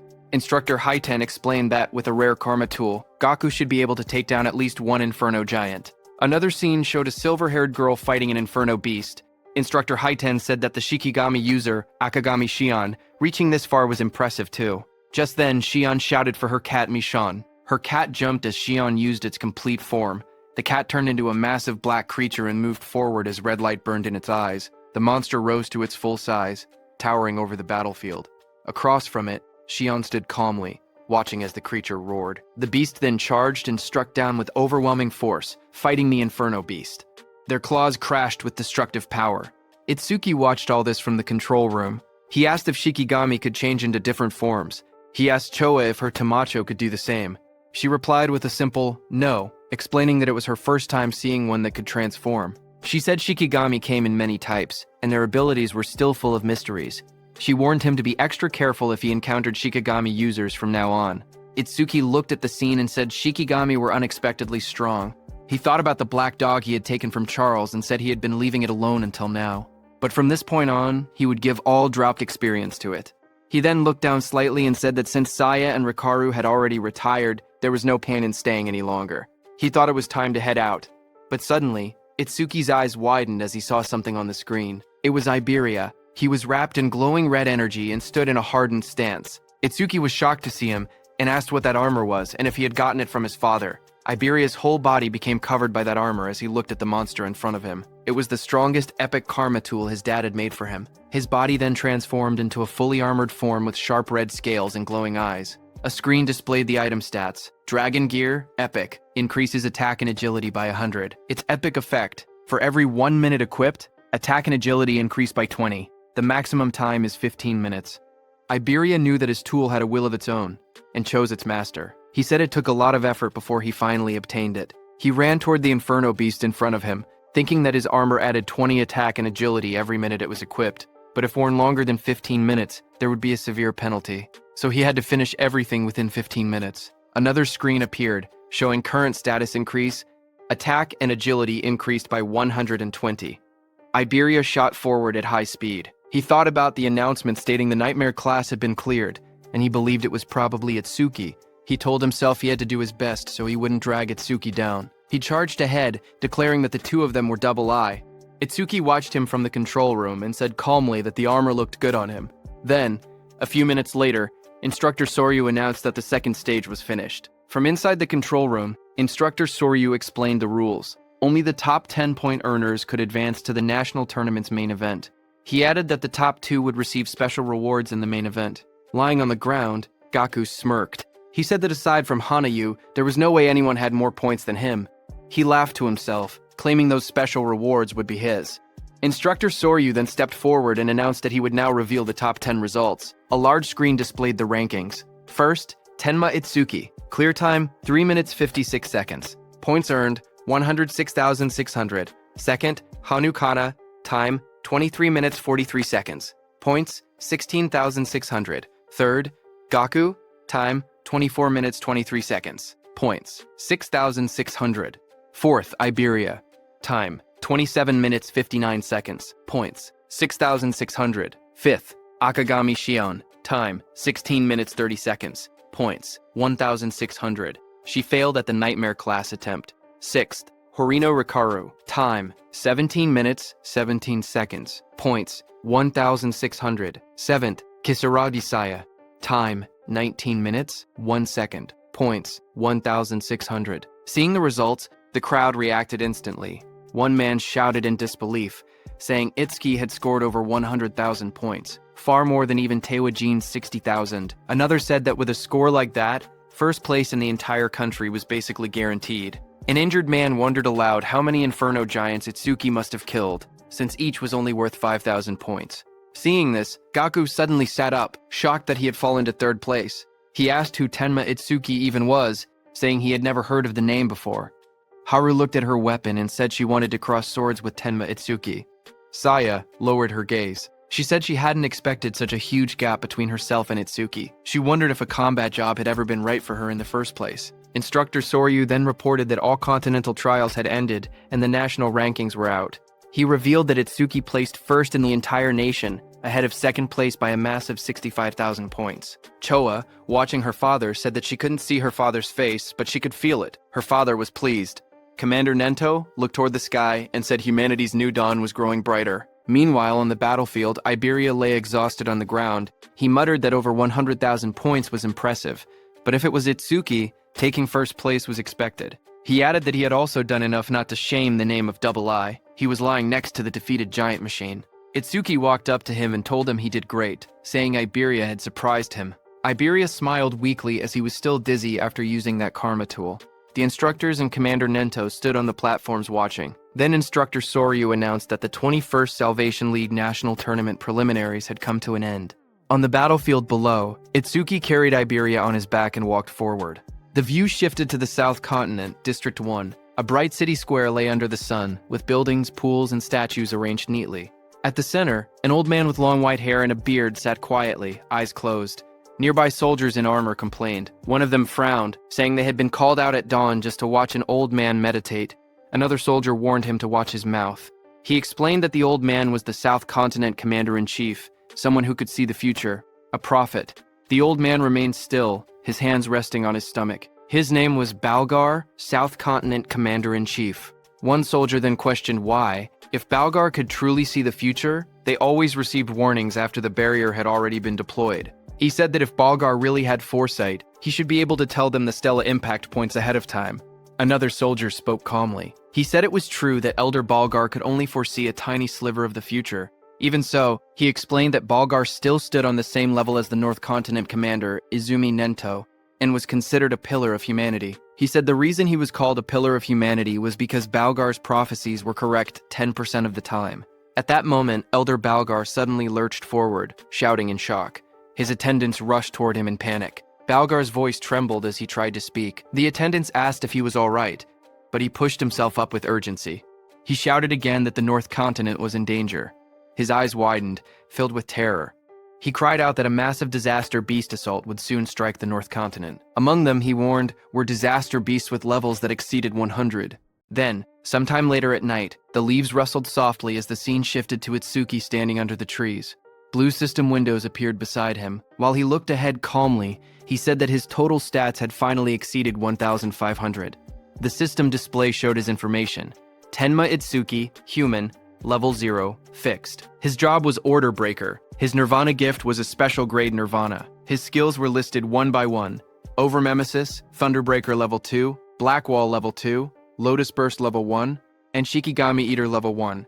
Another window showed his status. Attack 330, Agility 380, Defense 462, Magic 330, with passive increases from his skills. His total stat value was 1,502. Itsuki knew that when a person leveled up normally, they gained 50 stat points. So, looking at his status window, Itsuki realized that having 1,500 total stats was the same as being level 30 for a normal awakened person. On top of that, Itsuki's agility and defense could increase infinitely through passive skill effects. He remembered how his agility and defense rose by 10%. Not only that, but even his magic recovered infinitely with the passive effect of magic detection. However, there was no method to increase attack power. He looked down at his hand and quietly wondered if there was any way to do so. Just then, a voice called out from behind, shouting that the food was ready. Itsuki turned his head slightly at the sound, his expression calm. Behind him, Rikaru and Saya were standing. Rikaru raised a spatula happily and said he had made lots of Itsuki's favorite dishes. Saya stood beside him, smiling gently. Hearing that, Itsuki began walking toward them and said he would think about his problems later. He thought that he might get a new skill that increased attack power through overmemesis. Anyway, the scene shifted to the dinner table. Dishes were laid out everywhere, filling the table with a large meal. Itsuki sat among the others and remarked that it had been a while since he had eaten Rikaru's home cooking. As he sat down and looked around, he asked where Iberia was and whether he was still sleeping. Choa said yes and told him that she had healed all his wounds and that they had fully recovered, but he still seemed extremely exhausted and remained asleep. While eating, Rikaru said he was surprised that the Nightmare class dungeon, which he and Saya couldn't beat, was cleared by someone who was only level 7. Hearing that, Saya gasped in shock and covered her mouth. Rikaru looked at her and asked what was wrong, wondering if she was so moved by how delicious his cooking was that she had to cry out. But Saya pointed nervously and stuttered, telling him that something was behind him. Rikaru turned his head slightly and asked what she meant.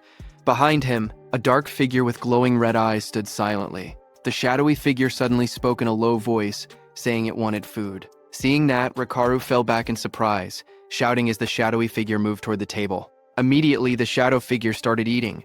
It was none other than Iberia, who sat down and stuffed food into his mouth. Seeing that, Rikaru stood up and scolded him, saying that sneaking up quietly like that was bad for the heart. He also asked why Iberia was eating in someone else's seat without permission. Hearing that, Iberia slammed his bowl on the table, holding it tightly as he ate with extreme force. Seeing that, Rikaru backed up slightly, sweating, and asked what Iberia was getting angry for. Iberia suddenly lifted his head with sparkling eyes and food crumbs on his face. He smiled widely and said the food was delicious. Seeing him so energetic, Rikaru laughed proudly and said that it was thanks to his cooking. Iberia laughed even louder in response. Iberia then pointed at the plate and asked if Rikaru had made the food. He told him that he should quit being an awakened and become a chef instead, because he had way more talent for cooking. Hearing that, Saya covered her mouth, trying not to laugh, while Rikaru stood there with an annoyed expression, asking if that was supposed to be a compliment. Across the table, Commander Izumi Nento leaned forward with folded hands. He said that since all of them were aiming to become saviors, he had one question for them. Everyone looked at Commander Nento as he asked what they feared the most. Hearing that, everyone paused. Rikaru thought for a moment and said that the thing they feared was probably the opposite of what they looked forward to. He explained his own dream, to become a savior, earn money, and enjoy gourmet food while traveling the world while he was still young. He then imagined the opposite of that dream. In his mind, he pictured himself as an old man with a cane. He said that aging would definitely be the opposite. When people get old, he explained, they lose the stamina to travel the world, and their sense of taste might deteriorate so much that they cannot even tell flavors apart. The thought made him shiver, and he said the idea alone gave him chills. Commander Izumi Nento then asked Saya how she felt. She looked down slightly and said she was born into a medical family and grew up in a hospital. She explained that ever since she was little, she had seen many people suffering from different illnesses. A memory flashed in her eyes of hospital staff rushing a patient on a stretcher past her. A sick elderly patient lay on the stretcher, his face covered with dark spots. His weak voice escaped as he looked toward Saya. Standing there, Saya had been frozen in fear. The sight had become a deep trauma for her. She explained that even a simple cold or fever now filled her with overwhelming fear. Hearing that, Itsuki remembered something. He wondered if that was why she ran away the other day after he let out just a small sneeze. Memories from the past flashed in his mind. Saya jumped back in shock every time Itsuki sneezed loudly. Hearing her, Commander Nento told them that an awakened person's lifespan was nearly twice that of a normal human, and awakened ones almost never got sick. He told her that she could finally say goodbye to the thing she feared most. Then he turned his gaze to Iberia beside him. Iberia blinked in surprise and asked if it was his turn next. Iberia admitted that what he feared most before was failing the preliminaries, but now his fear had changed. He smiled brightly and said he was afraid of not being able to fight alongside Itsuki. He turned to Itsuki with excitement and asked what he feared most. Itsuki looked surprised and asked why the question was directed at him, but the others wondered the same. Saya asked if Itsuki even had anything he was afraid of. Iberia told him to answer, saying it couldn't be possible that he feared nothing. They tried to imagine it, but none of them could guess what Itsuki might fear. Itsuki finally spoke. He said that after his parents died, he didn't know how to keep living. He explained that he had been overwhelmed with anxiety. Iberia stared at him, shocked, whispering his name. A dark scene appeared, showing Itsuki curled up alone. Helplessness, anger, sadness, hunger. He explained that all of those negative emotions had taken over his body. Itsuki remembered the moment everything changed. He had been sitting alone in the dark, tears running down his face, until Saya and Rikaru appeared before him. Rikaru's gentle voice asked why he was crying alone in a place like that. Saya told him the sky was beautiful and that it was a waste to look down. Young Saya leaned forward, asking if he had caught a cold and whether they should take him to the hospital. Rikaru held out a lunchbox with a bright smile, telling him they should eat something delicious so all his worries would blow away. Itsuki looked up, his eyes filled with tears. He said the warmth the two of them gave him pulled him out of that negative world. He continued speaking. He said that after that day, he met Sensei, met Choa, and even Iberia. Itsuki looked around the table and said they had become comrades. No, more than that. It felt like his family had grown. A soft smile formed on his face. He said that this sense of security was something he hadn't felt in a long time. Sometimes he thought he wished this moment could last forever. Itsuki continued speaking while everyone listened. He said the thing he had feared the most was living alone. Across the table, Saya, Rikaru, and Iberia watched him quietly as he shared his thoughts. Choa observed him with gentle eyes. She noted that the atmosphere around Itsuki felt calm and peaceful, completely different from the unsettling feeling she had sensed before. Suddenly, Iberia rushed forward. He called out Itsuki's name and threw his arms around him, shouting that he would never leave his side, not even a single step. Itsuki stumbled back in surprise, trying to explain that this wasn't what he meant. Commander Nento told them that he had asked earlier to confirm whether they might one day regret choosing their path. When they became saviors and faced true danger, regret would be the most unforgivable thing. He told them to remember that a savior's goal was to reach death without regrets. Everyone stood firmly and answered that they would engrave those words in their hearts. Commander Nento nodded and stood up. He told everyone to hurry and finish eating and then rest. He reminded them that Rikaru and Saya needed to return to North District 6 by tomorrow. The next morning, it was time for Rikaru and Saya to go back. Iberia waved excitedly as he called out to Rikaru, asking him to make home-cooked food again next time. Rikaru shouted back that he would, as long as Iberia didn't cause trouble for Itsuki. Their voices echoed as they walked ahead, promising to meet again at the national tournament. Seeing that, Itsuki walked up to Iberia, who wiped his tears. Itsuki asked when Iberia and Rikaru had gotten so close. Commander Nento soon gathered them and told them they should head back as well. Itsuki nodded, but his mind wandered. There was something he wanted to ask Saya. He thought he could ask her during the main tournament. As he walked, Itsuki suddenly paused in shock when he noticed Choa. Choa sprinted across the courtyard with urgency. Itsuki wondered why she was in such a rush. A moment later, Choa reached Commander Izumi Nento. Slightly out of breath, Commander Nento asked her what had happened. Choa replied in a serious tone that top-secret information had just arrived from the South Continent. Commander Izumi Nento asked Choa what the secret message contained.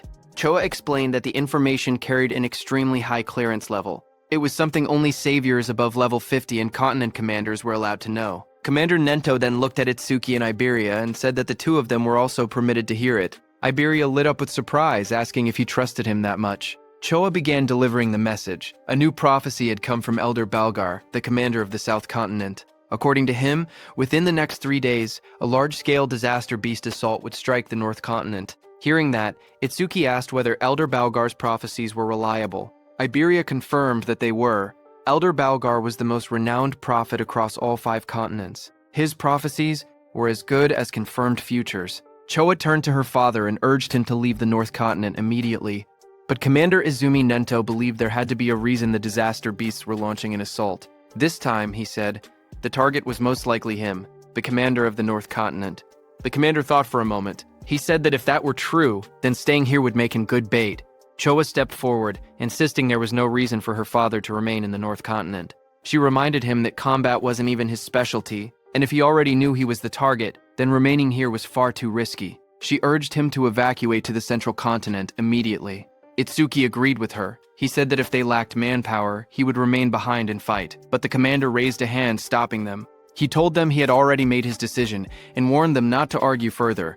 Then he turned to Itsuki, saying there was something else he needed him to do. Itsuki protested, insisting that nothing could be more important than protecting his sensei. Commander Nento explained his request. Iberia's father, Aiden, was the greatest crafter across all 5 continents, and they couldn't allow anything to happen to him. He wanted Itsuki to guard Aiden together with Iberia. Additional awakened fighters would also be dispatched to support them. Hearing that, Iberia looked troubled. He wondered aloud why their forces had to be split just to protect his father. Suddenly, a thought struck him as he realized that Sensei might be intentionally keeping him away from the battlefield. Nearby, Choa listened quietly until the commander turned to her as well. He said he had 3 requests for her. First, she had to announce the coming assault to the residents of the North Continent and help evacuate everyone below level 50 safely. Next, she needed to notify all awakened individuals level 50 and above to prepare for combat at any moment. Finally, she had to summon Hiiten to this location. Since North District 1 had a low population, there would be no danger of civilian casualties. Commander Izumi Nento's eyes glowed fiercely as he declared that they would face the disaster beasts head-on.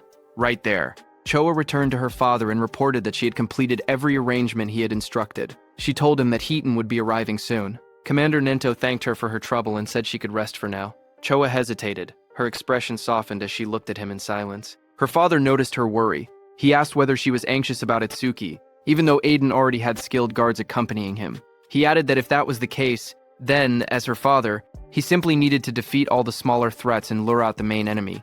Choa lowered her gaze, her cheeks slightly flushed. She admitted that, as expected of her father, he saw through everything. Commander Nento continued speaking. He said a prophecy had revealed that a disaster beast of level 100 or higher would appear this time.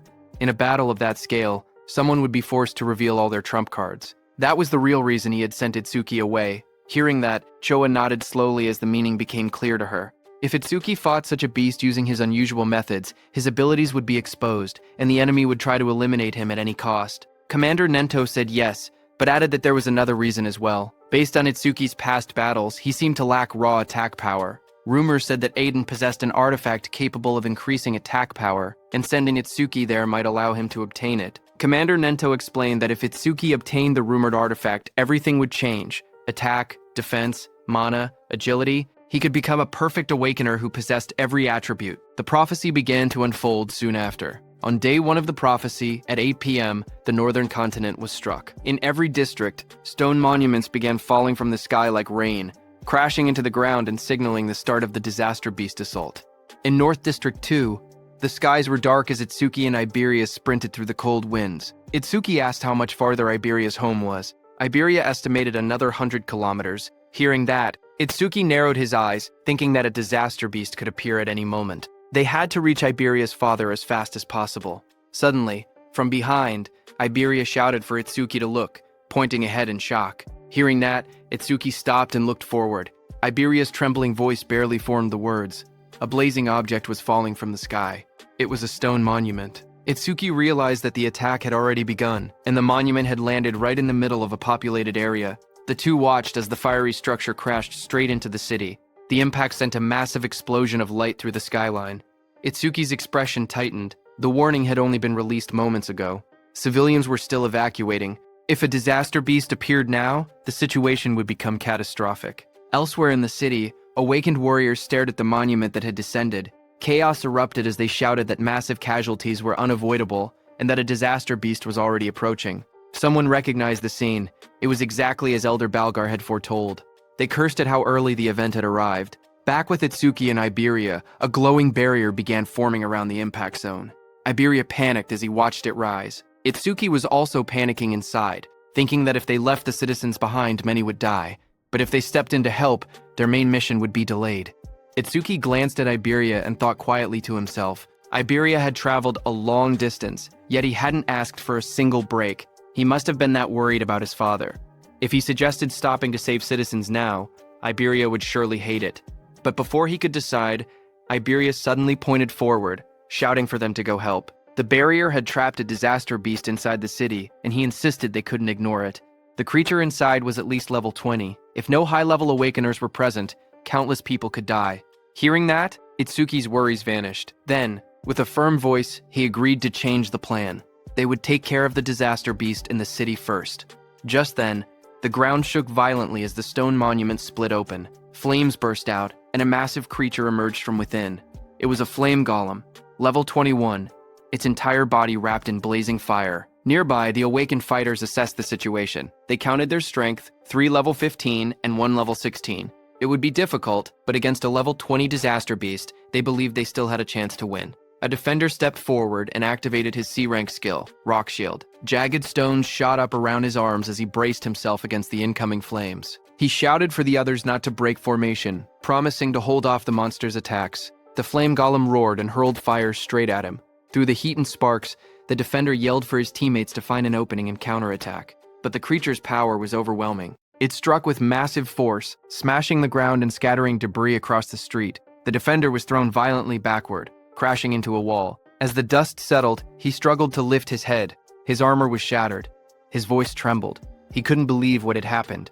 It was impossible. The other Awakeners froze in terror because the Earth user had the highest defense among them. Yet he had been killed instantly. If even he couldn't survive, they stood no chance at all. Panic spread across their faces as they backed away, their weapons shaking. One of them cried out, asking desperately what they were supposed to do now. The group fell into panic. One of the men shouted that fighting a creature like this was suicide and that they needed to run. As he sprinted away, flames chased behind him. Another teammate yelled for him to watch out, but the fleeing man only snapped back that they should worry about themselves. Before he could get far, a sharp presence appeared right behind him. His eyes widened in shock as the fiery monster loomed over his shoulder. Terrified, he begged for his life, promising to do anything as he activated his ability. Water surged around him as he used his B-rank skill, Water Cannon. A massive stream of water blasted toward the creature. For a moment, he caught his breath. He wondered when the beast had gotten behind him and regretted shouting something so pathetic. But now, he stood firm. He was a water elementalist, the natural enemy of fire disaster beasts. This attack should have been its end. The others watched from a distance, unsure. One asked whether he had really defeated it. Another stepped forward, saying he would finish it off just in case. In the midst of drifting steam and smoke, the monster's dark silhouette still stood. The water elementalist stepped forward and warned the others not to interfere. He insisted that since he had defeated the disaster beast alone, he should be the one to finish it. But before he could act, the charred body of the creature suddenly twitched. Flames surged across its cracked surface as it rose again. The man froze in shock as the beast returned to life, its fiery aura burning hotter than before. Someone shouted for them to kill it quickly. A massive burst of flame erupted from the monster's mouth, lighting up the entire street. One of the fighters stared at the blazing heat, confused and terrified, asking what this enormous flame was. Another voice shouted that it was over, but the flames only grew larger. A violent explosion followed, and the fire shot outward like a shockwave. But before it could hit those awakeners, Itsuki appeared. Using his black ice wall skill, he created an ice wall that blocked the monster's fire attack. As Itsuki was stopping the fire, Iberia turned to those awakeners. Calm and fearless, he told them to leave the creature to Double Eye.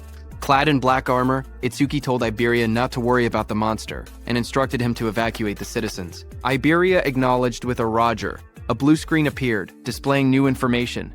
Itsuki's black wall defense increased by 10%, due to blocking a B-rank fire element skill with black ice wall. Those awakeners stared at Itsuki, who had blocked the giant flames so easily. One of them asked Iberia if he and his companion were saviors. Iberia explained that they weren't saviors yet, but he declared that someday he would become one stronger than Tewajin himself. Hearing that, the awakeners were shocked, saying he talked big for a kid. Iberia walked over, annoyed, and asked what they were doing being saved by a child. One of the awakeners immediately argued back, insisting that no one had asked for help and that he was going to defeat the beast anyway. Someone else wondered aloud if a mere awakener could really handle a disaster beast like that. Their eyes shifted to Itsuki. One man whispered whether the ice-like armor covering his body was some kind of artifact. On the other hand, Itsuki narrowed his eyes, remembering something his sensei had told him before they left. In his memory, his sensei warned him about the black sphere he could release. Its power was immense, but it required chanting time, and its flight speed wasn't fast compared to strong disaster beasts. Missing the first attack would only put enemies on guard, making them harder to hit afterward. His sensei advised him to avoid using the black sphere unless absolutely necessary, keeping it as a trump card for critical moments. The memory ended with his teacher's voice telling him to listen carefully and only use that black sphere under the right circumstances. His teacher's words echoed in Itsuki's mind. He should only use his strongest attack when he was certain he could take down the opponent. Looking at the crowded battlefield below, he realized he couldn't use the penetrating true sphere here. There were too many people around. Down on the streets, civilians stared up at him in shock. Some wondered if he was an awakener who had come to help. Others pointed out the equipment he wore, guessing he must be a high-level awakener. High above, the fiery disaster beast roared as it swung its massive body. Itsuki, covered with lightning, shot forward, slamming straight into the creature's rocky surface. He made up his mind. If he couldn't use his special skill, he would suppress the beast with brute strength instead. With full power, he punched the beast. Explosive impacts echoed through the buildings as he drove the monster backward. His movements blurred with speed as burning fragments scattered everywhere. A bright system window flashed, showing that Itsuki's Thunderbreaker activated Thunderclap Wave. Lightning surged across his entire body as he appeared above the beast. The beast raised its head, its eyes glowing red, fire swirling around it. Itsuki struck again, driving the massive creature through the ground with overwhelming force. Dust and flames erupted as the beast crashed hard, its body half buried in the shattered street. The ground trembled from the impact. Lightning wrapped around Itsuki as he rose into the air, his entire body glowing with blue energy. Flames raged around him, but he shot downward like a meteor, slamming into the massive creature below with overwhelming force. The impact shook the entire street. A huge shockwave burst outward, cracking the ground and sending flames scattering. A crater formed where the blow landed, smoke rising from the broken asphalt. People watching from a distance stared in disbelief. One person said the disaster beast was being pushed back completely, even though it was supposed to be powerful. Another mentioned that the awakener looked like he was only 18. Someone else suggested the beast must have been injured beforehand, but an awakener nearby could only stare with wide eyes, whispering in shock that this couldn't be real. Even a level 21 flame golem couldn't fight back at all against that young man. He wondered who the young man facing it truly was. When the smoke finally cleared, the battlefield was quiet. The golem lay smashed into the ground. One of the awakeners looked around in confusion and asked where the young man had gone. Another man explained that as soon as the young awakener had defeated the disaster beast, he left the area with the blonde boy. That water-type awakener claimed that the only reason a level 0 awakener could do something like that was because he had already weakened the flame golem's health beforehand. But the first awakener looked uneasy. Even he, a level 15 awakener, couldn't track the young man's movements with his eyes. He said that the power to send a flame golem flying with bare hands was unbelievable. He added that if the young man's status showed level 0, his real strength had to be comparable to level 30. On the other hand, Itsuki and Iberia were already running. While running, a thought troubled Itsuki. If a beast of that level couldn't be killed instantly, things would only get harder in the future. He muttered that he had to increase his attack power somehow.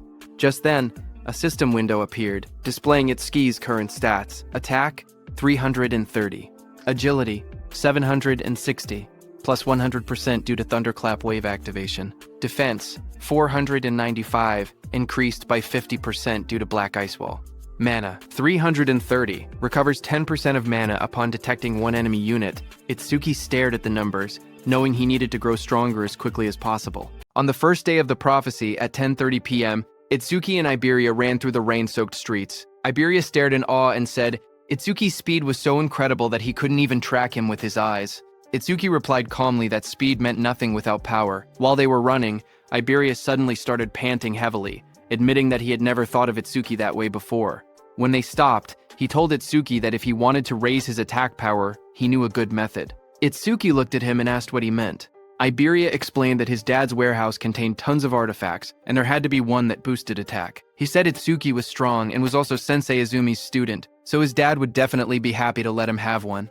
As he spoke, he imagined Itsuki wearing a powerful artifact, standing tall in a dark, glowing armored suit. The thought made him laugh to himself in a strange way, but Itsuki looked unimpressed and asked what that creepy laugh was about and what exactly he was imagining. Iberia cheered excitedly and told Itsuki to follow him.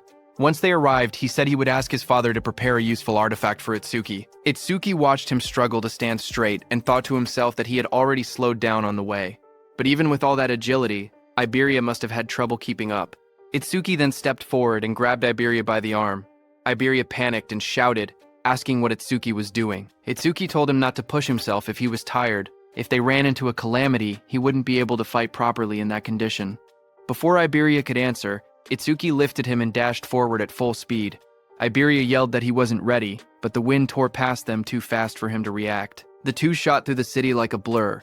Iberia screamed that it was too fast, while Itsuki said they had already wasted enough time and told him to hold on. Later, at 11:05 p.m. on the first day of the prophecy, the moon hung over a quiet set of wooden houses deep in the forest. A gust of wind swept through as they arrived. Iberia collapsed forward, shaking. He gasped that they had finally made it and complained that he thought his arms were going to rip off. As they walked deeper into the woods, Itsuki asked why his father chose to live so far from town when the town was much safer.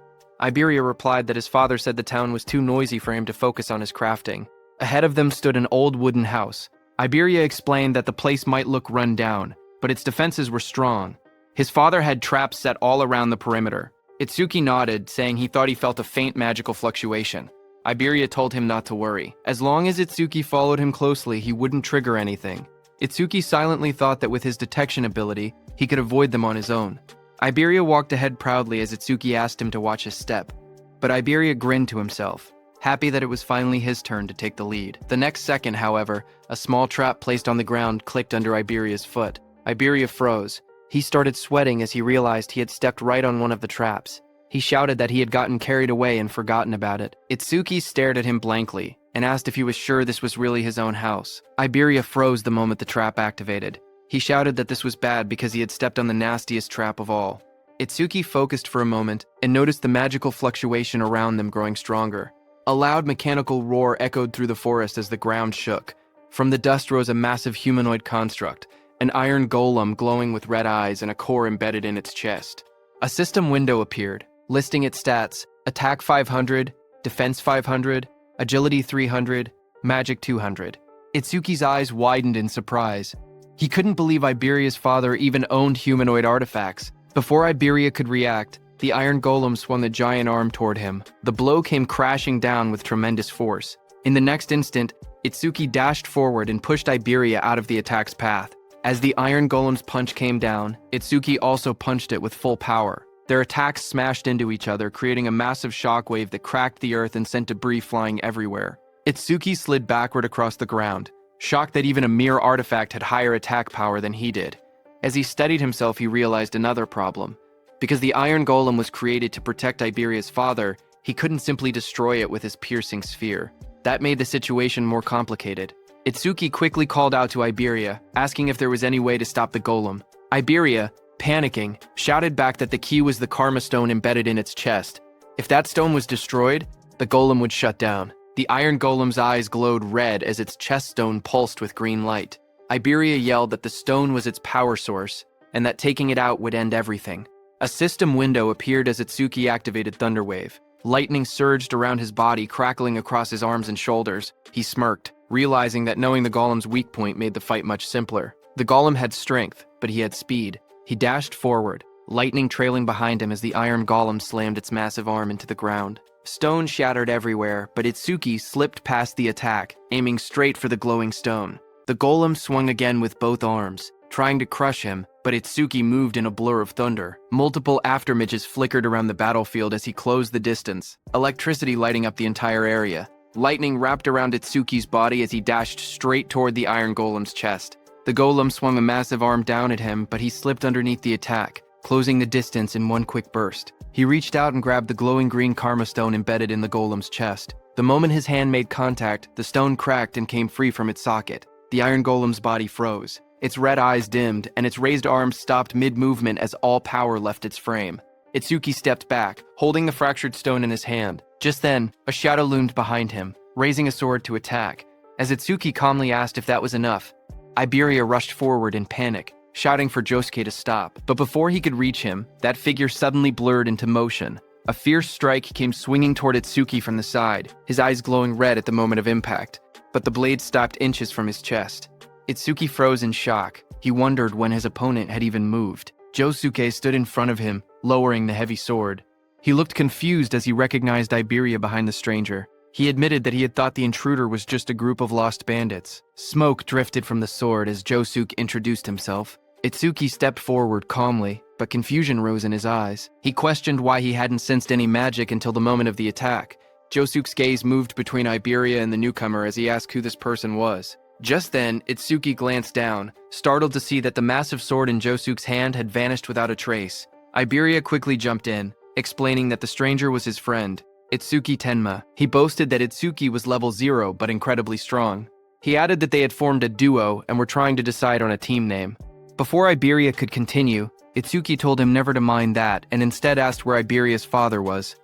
Josuke told them that his master was in the back and warned Iberia to be careful. Just then, an older man with a white beard stepped out from the back of the forge. Iberia recognized that man as his dad. The old man stepped forward, his expression dark and heavy.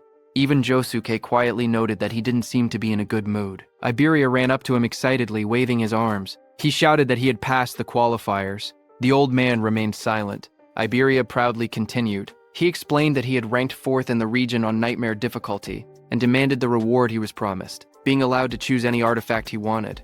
But before he could finish boasting, a sharp slap struck his cheek. Iberia's head snapped to the side, his eyes wide in shock. He touched his face with trembling fingers and asked why his father had hit him.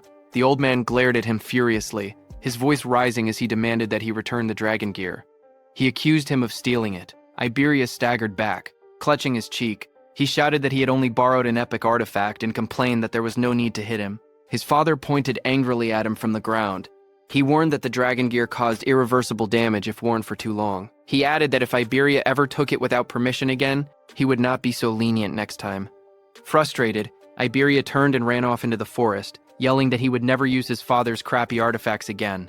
The dragon gear dropped from his shoulder and landed on the ground behind him. The old man then turned toward Itsuki and asked if he was Izumi's second student. Itsuki nodded politely. He introduced himself as Itsuki and explained that his sensei had sent him to protect Mr. Aiden because of a prophecy about a massive calamity approaching from the north. Mr. Aiden responded that he already knew. He studied Itsuki closely and muttered that Izumi was demanding and rarely accepted disciples. He wondered why a strict master would choose someone who looked as plain and ordinary as this kid. But then he suddenly froze, his eyes wide. He asked in shock if Itsuki's level was fixed. Itsuki said yes, as a glowing status window appeared beside him showing his information. Tenma Itsuki, human, level 0 fixed. Job, order breaker. Gift, undisclosed. Skill, undisclosed. Stats, undisclosed. Itsuki stood calmly, the blue display shining around him. Mr. Aiden narrowed his eyes and studied Itsuki carefully. With a trace of suspicion in his voice, he asked whether Itsuki was using some kind of karma artifact to falsify his stats. Itsuki calmly replied that he was not. Mr. Aiden looked at him once more and finally seemed to grasp something. He muttered that it now made sense why Izumi Nento had specifically requested that particular item. Walking slowly with his hands clasped behind his back, Mr. Aiden explained that Itsuki's master was someone who meticulously calculated gains and losses. According to him, Commander Nento always demanded something in return. Itsuki responded honestly, saying that his master had only asked him to guard Mr. Aiden and that he had heard nothing about any reward. Mr. Aiden then revealed the truth. Commander Nento had contacted him and said that in exchange for allowing his disciple to protect him, he should give that disciple a certain karma artifact. Hearing this, Itsuki looked surprised and quietly wondered whether his master had truly done that for him. Still calm, Itsuki said it was fine. Even without an artifact, he would properly protect Mr. Aiden. Mr. Aiden shook his head and said that was unnecessary. He had plenty of artifacts, so he did not mind giving one away. However, he admitted that he had simply been curious as to why Commander Nento had specifically chosen something he considered a failure. Itsuki looked confused and asked what he meant by a failure.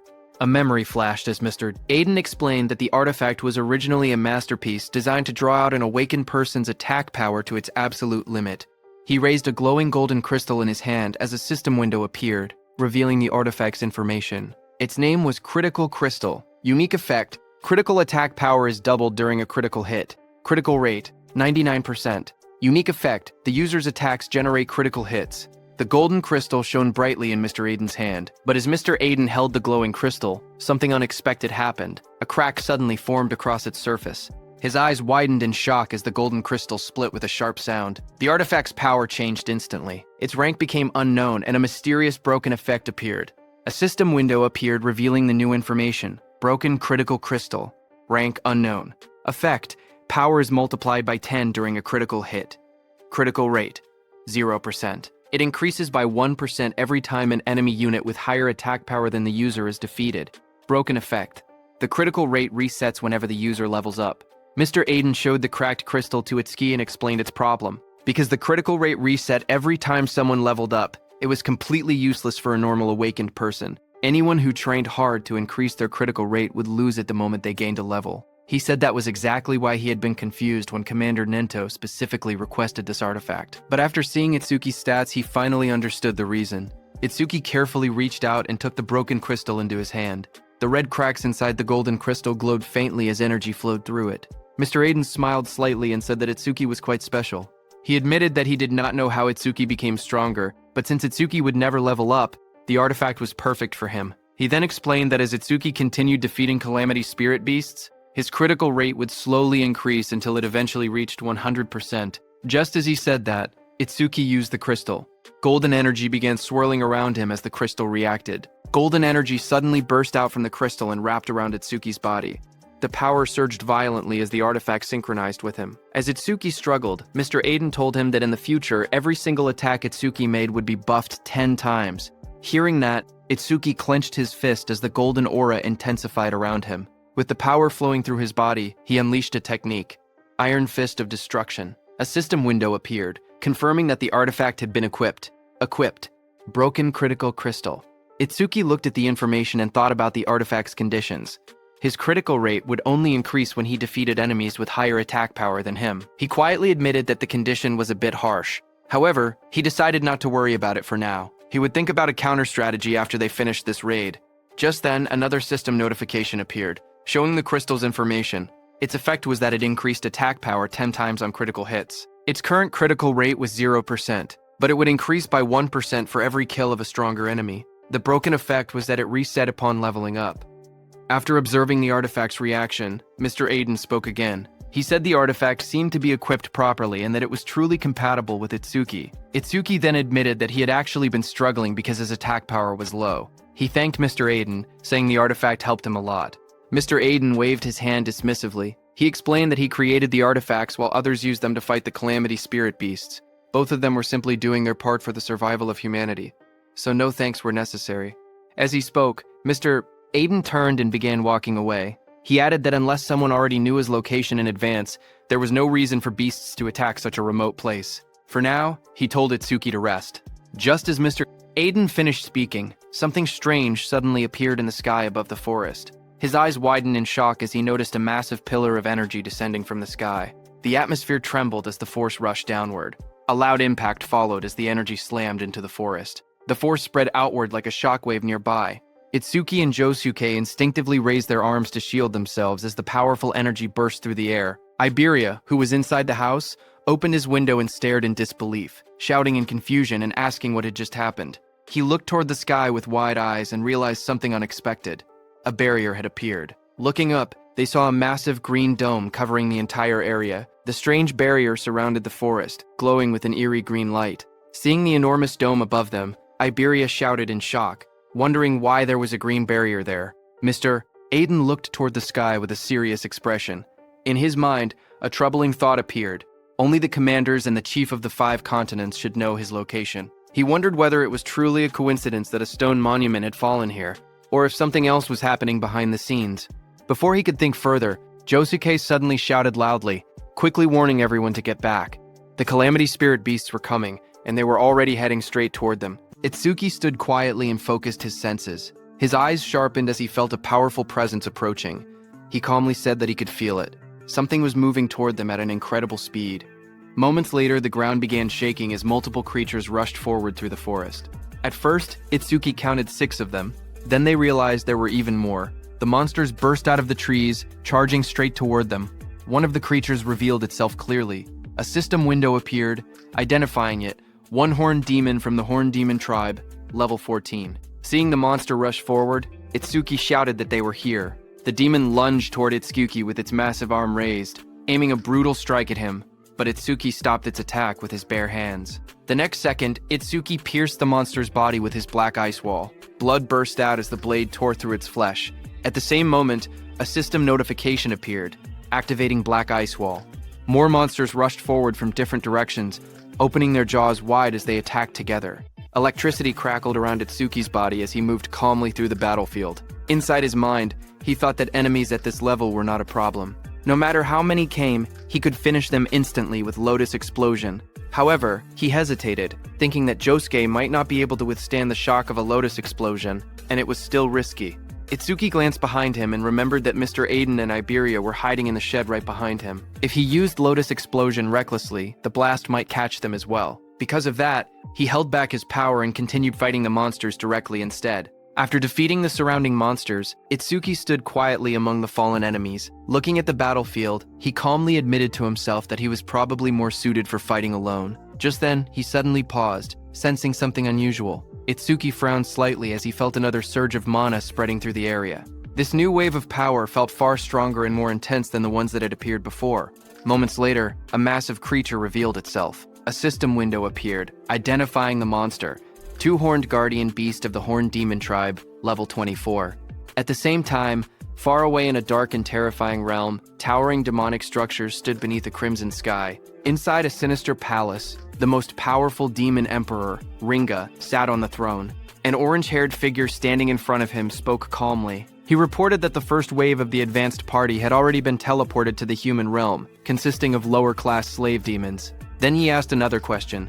Among the 8 demon kings, which one should be entrusted with leading the main force? At that moment, Demon Emperor Ringa said that thanks to the eye he had left behind during the last descent into the human realm, the demon race had already discovered the existence of a certain important person.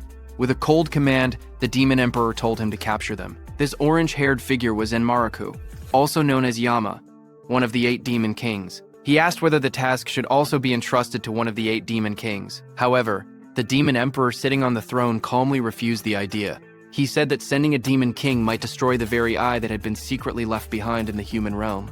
Because of that risk, he decided that the matter would instead be handled by a demon general.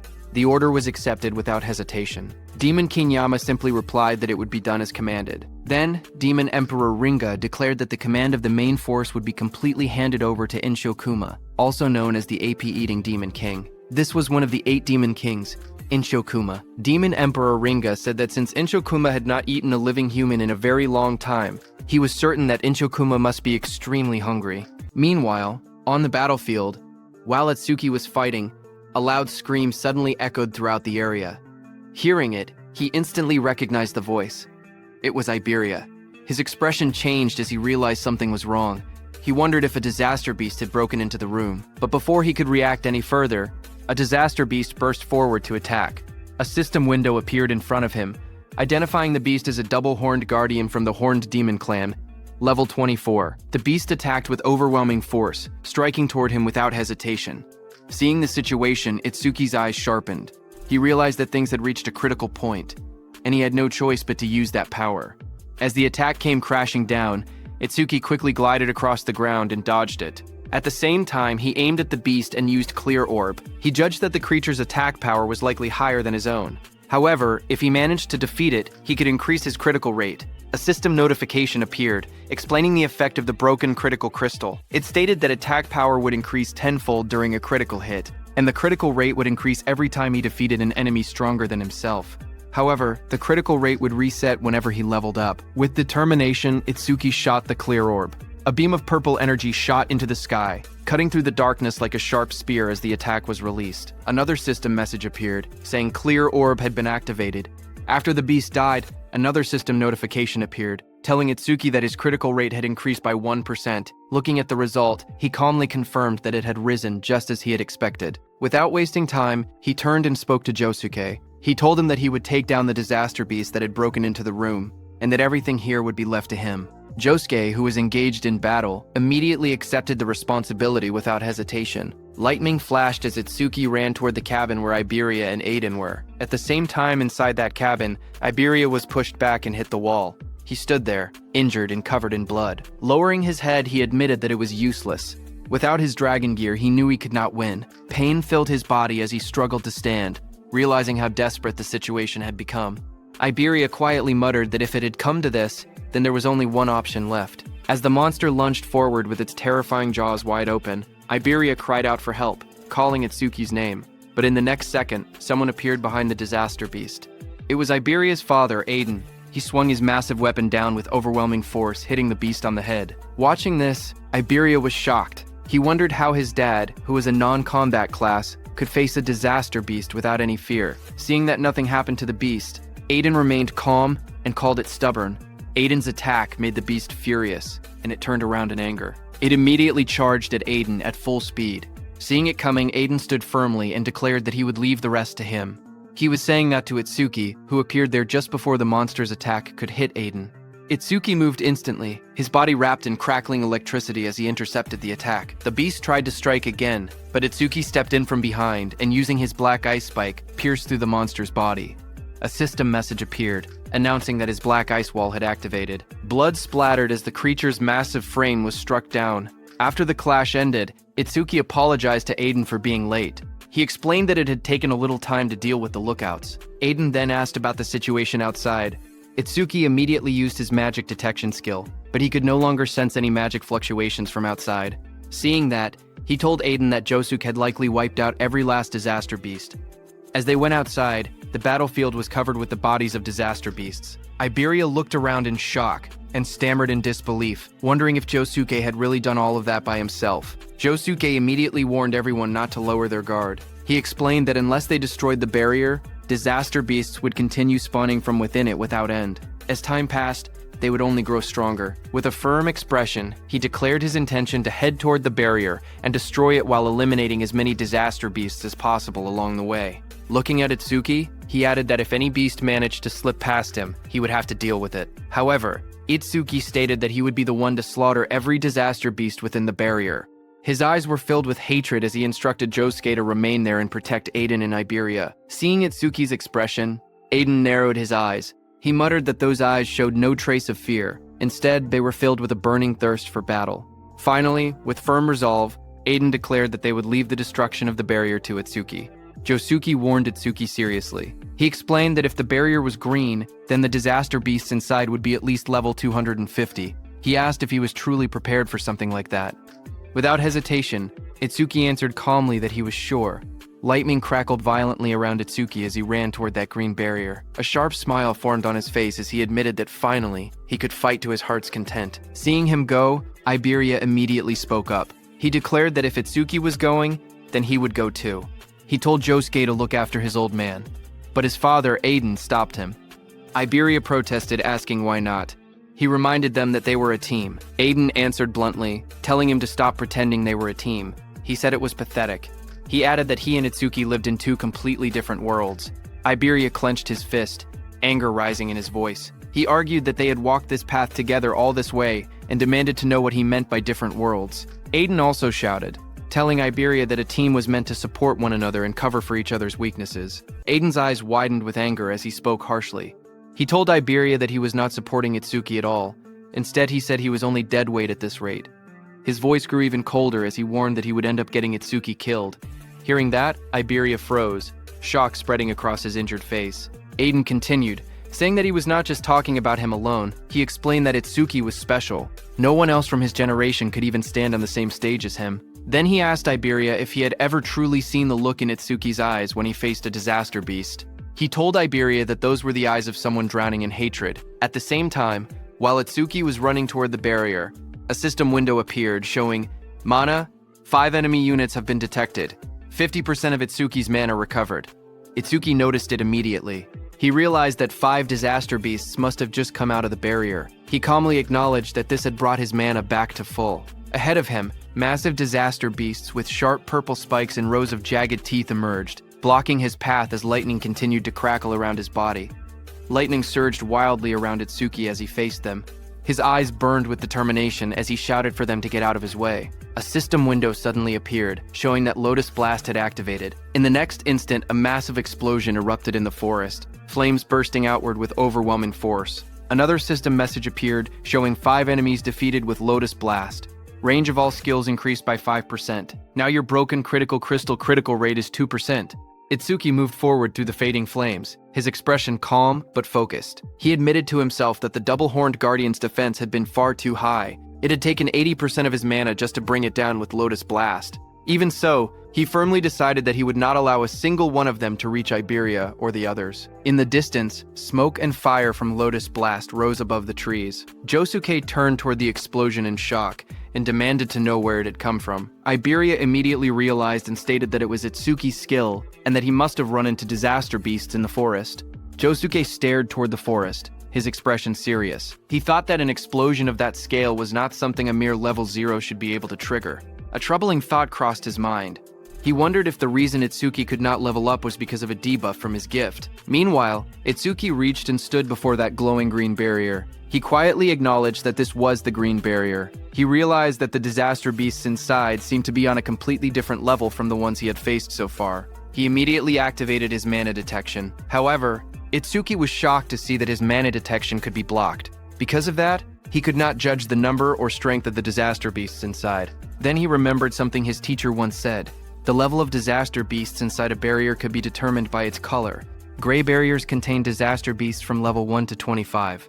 Green barriers hold level 51 to 75. Purple barriers hold level 76 to 100. Red barriers contain level 100 and 1 and above. Since this barrier was green, the disaster beasts inside were between level 26 and 50. Itsuki looked at his hand calmly and concluded that if he killed them all, they would drop a massive amount of experience. Itsuki then summoned his Shikigami, Death Hound. White petals of light swirled around him as a massive spectral hound formed at his side, its sharp teeth glowing in the darkness. Just as the Death Hound appeared, a system window displayed its information. Death Hound, B rank, level 16. Skill, Death Smell.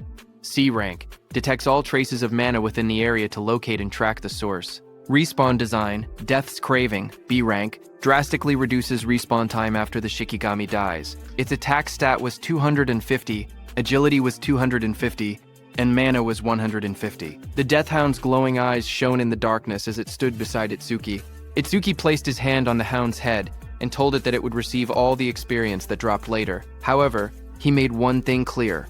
Until he gave the order, it was not allowed to lay a single finger on them. The green barrier loomed in front of him as the hound crouched low, teeth bared and ready. Before entering the barrier, Itsuki's eyes sharpened. He declared that every disaster beast inside the barrier was his prey. Meanwhile, on prediction day 1 at 11:30 p.m., Commander Izumi was seated in a garden when Choa arrived with a man. She informed her father that the awakened guards had arrived. A young man stepped forward confidently. He introduced himself politely, explaining that from that moment on, he, a first-class savior, would serve as Commander Izumi's protector. This man was Kei Chirajima, a level 63 wind elementalist and first-class savior. Commander Izumi thanked him for coming. Choa then explained that, in addition to him, 5 third-class saviors and 3 second-class saviors had also arrived. Commander Izumi asked her whether Akira Heaton had not yet arrived, adding that he had assigned Heaton to guard the perimeter.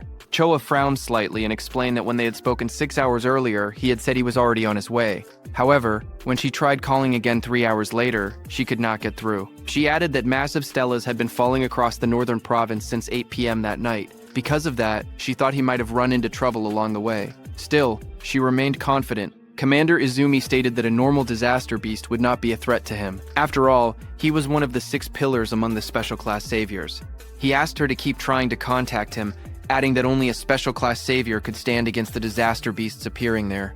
Choa quietly responded that she understood. Hearing all that, the wind elementalist spoke up, questioning whether they were overestimating the special class saviors a bit. He argued that no matter how strong Tewajin and Akira Hitten were, they were still only human. He continued confidently, saying he did not believe there was such a vast gap between the special class saviors and those in the first class. They might struggle a little, but there was no way they could not defeat a disaster beast that a special class savior could. Commander Izumi told the wind elementalist that it was good to be confident, but thinking one could stand on the same level as a special class savior was another matter entirely. He added that such thinking likely came from never having fought a truly powerful disaster beast before. Just as he said that, suddenly there was a blast in the sky as a huge pillar fell down. Seeing that, the wind elementalist reacted instantly, saying a stele was approaching and a disaster beast was coming with it. He raised his sword as the air trembled around him. As the stele fell to the ground, it created a huge purple barrier. Seeing that, Commander Izumi declared that it had finally arrived. At the same time, Choa tried once more to reach Akira Heaton, but her voice shook as she admitted it was useless. She still could not contact him. The wind elementalist smirked confidently. He declared that if even a special class savior could not make it, then he was not much to rely on. He told Commander Izumi there was no need to worry. They would finish every last one of them off. His expression then turned serious as he looked toward the purple barrier. He boldly stated that he would prove right now that a first-class savior was just as capable as a special class one. On the other hand, at Itsuki's side, he entered the green barrier with his death hound. Inside the barrier, a strange green glow filled the surroundings. Itsuki walked beside his death hound, quietly observing the area. He noted that the scenery inside the barrier was not any different from the outside. However, he admitted that there was an aura in the air that made him feel uneasy. A system notification appeared, saying mana detection activated. Itsuki focused and sensed the fluctuations of mana inside the barrier from where he stood. But, just as he expected, he could not grasp the situation outside. After observing carefully, he concluded that the inside and outside of the barrier seemed to be separate spaces. Just then, his mana detection detected 5 enemy units, which restored 50% of Itsuki's mana. Itsuki calmly observed the surroundings and said that he now had a general idea of where the 5 detected units were located. He then turned to his death hound and gave it a clear order to stay there and wait. If it found any disaster beasts that had fled, it could eat them. After giving the command, he softly praised it, calling it a good boy. Another system notification appeared, showing activating Thunderbreaker, roaring wave.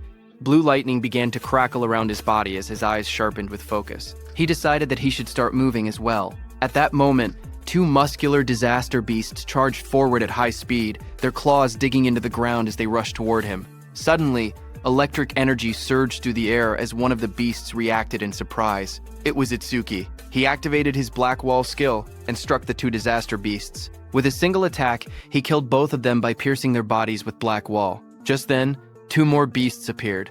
Lightning exploded across the battlefield as Itsuki struck the first disaster beast directly. Blue energy tore through its body, and blood burst from its wound as it was slammed into the ground. The second beast immediately rushed forward, but Itsuki's electric current surged between them like a roaring wave. The ground cracked under the force as his attack ripped through both monsters. While Itsuki was killing those 4 one-horned beasts, suddenly a 2-horned beast charged at him.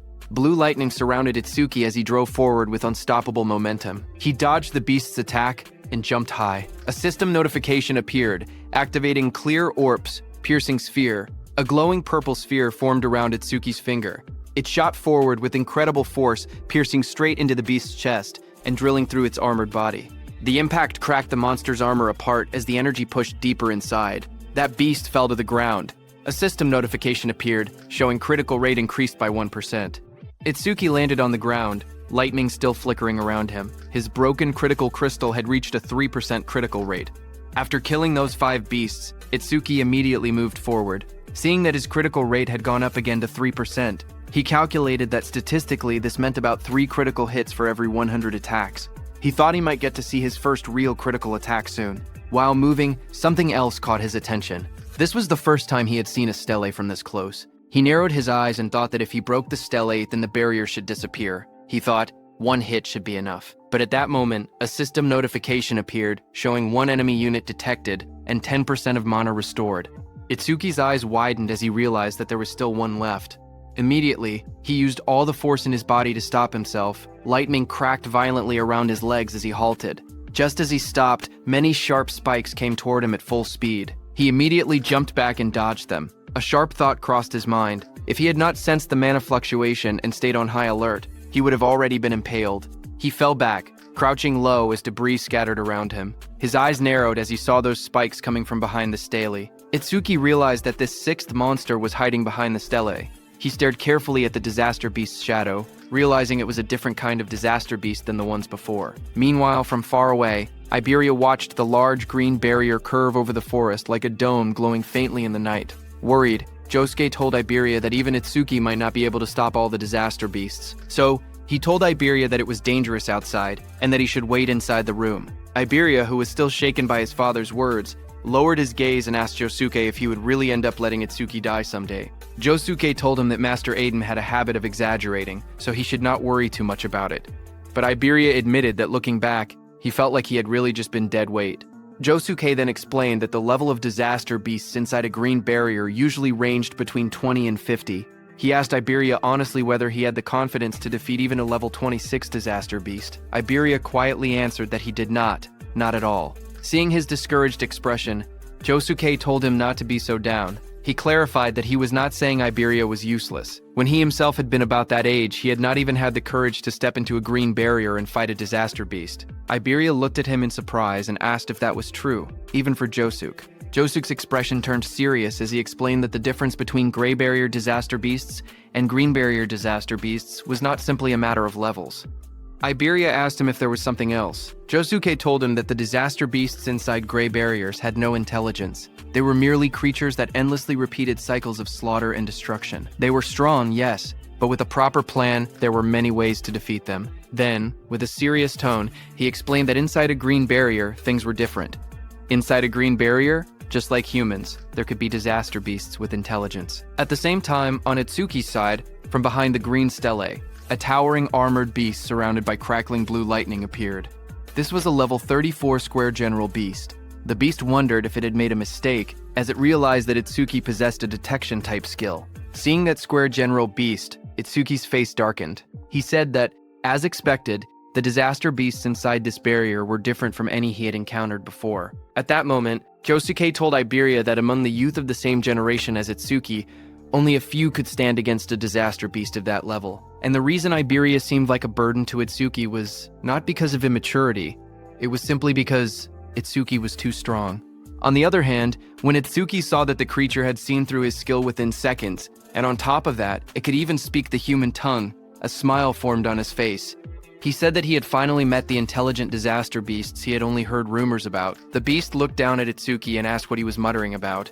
Was he begging for his life? The beast sneered, saying it had thought Itsuki was strong, but he was only level 0. To it, Itsuki was nothing more than a coward who could not stop trembling just from looking at it. Hearing that, Itsuki smiled faintly and admitted that he was simply excited. He revealed that he had wanted to ask their kind something for a long time, and since the creature could speak, he asked it to give him an answer. The disaster beast looked down at him and agreed. It declared that if this was his final wish, it would grant it. Flames suddenly flared around Itsuki as his expression changed. His eyes glowed red, and a dangerous smile spread across his face. Then, with burning intensity in his gaze, he asked the creature a single question. "Do you feel pain?"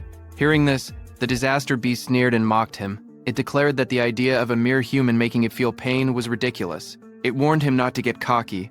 With arrogance in its voice, it proclaimed that inflicting pain was their exclusive privilege. In the next moment, the disaster beast launched itself into the air. Its blue spikes came toward Itsuki with overwhelming force. The attack crashed down violently, sending shockwaves through the ground. But Itsuki vanished from his spot. Lightning crackled around his body as he rushed straight toward the monster. In an instant, he closed the distance and drove his fist into the creature's chest. The impact echoed loudly as his strike connected, sending the beast flying. It hit the ground, kicking up dust and debris. Itsuki watched with wide eyes, wondering if he had gotten it. But then realization struck him. The beast's magic was swelling even more. From the smoke, the beast attacked again with its spikes. Itsuki jumped and dodged, but noticed that even the beast's antennae had grown faster. Still, he remained confident because when it came to speed, he believed he still had the edge. Itsuki used his black ice skill, creating a blade on his hand. But when he struck the beast with it, frustration crept into his thoughts. He cursed under his breath, realizing his power was too low. He could not even cut off the monster's head, and his attacks barely did any damage. The disaster beast stared at him in disbelief. At that level, it said, he should not be able to move that fast. It demanded to know his real level. Then it dismissed the thought entirely, saying that no matter how fast Itsuki was, he was still nothing more than an insect. The beast lashed out again. Its massive tendrils sliced through the air and crashed down repeatedly. It roared arrogantly that even if Itsuki struck it 100 times with that weak power, it would not hurt or even make it itch. But it warned him that if he took even one of its hits, it would be over. As the beast said that, its massive tendrils slammed down with terrifying force. But suddenly, Itsuki made a move. Blue lightning wrapped around his body as he leaped behind the beast. He twisted midair and struck down hard. His attack crashed against the monster's armored head. But the next second, the beast's tendril whipped toward him again at full speed. Sweat rolled down his cheek, but he used his black ice wall skill to defend.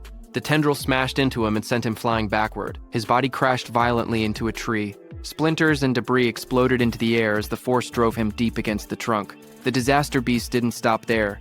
It immediately attacked him with its tendrils again, but Itsuki quickly steadied himself.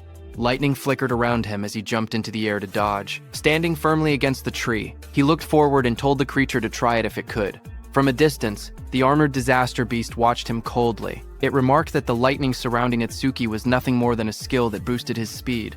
It declared that it would see how long Itsuki's magic could hold out. Saying that, it continued attacking with its tendrils. Itsuki observed the creature carefully and came to a realization. Those antennae were not a skill.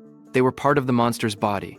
That was why overmimesis would not trigger against them. He got near the beast and struck again as lightning flickered around his body. He wondered how many attacks it had been so far. The 18th or maybe the 19th. The monster spread its massive frame and attacked Itsuki with its tendrils, declaring that it was useless. At that moment, a status window appeared before Itsuki, showing he only had 97 magic. He understood the situation immediately. He had been pushing his skills non-stop, and his magic was about to run dry. His stamina was being worn down as well. If this continued, his speed would only decrease. Itsuki's red eyes sharpened with resolve, as he decided that he would pour everything into offense. Itsuki charged at the disaster beast, thinking he would boost his attack frequency so that if he could land even one critical hit, he would win. Itsuki was trying to use the power of his broken critical crystal, whose effect was that on a critical hit, it increased attack power by 10 times. But currently, its critical rate was only at 3%. With lightning surging violently around him, Itsuki launched forward once more, striking directly at the armored beast. He continually punched the beast with his fists. Sweat rolled down his face as his eyes burned with determination. He told himself that he had to attack more to trigger a critical hit. All he could do was keep swinging. There was no other choice. His fists slammed into the monster's body with explosive force, the impact echoing loudly. But suddenly, a blue tendril flashed through the air as it rushed at Itsuki. It hit and tore through his stomach. Blood spilled from Itsuki's mouth as his body trembled violently in pain. Dark stains spread across his shirt as he struggled to stay upright. The towering beast looked down at him and mocked him coldly. It said that throwing himself at it like that was idiotic. The creature leaned closer, its sharp teeth gleaming as it taunted him again. It asked, "What's wrong? Wasn't he supposed to make it feel pain?" Hearing that, Itsuki simply let out a quiet snort in response. The monster's grin widened. It remarked that he was still alive and admitted that his defense seemed to be quite high. But suddenly, Itsuki's red eye flared brightly. Veins spread across his face as a fierce smile twisted his lips. He felt it at last. Finally, it was here. A system notification appeared before Itsuki, telling him that his critical crystal was activated and his next attack would definitely be a critical hit. Without hesitation, Itsuki moved. In a single explosive step, he closed the distance and drove his fist forward with overwhelming force. Red energy burst outward as his strike slammed directly into the monster's body. The impact shook the air violently. The beast screamed in pain as it was sent flying backward. Its massive body tore through the forest, crashing through trees as splinters and debris scattered everywhere. Smoke and dust rose into the air as the monster landed heavily on the ground. It could only stare in disbelief. It questioned what had just happened and why Itsuki suddenly possessed such terrifying power. Standing calmly amid the fading red glow, Itsuki looked at his fist. His breathing steadied as he admitted quietly that the power was stronger than he had expected. After landing that critical hit, something inside him changed. All kinds of emotions began rising from deep within his chest. Focus sharpened his mind. Satisfaction spread through him. A strange ecstasy followed. He realized he had never felt like this before. Even though blood was pouring out of the wound in his stomach, he did not feel any pain at all.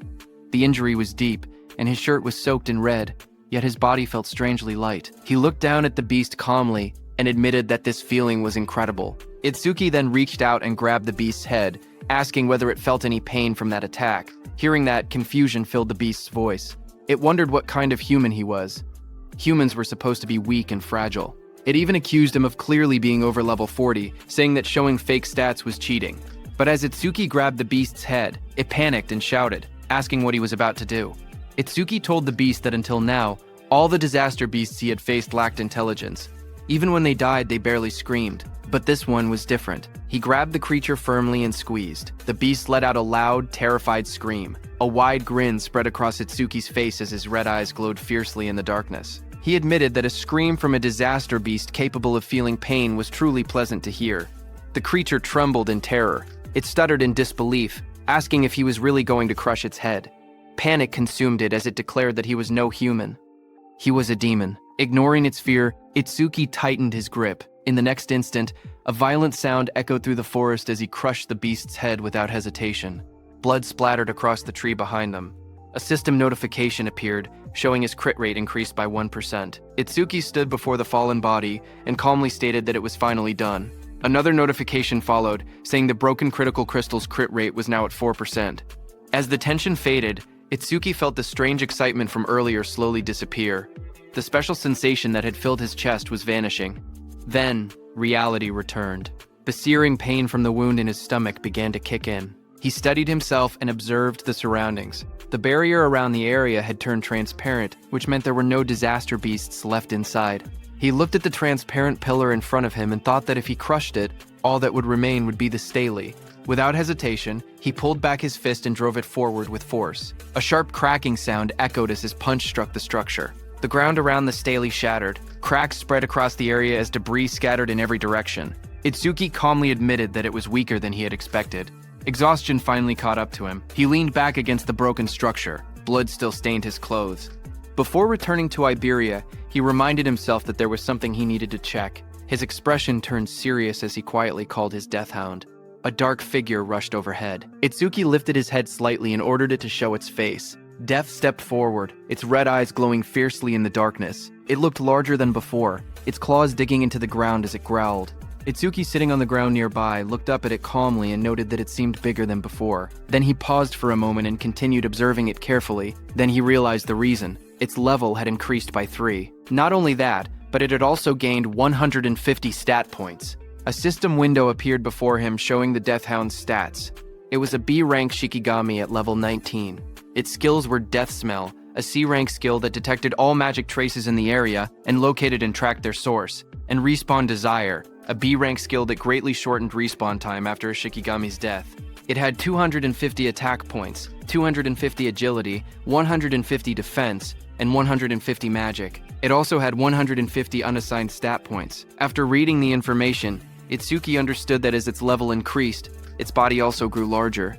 He realized that it had not been his imagination. This meant that if it gained dozens more levels, it would grow even bigger. He imagined an enormous beast towering over him and calmly admitted that he could not wait to see how large it would become. It was 11:35 p.m. on Prophecy Day 1 when Itsuki destroyed that stele.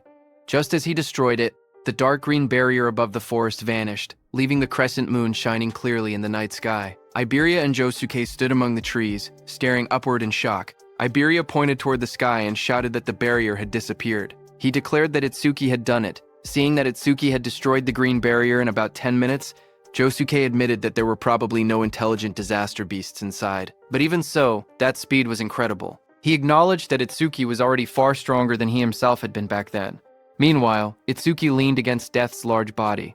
Blood stained his clothes as he struggled to remain steady. With long-distance travel and continuous battles, Itsuki's stamina was almost gone.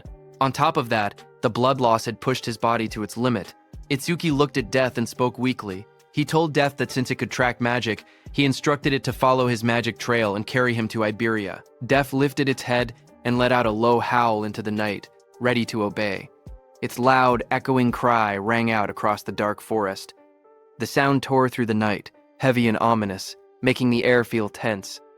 Josuke narrowed his eyes as he listened carefully. He muttered that it sounded like a disaster beast's cry, but the barrier was supposed to be gone. He questioned why that sound could still be heard. Without hesitation, he turned sharply and ordered Iberia to return to his room immediately.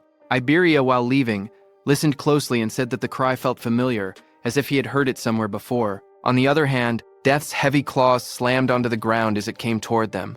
Josuke instantly drew his sword and took a defensive stance. His expression turned serious as he sensed the presence moving closer. He shouted that it was getting closer and closer. Then, with firm resolve, he declared that wherever it had come from, if it truly was a disaster beast, he would cut it down. The next second, the massive Death came out of the forest with its jaws wide open, sharp teeth glinting under the moonlight. Josuke gripped his sword tightly and swung it with full force. Before the blade could land, Iberia's eyes widened in shock. He suddenly realized what he was looking at. He exclaimed that it was the mad dog Shikigami that Itsuki had tamed before. Panic flashed across his face as he shouted for Josuke to stop, telling him that the creature belonged to Itsuki. Death abruptly tilted its head, stopping right in front of them. Josuke, who had heard Iberia's words, also stopped his heavy sword right before hitting it. Itsuki, who was lying on Death's back, fell onto the ground. Standing there, Josuke stared at Death in disbelief and questioned whether it was Itsuki's Shikigami. He remembered that only Shikigami users were supposed to be able to command Shikigami. Thoughts ran through his mind about Itsuki's overwhelming strength, combat power far above his peers, a level that never seemed to rise, and even skills that belonged to other jobs. Iberia rushed forward in panic, calling out loudly and asking if Itsuki was okay. Seeing him lying motionless on the ground, Josuke felt that Itsuki was always one mystery after another. Iberia dropped to his knees beside Itsuki and noticed the blood covering his clothes and face. His voice trembled as he asked what had happened to him and why he was covered in blood. Itsuki slowly opened his eyes and weakly called out Iberia's name. His vision blurred as darkness crept in. In a faint voice, he asked to rest for a bit. Seeing this, panic completely overtook Iberia. Tears streamed down his face as he shouted helplessly, asking what he should do. His sobs echoed in the night. Just then, Josuke spoke behind him, saying that Itsuki was not dead, so there was no need to cry. Iberia turned around, tears still falling from his golden eyes, and asked in disbelief if Itsuki was really not dead yet. Josuke pointed at Itsuki's chest, telling Iberia to look carefully. He explained that Itsuki was still breathing properly. However, he added that the injuries needed treatment as soon as possible. He mentioned the Kodama bandage and asked Iberia if he still had it. Supporting Itsuki's unconscious body, Iberia immediately responded that he would handle it. Later, as Itsuki lay resting on a bed with bandages wrapped tightly around his torso, Iberia stood nearby, looking at him quietly. He admitted to himself that he might never catch up to Itsuki in combat power, but there were things only he could do. His job was Wind Elementalist, someone who controlled air and airflow. He looked at his hands and thought about his gift. Iberia was level 9, and his gift was Heal Focus, which was grade 2. It was a bottom grade 2 gift that could only heal himself and his allies. He had hated it so much before that he had never used his skill even once. But for Itsuki, he resolved that he would use it as many times as it took. A system message appeared before Iberia as he used his C-rank skill, Heal Wind. Green wind energy began to gather around his body, swirling like soft flames as he activated the skill. Standing beside the bed, he stretched out his hand toward Itsuki. Bright green light wrapped around Itsuki's body, floating gently in the air along with glowing symbols of healing. Iberia quietly urged him to get better soon for the sake of their duo.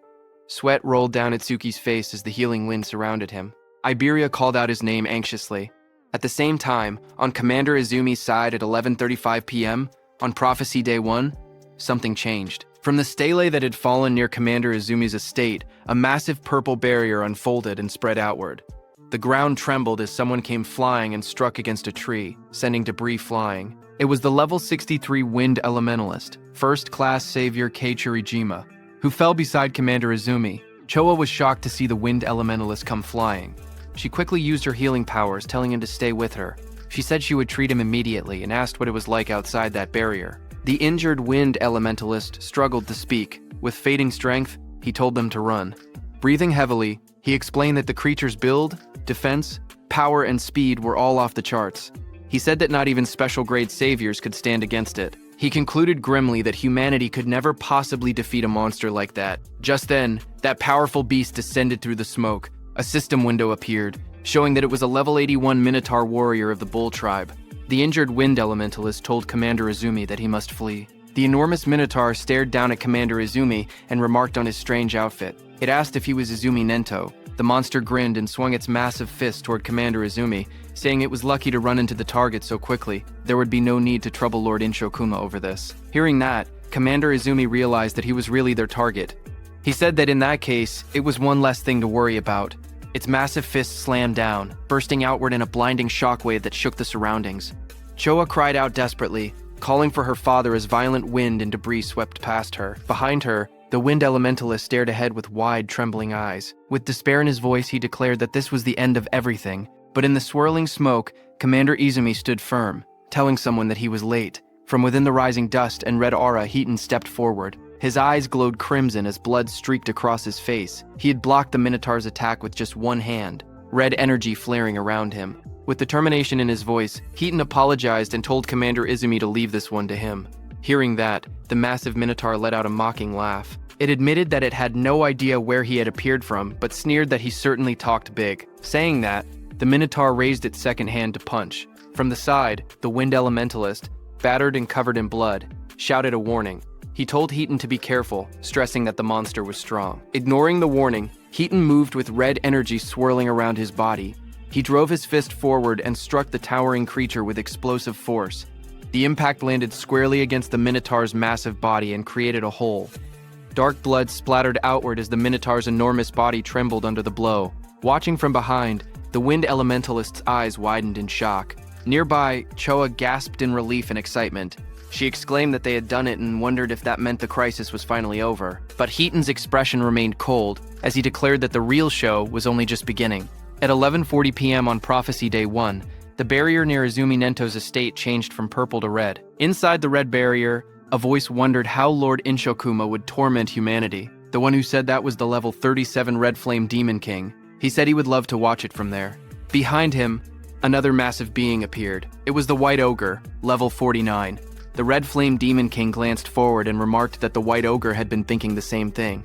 But then, a third voice spoke calmly, warning the others not to do anything unnecessary. Their mission was clear: to capture that person. He added that if they failed, they already knew what would happen. This third figure was a level 87 Demon General, Curse of Frost, the King of Resentment. The Red Flame Demon King asked the Demon General why they had not been sent directly to the target's location, but instead into the same barrier as Lord Inshokama.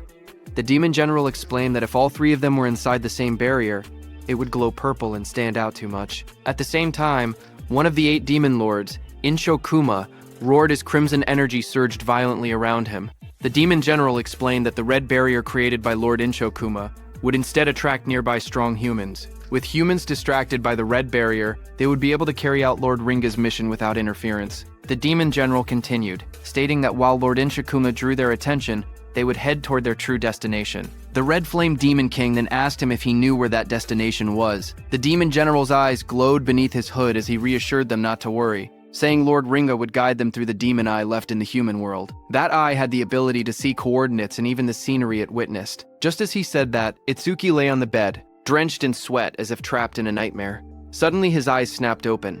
One eye remained normal, but the other glowed an ominous red. The Demon General's voice rang out as he told the Red Flame Demon King that right now, the demon eye was in the same place as their target. On the first day of the prophecy, at 11:35 p.m., Itsuki lay asleep on his bed after Iberia had healed him. In his dream, he found himself standing in a vast, pale space that felt like a dream. Young Itsuki ran toward his mother and shouted excitedly. He told her that he had finally found a disaster beast that could feel pain just like they did. His face was filled with pride and joy. He declared that he had crushed its skull and that now her death had finally been avenged. But before he could finish, his mother gently called out to him and told him to stop. Her voice was calm but firm. She explained that there were things far more important than revenge. Young Itsuki looked at her in confusion and asked if anything could be more important than wiping out every last disaster beast. His mother gazed at him softly and told him that he should not use his power for vengeance.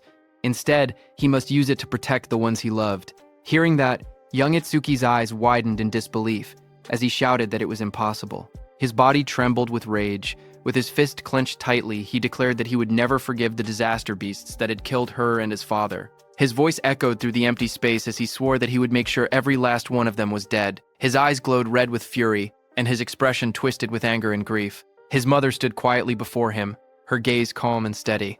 There was no anger in her eyes, only gentle understanding. After a moment of silence, she softly told him that it was time for her to go and slowly began to disappear. Her words froze him in place. Young Itsuki rushed forward in panic, shouting and asking where she was going. His voice trembled as he told her that he still had so much more to say. His mother looked at him gently as her body slowly began to dissolve into drifting light.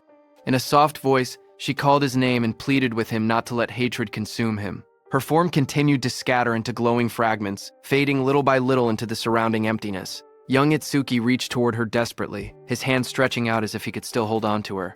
His voice broke as he cried out for his mother. Their fingertips nearly touched, but the light swallowed her hand before he could reach it. Tears welled up in his wide eyes as he stared helplessly at the space where she had been.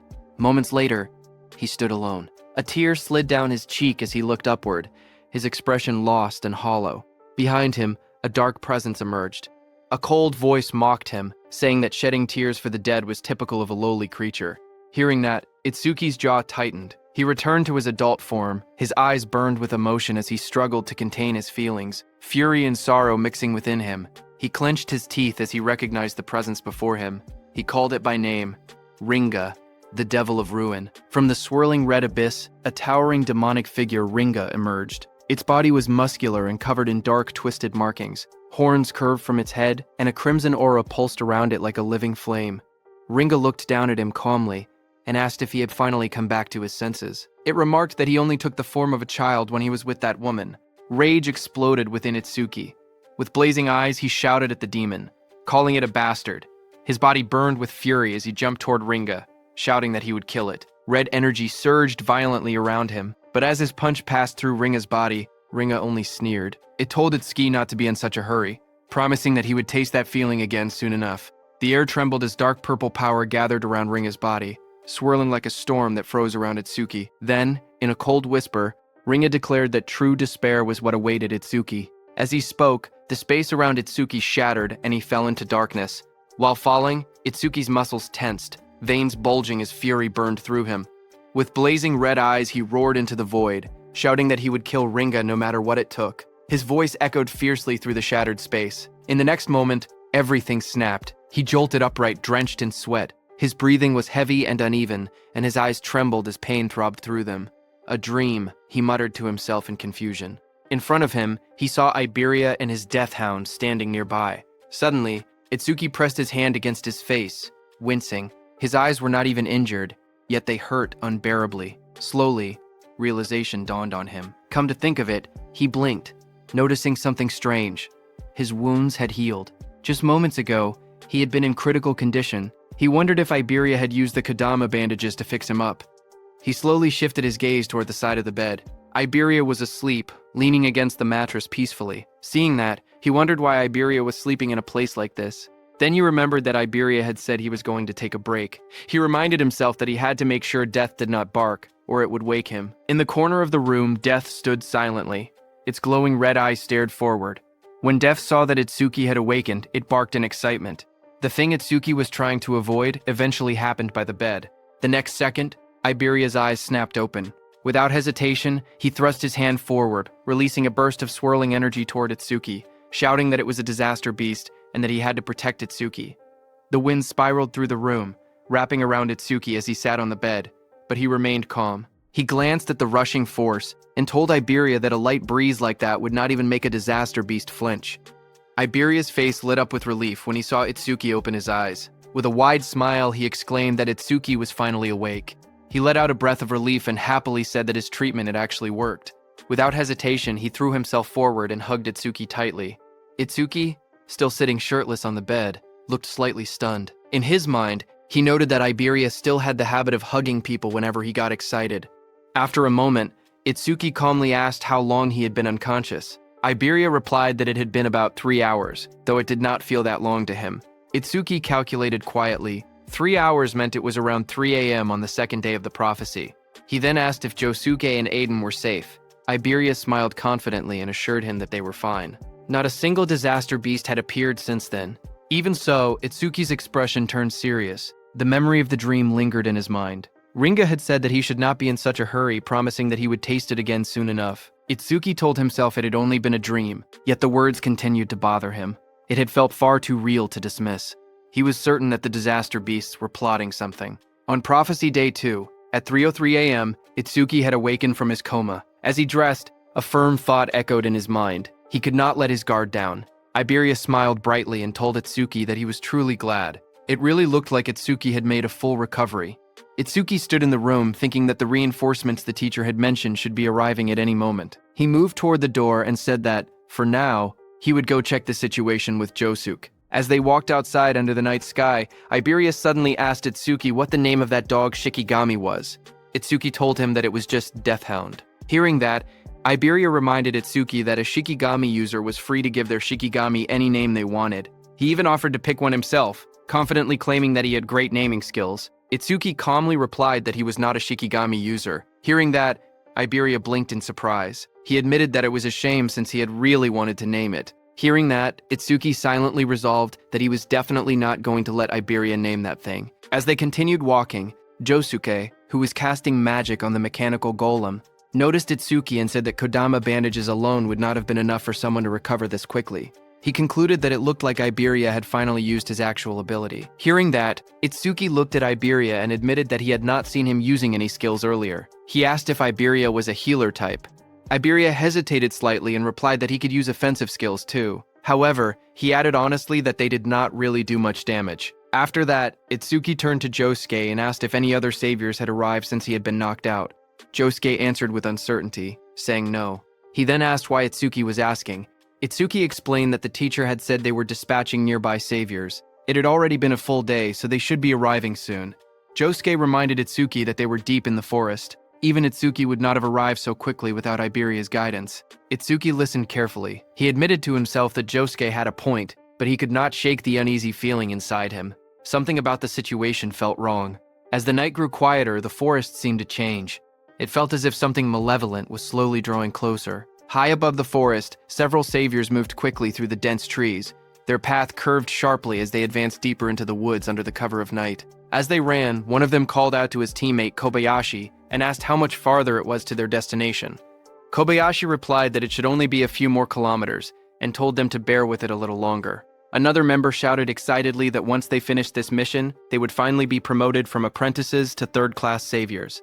Even so, he could not help but comment that the place was far too remote. It was hard to believe that the greatest crafter in the northern province lived this deep in the woods. Suddenly, a sharp voice cut through the air as a woman ordered everyone to stop. The group reacted instantly, skidding to a halt on the forest path. One of them quickly asked what was wrong and whether she had picked up a strange vibe. The woman answered that something was approaching from the front. From the darkness ahead, a deep voice spoke calmly, asking if they had noticed him. Hearing that, one of the saviors shouted in alarm. He recognized it immediately and yelled that it was a disaster beast. He ordered everyone to take their battle stations. The group quickly drew their weapons, readying themselves for combat. Out of the shadows stepped the Red Flame Demon King. Behind him stood the White Oni. The air around them felt heavy and threatening. The Red Flame Demon King looked at the group with a faint smile and asked where they were all going in such a rush. His red eyes glowed brightly in the darkness as he asked if they were headed to the same destination as he was. A conflict erupted, and one of the saviors was consumed by roaring flames that radiated intense heat and destruction. The one who killed him was the Red Flame Demon King. Standing calmly in a long robe, he observed the aftermath of the devastation. With cold indifference, he remarked that it was astonishing how a single fireball could cause such destruction, concluding that humans were truly fragile creatures. Turning his attention to his companion, he called out and asked White Oni if he had finished on his side. At that moment, White Oni completed his attack and struck another savior with overwhelming strength. He slammed his fist down, crushing his target into the ground with a violent impact. Blood splattered across the cracked earth as White Oni lifted his hand. Looking at the flattened savior embedded in the crater, the Red Flame Demon King mockingly commented that his body was as flat as a pancake, adding that White Oni was certainly a cruel one.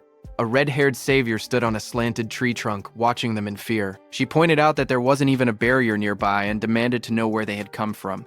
The Red Flame Demon King smirked as he raised a blazing fireball in his hand. With a confident and casual tone, he remarked that they had traveled quite a long distance to get there. Seeing the fireball in his hand, the red-haired woman became terrified.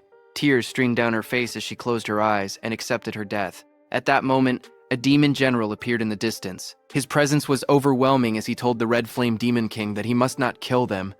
The Red Flame Demon King frowned in annoyance and replied that he had been bored for ages, warning the demon general not to interfere now that he was finally having some fun. Before he could act further, a sharp, chilling sound cut through the air. In an instant, jagged ice crystals erupted around the Red Flame Demon King, encasing his body in thick, glittering frost. The demon general advanced steadily, asserting his authority and warning that if the order was ignored again, the consequences would not be so light. Frozen and struggling within the ice, the Red Flame Demon King's expression shifted from arrogance to alarm. Realizing the danger, he hurriedly admitted that he understood and pleaded for the spell to be released, fearing that his body would not be able to withstand the freezing power any longer. The demon general released his spell, and the ice around the Red Flame Demon King shattered and fell to the ground. The Red Flame Demon King exhaled heavily, steam rising from his blazing body as he recovered from the freezing attack. With lingering unease in his voice, he admitted that he had thought he was going to freeze to death. Watching as the demon general stopped the Red Flame Demon King,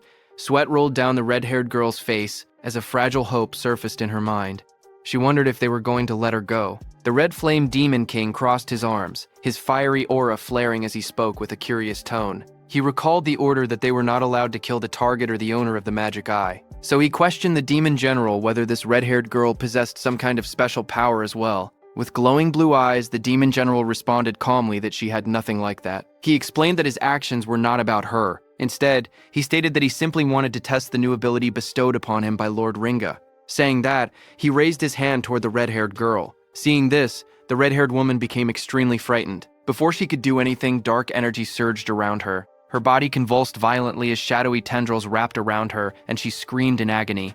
Moments later, the violent transformation subsided, and she slumped forward, her head hanging low as her hair fell over her face, leaving her eerily still against the tree. Observing the scene, the Red Flame Demon King remarked with casual indifference that she had ended up dying anyway.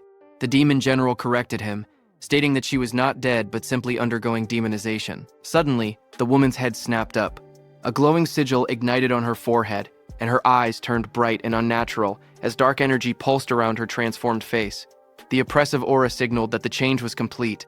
Intrigued, the Red Flame Demon King repeated the term demonization, waiting for an explanation. The demon general told him that humans who undergo demonization become completely subservient to Lord Ringa. In other words, this red-haired woman was now on their side. As the transformation finished, the woman dropped to her knees and bowed deeply before the demons. In a submissive and obedient tone, she addressed him as the Wrath King and asked for his orders. The demon general issued his command in a cold, authoritative tone. He instructed the newly demonized woman to hide her identity and remain undercover within the human community until the day Lord Ringa descended. Bowing her head obediently, she acknowledged the order and replied that she would do as commanded. The demon general continued outlining her cover story. He told her that when the time came, she would report that her team had been attacked by disaster beasts in the forest and that she was the only survivor, saved by the sacrifice of her comrades. With her head still lowered in submission, she answered simply that she understood. Satisfied, the demon general ordered her to get going. Moments later, the woman's eyes, now shadowed and eerie from demonization, stared forward blankly. But in the next instant, her expression shifted. Shock flashed across her face as if a fragment of her original will had resurfaced. Startled, she stumbled backward in the forest, her breathing quick and uneven. Realizing the danger and urgency of her situation, she turned and fled at full speed through the trees. The Red Flame Demon King and the Demon General stood watching her departure without concern as she disappeared into the distance. After she left, the Red Flame Demon King questioned the decision with a hint of disdain, stating that while making humans do their bidding was fine, he did not see the point of recruiting such a weakling. In response, the Demon General explained that it was not just about her. He revealed that tens of thousands of humans had already been demonized, including the Awakened. He said that when Lord Ringa unified the world, these infiltrators would play a crucial role. With the explanation given, the Demon General walked ahead and ordered them to stop dawdling and follow him, emphasizing that the mission was more important than ever. On the other hand, on Prophecy Day 2, at 3:05 a.m., the golem that Itsuki had destroyed before was completely repaired. Its glowing eyes and sturdy frame radiated power. Observing it, Josuke explained that the Iron Golem's stats were roughly equivalent to a level 30 Awakened, making it a valuable asset to compensate for their labor shortage. However, Iberia remarked that they likely would not even need such assistance if Josuke and Itsuki were present. While discussing their preparations, Josuke suddenly brought up Itsuki, asking where he was. Iberia replied that Itsuki had gone to the workshop. He explained that Itsuki wanted to ask his father something about the critical crystal. Inside the workshop, Itsuki stood beside Eden as they discussed the recent battle. Eden asked if Itsuki had truly landed a critical hit during the fight with the Disaster Beast, and inquired about his critical rate at the time. Itsuki revealed that his broken critical crystal had originally given him a 3% critical rate, but after defeating the creature it had increased to 4%. Hearing that, Eden remarked that achieving such a feat with only a 3% critical rate was incredibly lucky. Itsuki agreed that he thought so as well. He then explained that after landing that critical hit, it was not just his concentration that had improved. He described entering a strange state where he felt as if he were omnipotent, and asked whether this was also an effect of the critical crystal. Hearing this, Eden reacted with surprise. He asked if it was a sensation where a person's senses become sharp enough to perceive everything around them, yet they remain calm and completely unaffected. Itsuki thoughtfully touched his chin and agreed that the description perfectly matched what he had experienced. Hearing this, Eden expressed his surprise, realizing that Itsuki had entered a flow state. Itsuki repeated the unfamiliar term in confusion and asked Eden to explain. Eden explained that a flow state occurs when a person becomes completely immersed in a task. In this state, one's sense of time becomes distorted, and both concentration and excitement reach their peak simultaneously. Hearing that, Itsuki became more confused and tried to understand. Eden then simplified the explanation, saying that, in short, it meant being in the zone. To illustrate, he described how a painter might forget to eat because they are so absorbed in their work. He added that an athlete whose body moves instinctively during a match is also in a flow state. Likewise, a student who loses track of time while solving a difficult problem is experiencing the same phenomenon. He concluded by explaining that when an awakened individual enters a flow state, they do not merely gain heightened focus. Their senses become extraordinarily sharp. He explained that when someone enters a flow state, their stats and skill effects increase simultaneously to 120% of their original values. Hearing this, Itsuki expressed his surprise. He admitted that he had never heard about such a phenomenon from his teacher or any other awakened individual. He added that he had never met anyone who had actually entered a flow state before. Eden responded with astonishment, emphasizing that only a handful of people were capable of achieving such a state. He went on to explain that entering a flow state requires the awakened individual's own skill, a clear and focused mind, and a great deal of luck. If even one of these elements is missing, entering a flow state becomes impossible. Itsuki, absorbing this information, remarked that he had not realized the requirements were so strict. Eden then stated that it was no exaggeration to say that entering a flow state marks the boundary between a genius and an average person. He added that among the awakened across the 5 continents, including the Teijin, there was not a single person who could enter a flow state at will. Itsuki was shocked to hear that not even the Teijin could do that. Eden told Itsuki that he had first entered a flow state 2 years after becoming an awakened. He noted that while 2 years was considered quite early, for Itsuki to achieve it after only a month of being awakened was truly extraordinary. But suddenly, Eden noticed Itsuki's distracted expression and paused, asking if he was listening. Itsuki snapped back to attention, his gaze sharpening as he sensed something unusual. Turning slightly, he informed Eden that 3 individuals with immense mana were approaching. Eden initially speculated that they were likely awakened sent by Nento Izumi to act as his guards. However, as Itsuki focused more closely on the energy, his expression hardened. The rough and stagnant aura did not feel like that of awakened individuals. It felt more like the presence of disaster beasts. Without hesitation, he decided to investigate just in case. Moving swiftly, he headed for the exit. As he went, he reflected that he had already wiped out the disaster beasts within the barrier and that there were no signs of new ones being deployed nearby. Even so, an uneasy feeling lingered, and he hoped it was merely his imagination. In the next moment, he slid open the door and stepped outside. As Itsuki stepped outside, Iberia greeted him with a bright expression, saying that Itsuki was finally out, though he noticed Itsuki's tense demeanor. Josuke, standing beside him, asked what was wrong and why he seemed so on edge. Itsuke, still alert, explained that he had felt a sudden surge of mana and thought it might be a disaster beast. Josuke reassured him, stating that there were no barriers being generated in the area. So that shouldn't be the case. Iberia added that even if it were a disaster beast, he had already reactivated the Iron Golem, meaning they could easily handle any common threat. Before his words could settle, Iberia's expression froze in shock, as a violent impact shattered the Iron Golem. The massive golem was destroyed in an instant, its body cracking and collapsing amid sparks and debris. Everyone was stunned, realizing that the Iron Golem had been taken down before it could even react. Josuke immediately raised his weapon, while Itsuki stood ready with electricity crackling around him. In the distance, 3 terrifying figures emerged, and one arrogantly declared that since there were only 3 opponents, it would be an easy task. It was the Demon General, the Red Flame Demon King, and White Oni. Their overwhelming presence confirmed that what had arrived was far more dangerous than a mere disaster beast. On Prophecy Day 2, at 3:01 a.m., the demons stood before Itsuki and the others, enveloped in a dense crimson aura. Their presence felt utterly overwhelming. Itsuki narrowed his eyes as he carefully observed them. He could tell immediately that they were far stronger than any monsters inside the barrier. The pressure they emitted was on an entirely different level. He focused on the Demon General standing at the front. The magical waves radiating from this Demon General were enormous. Unlike anything he had ever seen before, the Demon General, clad in dark armor, stepped forward, its glowing eye gleaming coldly. In a calm yet commanding tone, it declared that it would go capture the target and leave the rest to the others. Before turning away, it gave a final instruction to the other 2 demons. Whatever they did, they were not allowed to destroy the Demon Eye. The Red Flame Demon King, standing beside the White Oni, assured the Demon General not to worry. Itsuki stared ahead in shock as the enemy's words echoed in his mind. He questioned whether the target they mentioned was Aiden. Behind him, Iberia's eyes widened. He could hardly believe what he was hearing. The disaster beasts were talking. Before they could react further, the Demon General moved toward them. Josuke's voice rang out firmly as he declared that he could not let them pass. But in the next instant, the Demon General had already moved behind them. Everyone was shocked by what had just happened, and Josuke's expression tightened in disbelief. He wondered when the enemy had moved. Itsuki gritted his teeth. The speed was overwhelming, far too fast. Without hesitation, Josuke charged forward with his sword raised high, shouting that no matter what, he would stop the enemy. At the same time, lightning surged around Itsuki's body as he swore that he would not let the demon get anywhere near Aiden. Without looking back, the Demon General raised its clawed hand. A cold blue aura swirled around its fingers as sharp energy gathered in the air. In the next instant, a massive surge of icy power shot forward, creating an ice wall behind him.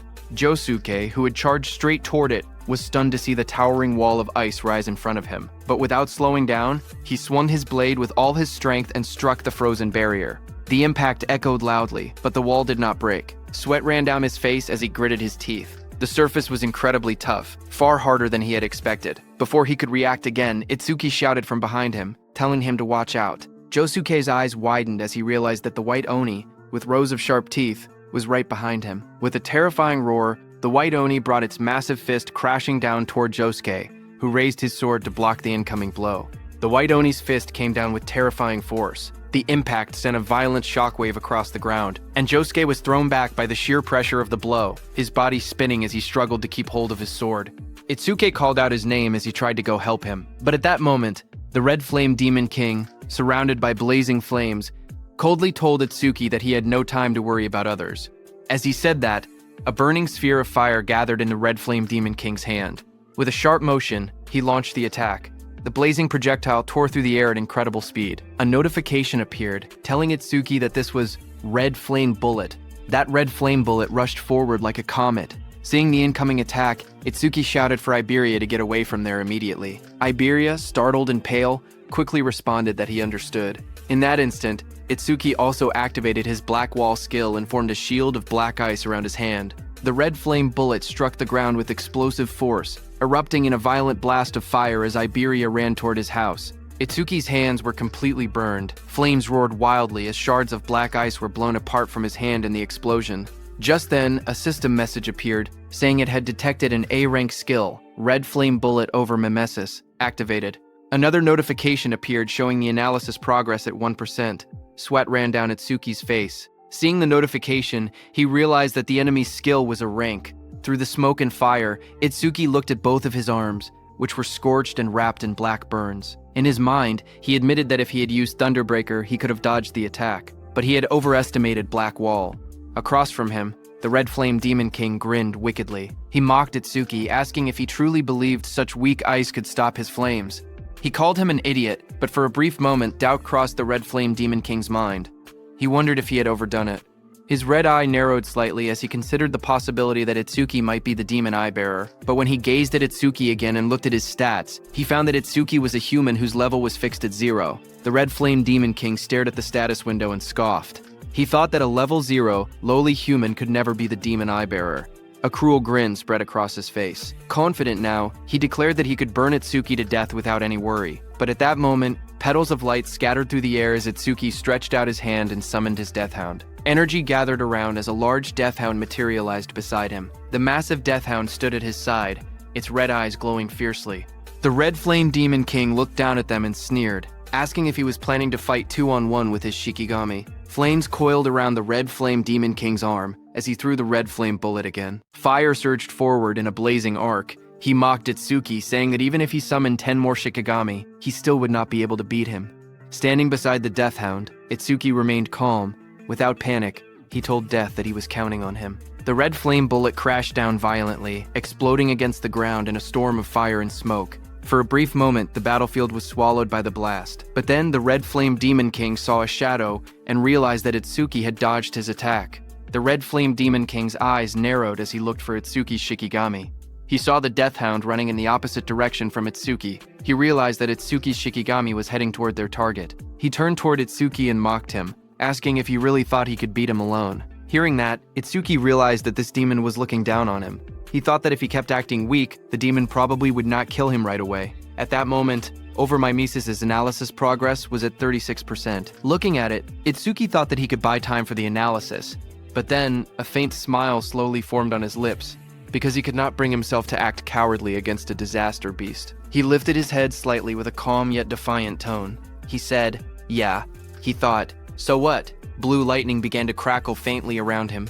Itsuki grinned wickedly, his red eyes glowing as blue lightning wrapped around his body. He stared straight at the demon and told him that it was because he looked weak as hell. Hearing that, the Red Flame Demon King's face darkened instantly. With flames blazing behind him, he called Itsuki a lowly race for acting so arrogantly. Flames spiraled upward as the Red Flame Demon King raised his hand. Fire roared violently around him. He declared that he had been planning to toy with him but had now changed his mind.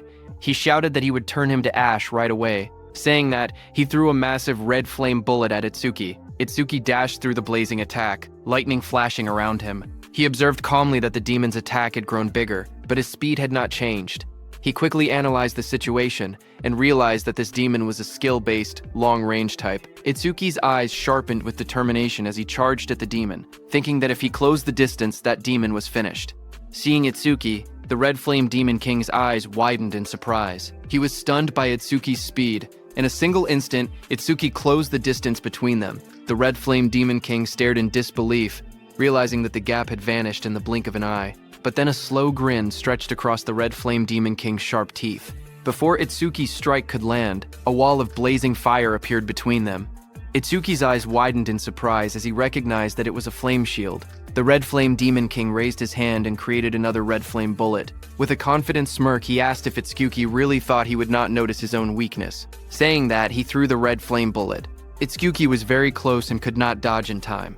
A massive explosion burst outward like a blooming red flower. The flames surged forward and slammed into Itsuki's chest. His body was thrown violently through the air. He came crashing hard to the ground, but quickly balanced himself. At that moment in Itsuki's mind, a single thought surfaced. He had fallen for it. The realization struck him heavily.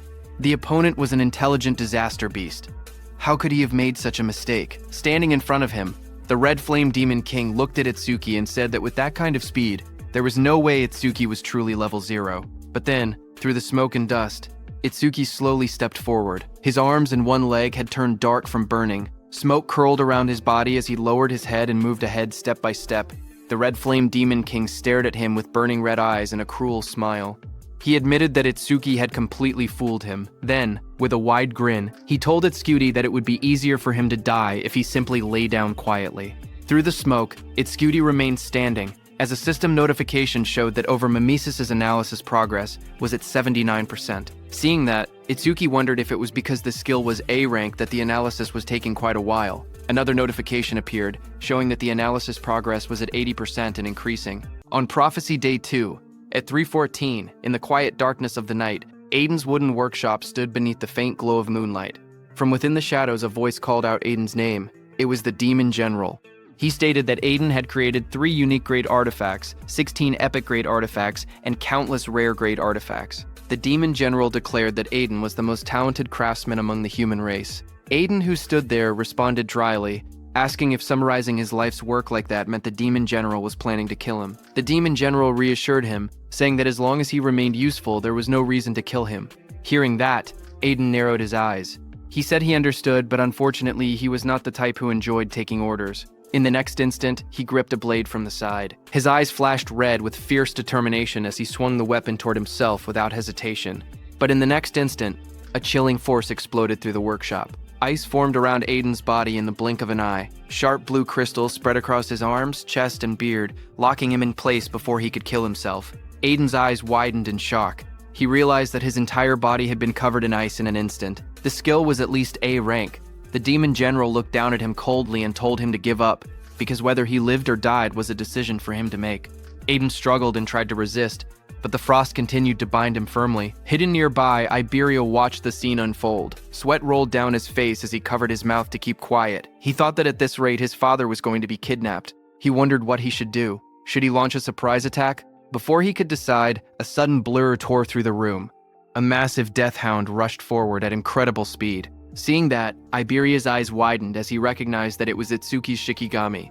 The death hound lunged forward with its jaws wide open, red eyes blazing, and fangs fully exposed. Its roar shook the workshop as it stretched out a claw toward the demon general, but the demon general's figure turned slightly, his glowing blue eye fixed on the charging death hound. In the next instant, jagged pillars of ice erupted violently upward. The freezing energy burst from the ground and engulfed the death hound mid-charge. Ice spread across its body in a split second. The frozen death hound crashed down hard onto the floor, sending shards of ice scattering across the workshop. The demon general glanced toward the entrance in irritation. He wondered what the two demons outside were doing to let a Shikigami slip past them like that. Behind him, Aiden, still bound in layers of ice, stared in shock. He questioned whether reinforcements had arrived. From the corner of the room, Iberia trembled as he watched that even a Shikigami that strong could not get close to the demon general. His eyes trembled as fear gripped his heart. He realized there was no way he could win this fight. For a moment, he thought about going to get Itsuki. If Itsuki came, then surely things would change. But another thought immediately followed. His father's voice echoed in his mind, warning him that one day he would end up getting Itsuki killed. Iberia then remembered that Itsuki had already been seriously injured before arriving here. If Itsuki still had any strength left, he would have come himself instead of sending a Shikigami. The truth hit him hard. If he went to get Itsuki now, it might only put him in even more danger. His head lowered slightly, shadows covering his face as doubt and guilt swirled inside him. Then, his expression slowly hardened. He could not let that happen. Determination burned in his golden eyes as he clenched his jaw. He decided that he would save his father himself. As his gaze sharpened, he suddenly remembered that there was something he could use, the dragon gear. A surge of hope flashed through his mind. If he had the dragon gear, then even he might stand a chance of winning. Without hesitation, he rushed out of the workshop, remembering that it should be under his father's bed. Sweat ran down his cheek as he clenched his teeth. He told his father to hang on, promising that he was coming to save him. Back in the workshop, the demon general let out a cold scoff. He remarked that someone had been hiding nearby but ran away instead of helping, calling them a pathetic coward. Hearing that, Aiden realized that it was Iberia. He said that was fine, because the demon general was an opponent even Tenma and Josuke might not be able to defeat together.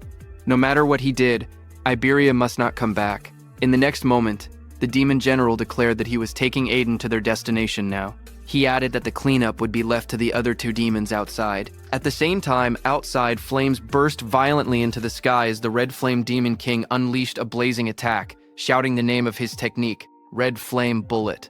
At that instant, Itsuki activated his black ice wall. He forced himself to move despite the pain. His leg had been badly burned, but he decided to use black ice wall to cover it. The thick black ice formed around his injured leg, reinforcing it. With that support, he believed he could at least move a little. The next second, the Red Flame Demon King shot a violent wave of flames. Toward him, a system message flashed as Itsuki activated his roaring wave. Lightning crackled around Itsuki as he backed away and dodged the Red Flame bullet. The Red Flame Demon King watched him with a burning red gaze. He remarked that even with a body torn to shreds, Itsuki was still managing to dodge. He called him stubborn, but he had noticed that Itsuki's speed had dropped significantly. Flames coiled wildly around the demon's massive frame as he spread his arms, fire erupting behind him like a blazing crown. He questioned how much longer Itsuki could keep dodging. He unleashed another red flame bullet. A massive sphere of fire shot forward, tearing through the air.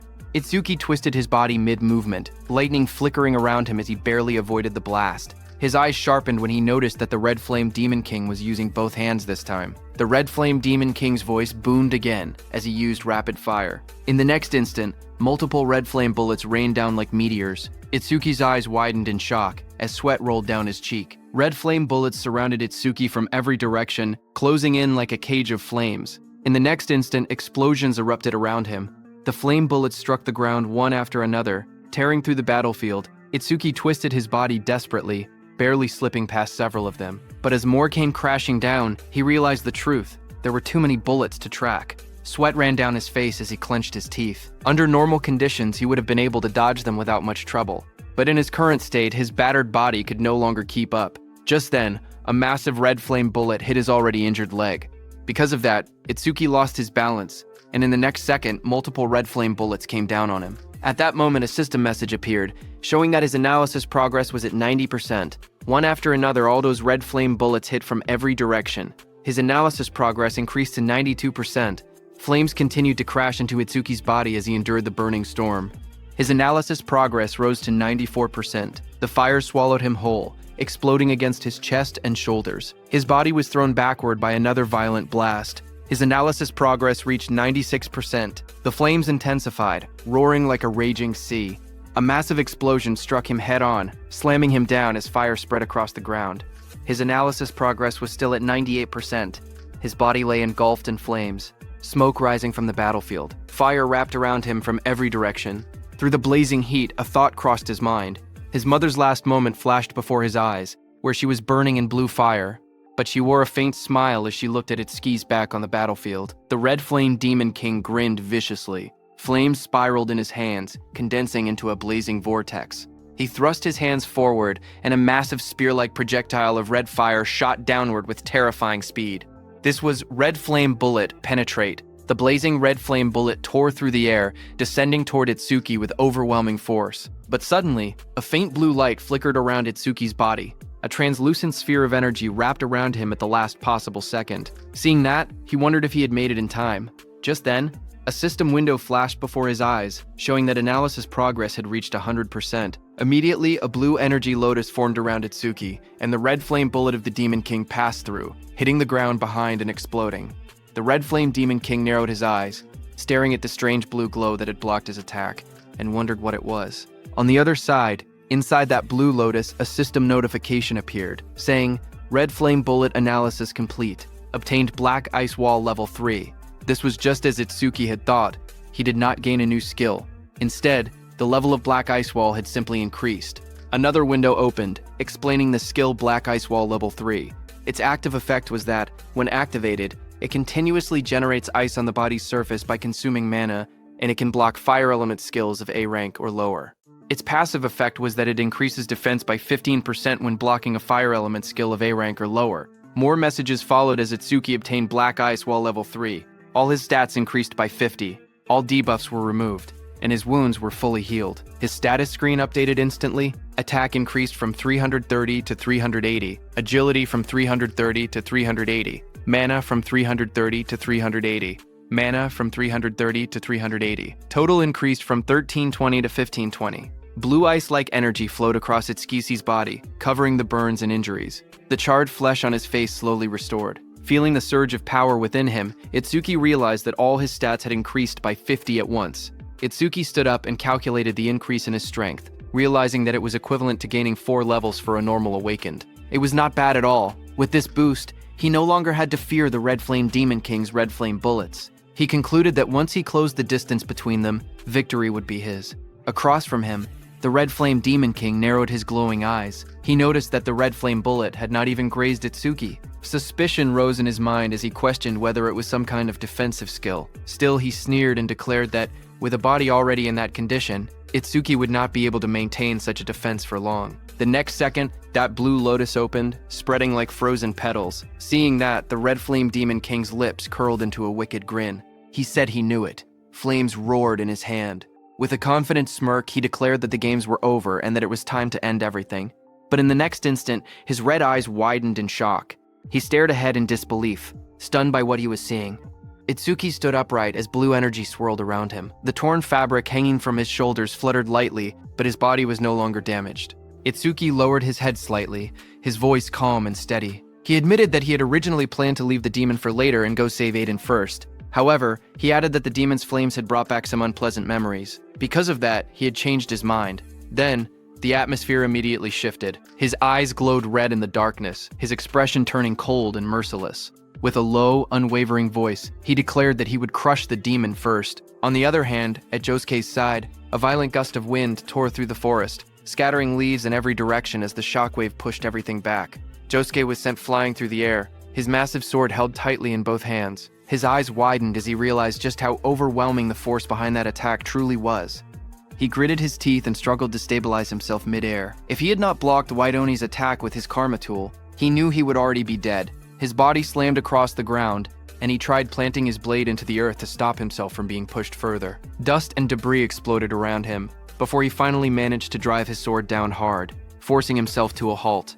Breathing heavily, he looked around at the distance he had been pushed, wondering just how far he had been blown away. His red eyes sharpened with urgency as he steadied himself and rose to his feet. Realizing that none of those guys were ordinary, he tightened his grip on the sword and decided that he had to get back fast. But suddenly, the ground in front of him shattered as something massive slammed down, cracking the earth. Josuke's red eyes narrowed in the darkness as he immediately realized what was happening. The one from before was chasing him. In the next instant, White Oni lunged forward. Its muscular body bulged as its long tongue lashed through the air, and rows of sharp, jagged teeth filled its wide grin as it rushed ahead with terrifying speed. Josuke steadied his massive sword and looked down at White Oni with a calm expression, thinking that this was perfect. This would take a lot of pressure off Itsuki. He knew that Itsuki could escape if he truly needed to. The real problem was Master Aiden in Iberia. Blue energy began to crackle around Josuke's blade as he raised the sword. Lightning sparks danced along the steel, illuminating half of his face. He made his decision. He would take this one down as fast as possible and then return to back them up. In his heart, he silently urged them to hold on until then. On the other hand, at Aiden's house, inside the quiet room, Iberia looked around carefully and thought that it should be somewhere around there. Dropping low to the floor, he reached his hand beneath the bed, his fingers stretching forward in the dim light. His hand suddenly touched something solid. In that instant, his golden eyes widened. There it was. A grin slowly spread across his face as he pulled out the hidden box. Inside was the dragon gear. With that, he could fight. As the lid opened, a system window appeared before him, displaying the item's details. It was dragon gear of epic grade. It increased attack power and agility by 100. Its epic effect was that for every 1 minute equipped, attack and agility increased by 20. But the maximum total time was 15 minutes. Without hesitation, Iberia equipped it. Red scale-like armor wrapped around his body, forming sharp dragon-shaped plates over his chest and arms. Standing tall in the crimson armor, his expression turned serious. He declared that he would lead the enemy right in front of him to Itsuki. He put on the helmet, its jagged scales locking into place with a heavy metallic rumble. With firm resolve, he declared that this time he absolutely would not drag them down. The dragon mask fully formed over his face, glowing faintly as power surged through him. He remembered his father's warning, dragon gear caused serious side effects if worn for more than 15 minutes. Even so, he steeled his heart. No matter what, he would save his father within 15 minutes. In the next instant, he kicked off the ground. The floor shattered beneath his feet as debris exploded outward. A system notification appeared, showing the dragon gear had been equipped for 1 minute, with attack increased by 120 and agility also by 120. Elsewhere, beneath the moonlit sky, the demon general moved with Aiden through the forest. Aiden was trapped inside jagged crystal ice, carried along helplessly. While being carried, he questioned whether it was truly fine to be so relaxed, warning that others would soon catch up. The demon general responded calmly that among humans, only special-grade saviors posed any real threat to him. He added that they were all currently occupied with the Demon Lord. Aiden was shocked to hear that. He thought that if something at the Demon Lord level had been deployed, then the demons must have other goals as well. Calmly, he decided to test the waters. Looking toward the Demon General, he asked whether all of this trouble had been for the sake of capturing him alone. The Demon General responded coldly, telling him not to flatter himself. It was not only for him. They had several other objectives too. Hearing that, Aiden silently muttered that it was just as he had suspected. Aiden began to speak again, asking what exactly their group was planning. But before he could finish, the Demon General clicked his tongue in irritation, calling them a persistent bunch. In the next instant, a shadow shifted across the forest floor, as if someone had just arrived at great speed. Still encased in ice, Aiden's eyes widened as he wondered if it was Josuke or Itsuki who had come. Yet, even with reinforcements, he knew the truth. Alone, the odds of winning were slim. Just then, a red blur tore through the forest at terrifying speed, slicing through the air as it rushed straight toward the dark figure below. It was Iberia. He jumped at the demon general. With burning rage in his voice, Iberia shouted for him to give his father back. At that moment, a system message flashed before his eyes. He had equipped the dragon gear for 2 minutes, granting him 140 attack and 140 agility. Seeing him, the demon general's glowing blue eyes narrowed beneath his hood. In a cold, annoyed tone, he muttered that first it was a Shikigami, and now even a human brat had appeared. He shouted in anger, asking what those demons were doing. The one he was talking about was the Red Flame Demon King, who was fighting Itsuki. The Red Flame Demon King stood facing Itsuki, who had just come out of the Blue Lotus after recovering. The Red Flame Demon King's eyes widened because he remembered that Itsuki's entire body had been scorched. Sweat slid down his face as he stared at Itsuki in disbelief, asking how he had recovered so much in such a short time. The Red Flame Demon King spread his arms wide as fire exploded around him. With a cruel grin, he declared that it did not matter how many times Itsuki recovered, the result would always be the same. Flames gathered violently in front of him, compressing into blazing projectiles. He roared out the name of his attack: Red Flame Bullet, Rapid Fire. In the next instant, countless fire bullets rained down like meteors, tearing through the air with explosive force. But Itsuki stood firm in the center of the inferno as the red flame bullets closed in from all directions. At that very moment, a system message flashed, saying Black Wall activated. The next second, the fire bullets crashed against Itsuki, one after another detonating in a storm of flames that swallowed the entire area. Watching the explosion, the Red Flame Demon King sneered. He mocked Itsuki for standing his ground instead of running, shouting that he would turn him into charcoal. But as the smoke slowly cleared, a figure emerged from the flames. Itsuki stepped forward calmly, his body unharmed beneath the black wall's protection.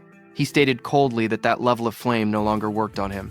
Another system notification appeared, saying he had blocked an A-rank fire element skill with Black Wall, and his defense increased by 15%. Another system panel appeared, showing that his defense had risen to 627, and with Black Wall it added a further 65.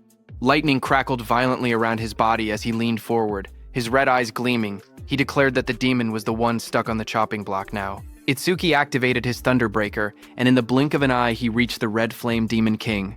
Seeing that, the Red Flame Demon King's grin faltered. He let out a stunned sound as he noticed that Itsuki's speed had increased again.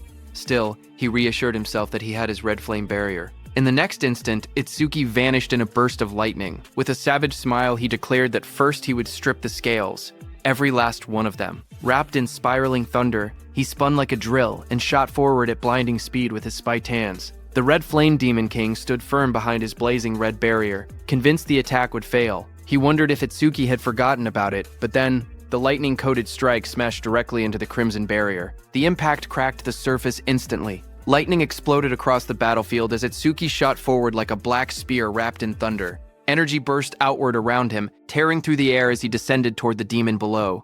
His eyes burned crimson, and his mouth twisted into a savage grin. A system notification flashed before him, announcing that he had blocked an A-rank fire element skill with Black Wall. His defense increased by 15%. Another panel appeared.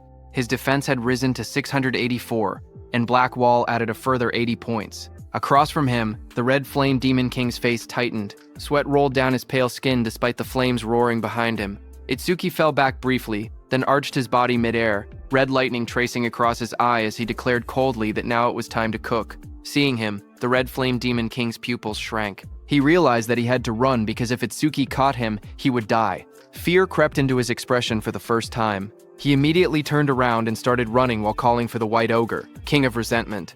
But while running, his legs tripped on a rock. He fell to the ground and his face slammed hard against it. Sweat rolled down his face as panic overtook him. He cried out desperately for someone to save him. Dust and smoke rose as he struggled to push himself up from the broken ground. Flames continued to surge around his body, but his voice trembled. He roared in fury, refusing to accept reality. He shouted that there was no way he would be killed by some human. Fire spiraled around his arm as he struck again. But Itsuki, standing behind him, just moved his head slightly and dodged, his expression cold and unmoved. Seeing that, the Red Flame Demon King's confidence shattered. He backed away, sitting helplessly on the ground. His breathing grew heavy. In a low, shaken voice, he muttered that it was impossible. To him, the opponent was nothing more than a mere level 0.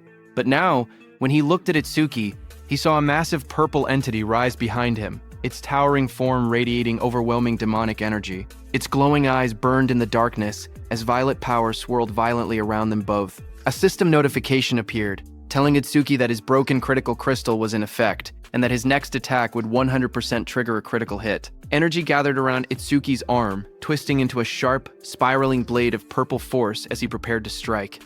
Seeing that, sweat poured down the red flame Demon King's face, his red eyes trembling. In disbelief and fear, he called Itsuki an actual demon. The red flame Demon King staggered backward, his eyes trembling as he let out a strained breath. Shock and fear washed over him as the truth dawned. He was facing a demon. Before he could react, Itsuki moved. Red and blue energy surged across his body like tearing lightning, and in one fluid motion, he slashed downward. The empowered strike crashed into the red flame Demon King's head with overwhelming force. The blow detonated on impact, and a violent explosion erupted from the point of contact. Smoke and debris burst outward in all directions as the ground shattered beneath them. When the dust settled, the red flame Demon King's massive body lay motionless on the broken earth. Itsuki stood over him calmly, his eyes cold and emotionless as embers drifted through the air. He clicked his tongue softly and thought to himself that of all times, a critical hit had to trigger now. He had wanted the red flame Demon King to suffer much longer. His eyes dimmed slightly as he reflected inward, realizing that he had entered a flow state once again. And just like before, it had happened immediately after landing a critical hit. Just then, a thought crossed his mind. Perhaps, whenever a critical hit triggered, it automatically pushed him into a flow state. A status window appeared before him. His status had risen to 120%. Attack, 456. Agility, 456 plus 68, boosted by Thunderbreaker's 15% bonus. Magic, 456 plus 296, enhanced by Black Wall's 65% bonus. Currently, his total stat points were 200. Now, seeing that, he realized that thanks to the flow state and the passive effects of his skills, his total stats had already surpassed 2,000. Not far away, green energy suddenly began to gather above the corpse of the red flame Demon King. The energy twisted and condensed, forming a glowing orb. Itsuki immediately understood that this was the karma of the slain disaster beast, transformed into an orb. Suddenly, the orb divided into two and shot forward, streaking across the sky like green comets. Itsuki's eyes narrowed as he saw one heading toward the forest. He realized that this karma orb had flown toward Josuke. His gaze then shifted to the second karma orb. Looking at it, Itsuki realized that it was heading toward the workshop. He frowned slightly. With Death and Aiden there, the orb should have split into two according to the life signs present, but it wasn't splitting. Something about that felt wrong. Lightning burst beneath his feet as he launched himself forward, the ground cracking from the force of his acceleration. As he dashed through the air, a grim thought crossed his mind. Death, as a Shikigami, was immortal unless he personally retrieved him. His eyes sharpened. He refused to believe it. But what if Aiden was already? Meanwhile, on Iberia's side, he clenched his fist and drove himself down like a bolt of thunder to attack the Demon General. But the Demon General created an ice barrier and blocked his attack. Seeing that Iberia was stunned, even his full power strike, boosted by Dragon Gear, failed to break the Demon General's defense. Iberia straightened slowly as a faint red glow pulsed in his eyes. He said that if one attack was not enough, he would keep attacking without pause. Seeing this, the Demon General's cold eyes gleamed. It mocked him, saying he still had not realized the gap between their strength. Seeing that it was Iberia and not Itsuki or Josuke, Aiden was stunned. His face twisted with fury, his eyes blazing as he shouted that he did not need Iberia's help. He ordered him to take off the Dragon Gear immediately, warning that the tool had terrifying side effects and threatening that if he refused, he would disown him. But Iberia did not hesitate. He charged straight toward the Demon General, saying that even if his father chose to cut him off, he would still save him. Iberia remained firm and thought that if Itsuki had been there, he believed he would have made the same decision. Seeing the reckless descent, Aiden's eyes widened in alarm. He shouted for him to stop, but in the next instant, jagged ice burst outward around Aiden's mouth too. He gritted his teeth, struggling inside the frozen prison as a low groan escaped him. The Demon General watched coldly. In a mocking tone, it muttered that this was what humans called family love. To it, humans were nothing more than disgusting creatures ruled by their strange emotions. As Iberia continued to charge at him, the Demon General raised one clawed hand lazily and declared that it no longer had time to play with him. In the next instant, Iberia's whole body froze within massive ice spikes. His body was covered by jagged crystal and swirling frost.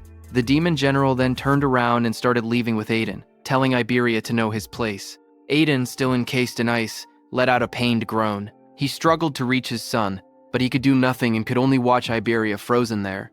As they left, Iberia was left behind in the forest, trapped in thick ice, unable to even move. A system message flashed coldly in the darkness, telling him that he had equipped the dragon gear for 3 minutes. On the other hand, on this prophecy day 2, at 3:20 a.m., the second karma orb arrived at the warehouse, where Itsuki's Deathhound had been frozen by the demon general. It was absorbed by Deathhound. Immediately, a system notification appeared, saying Deathhound leveled up from level 19 to level 20. With a deafening roar, Deathhound shattered the ice completely, its fur bristling and its red eyes glowing fiercely in the night. Just then, Itsuki also arrived and was surprised to see only his Deathhound there. Seeing Itsuki, Deathhound bared its fangs and let out a furious roar. Itsuki immediately noticed that Deathhound's level had increased. He realized that the karma orb had been absorbed by Death. Deathhound lowered its head slightly, its glowing eyes flickering as it growled. Itsuki turned his gaze toward it and asked what had happened to Aiden and the disaster beast. Deathhound turned its head toward the direction where the demon general had taken Aiden. Seeing that, Itsuki turned his head in that direction, and suddenly, his eyes widened in shock. Not far away, there was a huge hole in the wall, surrounded by jagged shards of ice. Seeing that, Itsuki was stunned, wondering what on earth had just happened. When Itsuki stood in front of that hole in the wall, a powerful surge of purple energy hit him hard. Itsuki stared at it in shock. He could clearly feel an intense magical wave. Blue lightning crackled violently around Itsuki's body as he dashed forward at lightning speed, knowing that he did not have time to wait for Josuke. On the other hand, on Josuke's side, a crimson slash tore across the battlefield, cutting down one of White Oni's arms. But White Oni did not fall. It twisted its massive body and retaliated instantly. Its muscular frame blurred with speed as it swung a heavy strike downward. Josuke barely managed to block with his sword, the shockwave blasting him backward across the ground. Dust and splinters scattered as he skidded to a halt. White Oni straightened its glossy black body. The next second, the arm that had been cut down by Josuke started regenerating. Josuke's eyes narrowed when he saw that the spot he had cut earlier had already healed. He realized that this was a disaster beast with regeneration, and an opponent like that was his worst matchup. But before he could attack again, suddenly, the karma orb from Itsuki's defeat of the Red Flame Demon King hit him. Josuke stared at the swirling green energy in shock, his eyes widening as realization struck him. This was a karma orb. He thought that if that was true, then Itsuki had already taken one demon down. Gritting his teeth, he tightened his grip on his sword and resolved that he had to hold his own as well. Red energy flared around his blade as his eyes glowed fiercely. He analyzed the situation quickly. White Oni had regeneration, but whenever he aimed for its head or the nape of its neck, it instinctively blocked with its arms. To confirm, Josuke attacked White Oni's head again, but it blocked with its arm. When he tried to attack its neck, White Oni again blocked with its hand. Seeing that, Josuke narrowed his eyes, realizing that the spots it protected so desperately were definitely its weak points. Now that he understood that, he adjusted his stance and steadied his breathing. With renewed determination, he declared inwardly that he could work with this. In the next instant, he lunged forward again, his red blade flashing as he slashed one of White Oni's arms. Red energy flared violently as he swung his blade again in a brutal arc. In his mind, a single thought echoed. First, he would sever both arms. White Oni's both hands were cut down by him. His eyes sharpened as he calculated calmly. It took the creature at least 1 second to regenerate, and in that 1 second, its weak point would be completely exposed. Without hesitation, he drove forward, red aura blazing around him. Blood spiraled through the air as he launched himself straight toward the monster's core. His face tightened with ruthless focus. His eyes burned red, veins standing out as killing intent flooded his gaze. In that brief opening, he thrust his blade forward with all his strength. The strike pierced deep into White Oni's head. A massive burst of blood erupted from White Oni's body as the blade tore through its exposed weak point. The impact shook the surroundings, crimson splashing in every direction. For that single second, he did not hold back, and the monster paid the price. The massive White Oni collapsed to the ground with a heavy crash, its body slamming against the earth. Josuke stood in front of it, breathing steadily, his expression dark. He thought to himself that for him to struggle this much against a mere mute disaster beast was unacceptable. Without wasting another second, he turned away from the fallen creature. Smoke and dust drifted through the forest as he decided he needed to link up with Itsuki quickly. His eyes narrowed because he knew that the ice-wielding disaster beast was a real pain. On the other hand, Aiden trembled as sharp shards of ice covered his mouth. His face twisted with strain, and he let out a rough sound of agony. Seeing that, the demon general remarked that Aiden had looked like he had something to say for a while now. It removed the ice from Aiden's mouth and told him to go on and speak. Through clenched teeth, Aiden shouted that whatever their conditions were, he would accept them. He only begged them to let his son go. Hearing that, the demon general's eye flickered coldly. In a low, emotionless tone, it replied that from that distance, it could no longer control the ice. Besides, it added, Aiden would soon be completely under their control anyway. The demon general then stared at Aiden and said that even at a glance, it could tell that the armor the brat was wearing was made from the demon dragon tribe, wasn't it? It explained to Aiden that the demon dragon tribe possessed incredibly strong vitality. Even after death, their blood, flesh, organs, and even their scales could develop a will of their own. It said that the weapons made from demon dragons retained a residue of that will. If someone wore them for too long, the user's consciousness would gradually be swallowed. In the end, the wearer's entire body would be taken over, becoming a genuine dragon. As it said that, Iberia, who was trapped in the ice, lost his mind and roared like an animal. He shattered the ice with brutal force and broke free. His body twisted and expanded, his scales formed across his crimson skin. Smoke poured from his mouth, and his eyes burned with a feral glow. He had lost his reasoning and completely turned into a dragon. The scene shifted back in time. It was the first day of the prophecy. As Itsuki made his way toward the green barrier, Iberia walked behind him, watching his back with visible concern. Silently, he prayed in his heart for Itsuki's safety. Just as Itsuki disappeared into the forest, Josuke suddenly asked Iberia whether he truly admired Tenma that much. Iberia clenched his fist slightly and answered without a moment's hesitation. He wanted to become someone like Itsuki. Josuke turned to face him and simply asked, "Why?" Caught off guard, Iberia blinked in surprise and stammered as he tried to formulate a response. Josuke's expression remained calm, but his eyes were serious. He told Iberia that by now, he had already encountered many remarkable individuals. Aiden, Tewajin, and Izumi Nento. Josuke continued, pointing out that even he himself had gained more fame and battle experience than Tenma. Fixing Iberia with a calm yet piercing gaze, he asked again why it was specifically Tenma that he wished to emulate. The question caught Iberia completely off guard. His golden eyes widened, and he hesitated, unsure of how to answer. Seeing his reaction, Josuke gave Iberia a light pat on the shoulder and told him not to worry. He was only asking casually. Iberia lowered his head slightly, a thoughtful expression crossing his face. He admitted that, now that he thought about it, he had never really considered the reason before. A question echoed in his mind. Why did he want to become someone like Itsuki? The scene then shifted to the past. 10 years earlier, a young Iberia stood in a sunlit courtyard, holding up a wooden sword with boundless excitement. He shouted joyfully, full of energy and innocence. Behind him, his mother watched with a warm smile and asked if he liked his birthday present. Without a second thought, young Iberia beamed and answered happily that he did. Suddenly, he raised the wooden sword high and declared with sparkling eyes that he had made up his mind. He was naming it the Justice Unbeatable Hero Sword. His mother paused for a moment, slightly taken aback by such a grand name, but she forced a gentle smile and told him it was a lovely name. Young Iberia laughed brightly under the open sky, lifting the sword above his head and boldly proclaiming that he was an awakened one and that the disaster beasts had better prepare themselves. Without any hesitation, he dashed across the courtyard, shouting that he was going to show everyone. From the doorway, his mother watched him with worry in her eyes and called out for him to be careful. Behind her stood Aiden, his expression stern. He glanced at her and asked quietly whether Iberia had any friends. Later, Iberia stood proudly with his wooden sword resting against his shoulder, his eyes closed in confidence, while several children gathered around him in admiration. But in the next moment, the atmosphere shifted. A faint, unsettling smile appeared on those children's faces. One of the boys stepped forward slowly, reaching out his hand toward the wooden sword. His face remained calm, but his eyes carried something dark, as he admitted that he felt jealous and asked to see it for a while. Young Iberia froze, clutching the sword tightly to his chest. The children began to surround him, their voices coming from every direction. They asked if his father was a famous craftsman, pointing out that if that were true, then his father could make as many swords as he wanted. They assured him they would give it right back. Standing alone in the center of the circle, young Iberia's body trembled. He stared down at the sword in his arms, thinking that he had only just received it.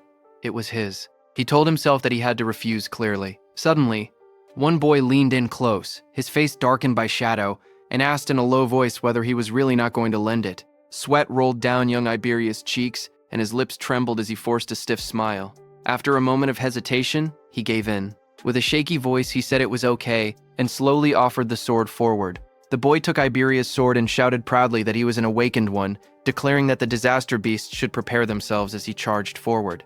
Young Iberia stood there as those boys ran off with his sword, watching from a distance. He lowered his head slightly, his teeth clenched and a bead of sweat trailing down his cheek. In a trembling voice, he told them they had to give it back. Later, he returned home. His mother sat calmly on a bench with a book in her hands, while his father was busy forging swords. Noticing him, His mother smiled warmly and asked if he had fun. Young Iberia forced a bright smile and answered in a cheerful tone that yes, it had been really fun. But his mother's eyes widened slightly as she looked at her son. A hint of confusion crossed her face as she suddenly asked where the wooden sword was. Aiden glanced toward young Iberia and muttered that those brats must have taken it again. Hearing that, his mother clutched her book tightly and said that if it had been taken, they needed to get it back.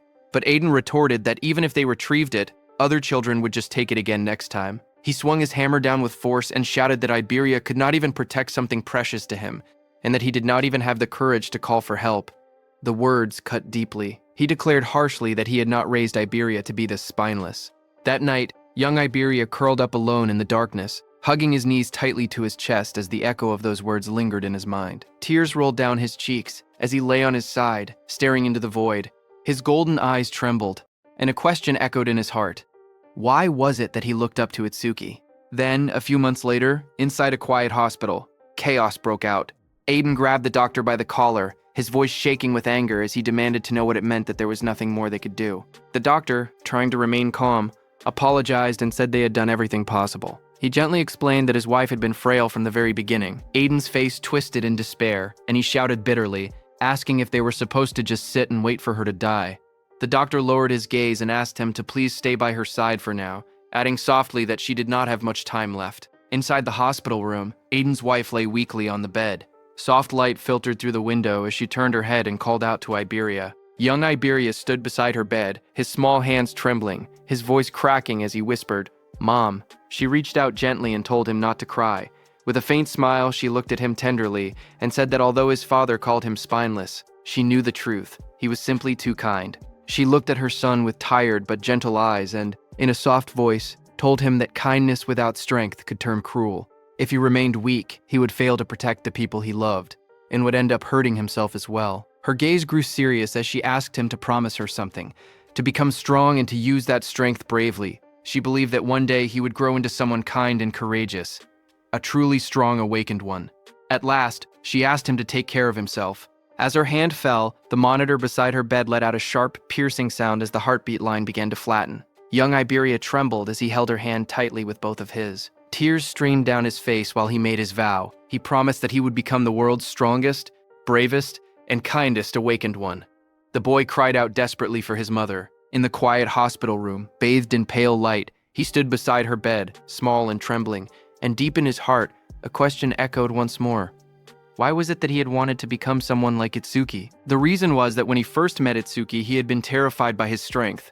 At that time, he thought they would only be temporary allies for a short while. But as they spent more time together, something slowly changed. He began to realize that Itsuki was not just strong. Whether he stood before over 100 awakened ones or faced a terrifying disaster beast, he never hesitated and charged forward without fear. He possessed an insane courage that never allowed him to flinch.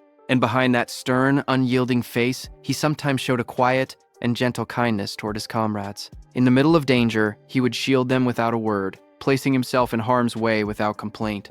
Standing beneath a sky lit with an eerie green glow, Iberia finally understood the truth in his heart. He told Josuke that the reason he had wanted to become someone like Itsuki was because of that strength, that courage, and that hidden kindness. Hearing that, Josuke was surprised and asked if Iberia was still thinking about it. Iberia looked forward with steady eyes and admitted that Itsuki was strong and brave, and that his heart was kind. To him, Itsuki was exactly the kind of awakened one he had always dreamed of becoming. Hearing that, Josuke smiled and told Iberia that if Itsuki ever heard those words, he would probably be deeply moved. But then Iberia said that a coward with no talent like him could likely never become an awakened one like Itsuki. Even so, that did not matter. If he could simply stand by Itsuki's side and fight together with him, that alone would be enough. Back in the present, Iberia, who had been inside the dragon gear for so long, had started to lose all his senses. He exhaled heavily, and his body radiated heat as smoke rose from his armor. Just then, someone arrived and called out Iberia's name. Iberia's red eyes gleamed as he bared his sharp teeth, breathing out hot air in slow, menacing bursts. Sparks drifted through the air as he turned his head. Across from him, Itsuki stood alone, without stepping back. Seeing him, Iberia let out a small growl, not recognizing that it was his friend Itsuki. On the second day of the prophecy, at precisely 3:31 a.m., beneath the vast, dark night sky, Iberia loomed high above the forest. His armor gave off a faint, eerie glow, and thick smoke billowed from his open jaws. His razor-sharp teeth were bared and his mere presence seemed to weigh down the very air around him. Below, Itsuki looked up with narrowed eyes. He called out to Iberia, demanding to know why he was wearing the dragon gear again. He reminded him that its use had been strictly forbidden. However, Iberia's crimson eye blazed fiercely from within the dragon gear as he exhaled a torrent of hot breath, sending curls of steam twisting into the night air. Itsuki observed him carefully. He felt that Iberia's reaction was strange. Something about him seemed undeniably off. He even noticed that Iberia's appearance looked slightly different from before. Suddenly, Iberia shifted his massive body within the swirling smoke, and thick saliva dripped from between his jagged teeth. A low, heavy breath rumbled through the darkness as Iberia stared ahead and uttered something unintelligible. Seeing that, Itsuki's eyes widened slightly. He asked if Iberia had said something and then quickly demanded to know where Aiden was. But before he could receive any answer, Iberia's red eyes flared with intense light. With a violent, earth-shaking roar, he lunged forward. Smoke burst from his jaws as his colossal body surged ahead. The ground shattered beneath the impact. Cracks spiderwebbed outward, and debris flew into the air. A powerful shockwave tore through the area, rattling everything in its path. In the blink of an eye, Iberia appeared behind Itsuki, his enormous claws slicing through the air toward him. But Itsuki did not panic. At the last possible second, he shifted his body and narrowly avoided a fatal blow. He caught Iberia's hand, stopping his advance through sheer physical strength. His muscles strained and trembled as he resisted the overwhelming force. Gritting his teeth, Itsuki shouted for Iberia to wake up. Seeing that, Iberia immediately backed down, putting some distance between himself and Itsuki. His red eye glowed fiercely once more as he opened his jaws wide, revealing rows of glistening, sharp teeth. Saliva dripped from his maw as he let out a low, menacing growl, trying to form words. But the next moment, he raised his claw, its sharp talons gleaming in the darkness, as a surge of energy gathered around it. A system message appeared, reading, "Wind Blade activated." Immediately, Iberia swung his arm, unleashing wind strikes. The air twisted violently into a vortex, forming a sharp, rotating blade of compressed wind. At that very moment, Itsuki activated his mana detection. His eyes glowed with a brilliant blue light, and concentric ripples of energy spread outward from his gaze. As he carefully analyzed the incoming attack, he saw the massive wind blade hurtling toward him, cutting through everything in its path. Seeing that, he understood that this was the skill of a wind element. Itsuki simply sidestepped and dodged the wind blade with ease. The roaring blade slammed into a thick tree trunk behind him, slicing cleanly through the wood as splinters exploded in all directions. Itsuki's body crackled with blue lightning as he turned to face Iberia. He could not tell whether this was a side effect of the dragon gear or if Iberia was being controlled by a disaster beast. But there was no time to hesitate. For now, he just needed to hold his ground. The system message flashed once more as Itsuki activated his thunder wave. Lightning surged violently from his body, and he shot forward, tearing through the air with a deafening crack. Iberia raised his claws instinctively to attack, but Itsuki grabbed both of his hands. Just as he did that, smoke poured from Iberia's jaws, and he roared in fury. Watching closely, Itsuki's eyes sharpened.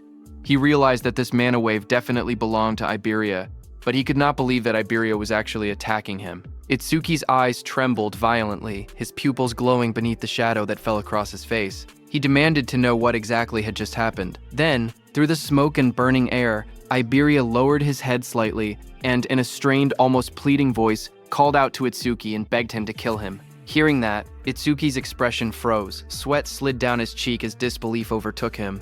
But suddenly, Iberia roared again, his jaws opening wide as violent shockwaves burst outward.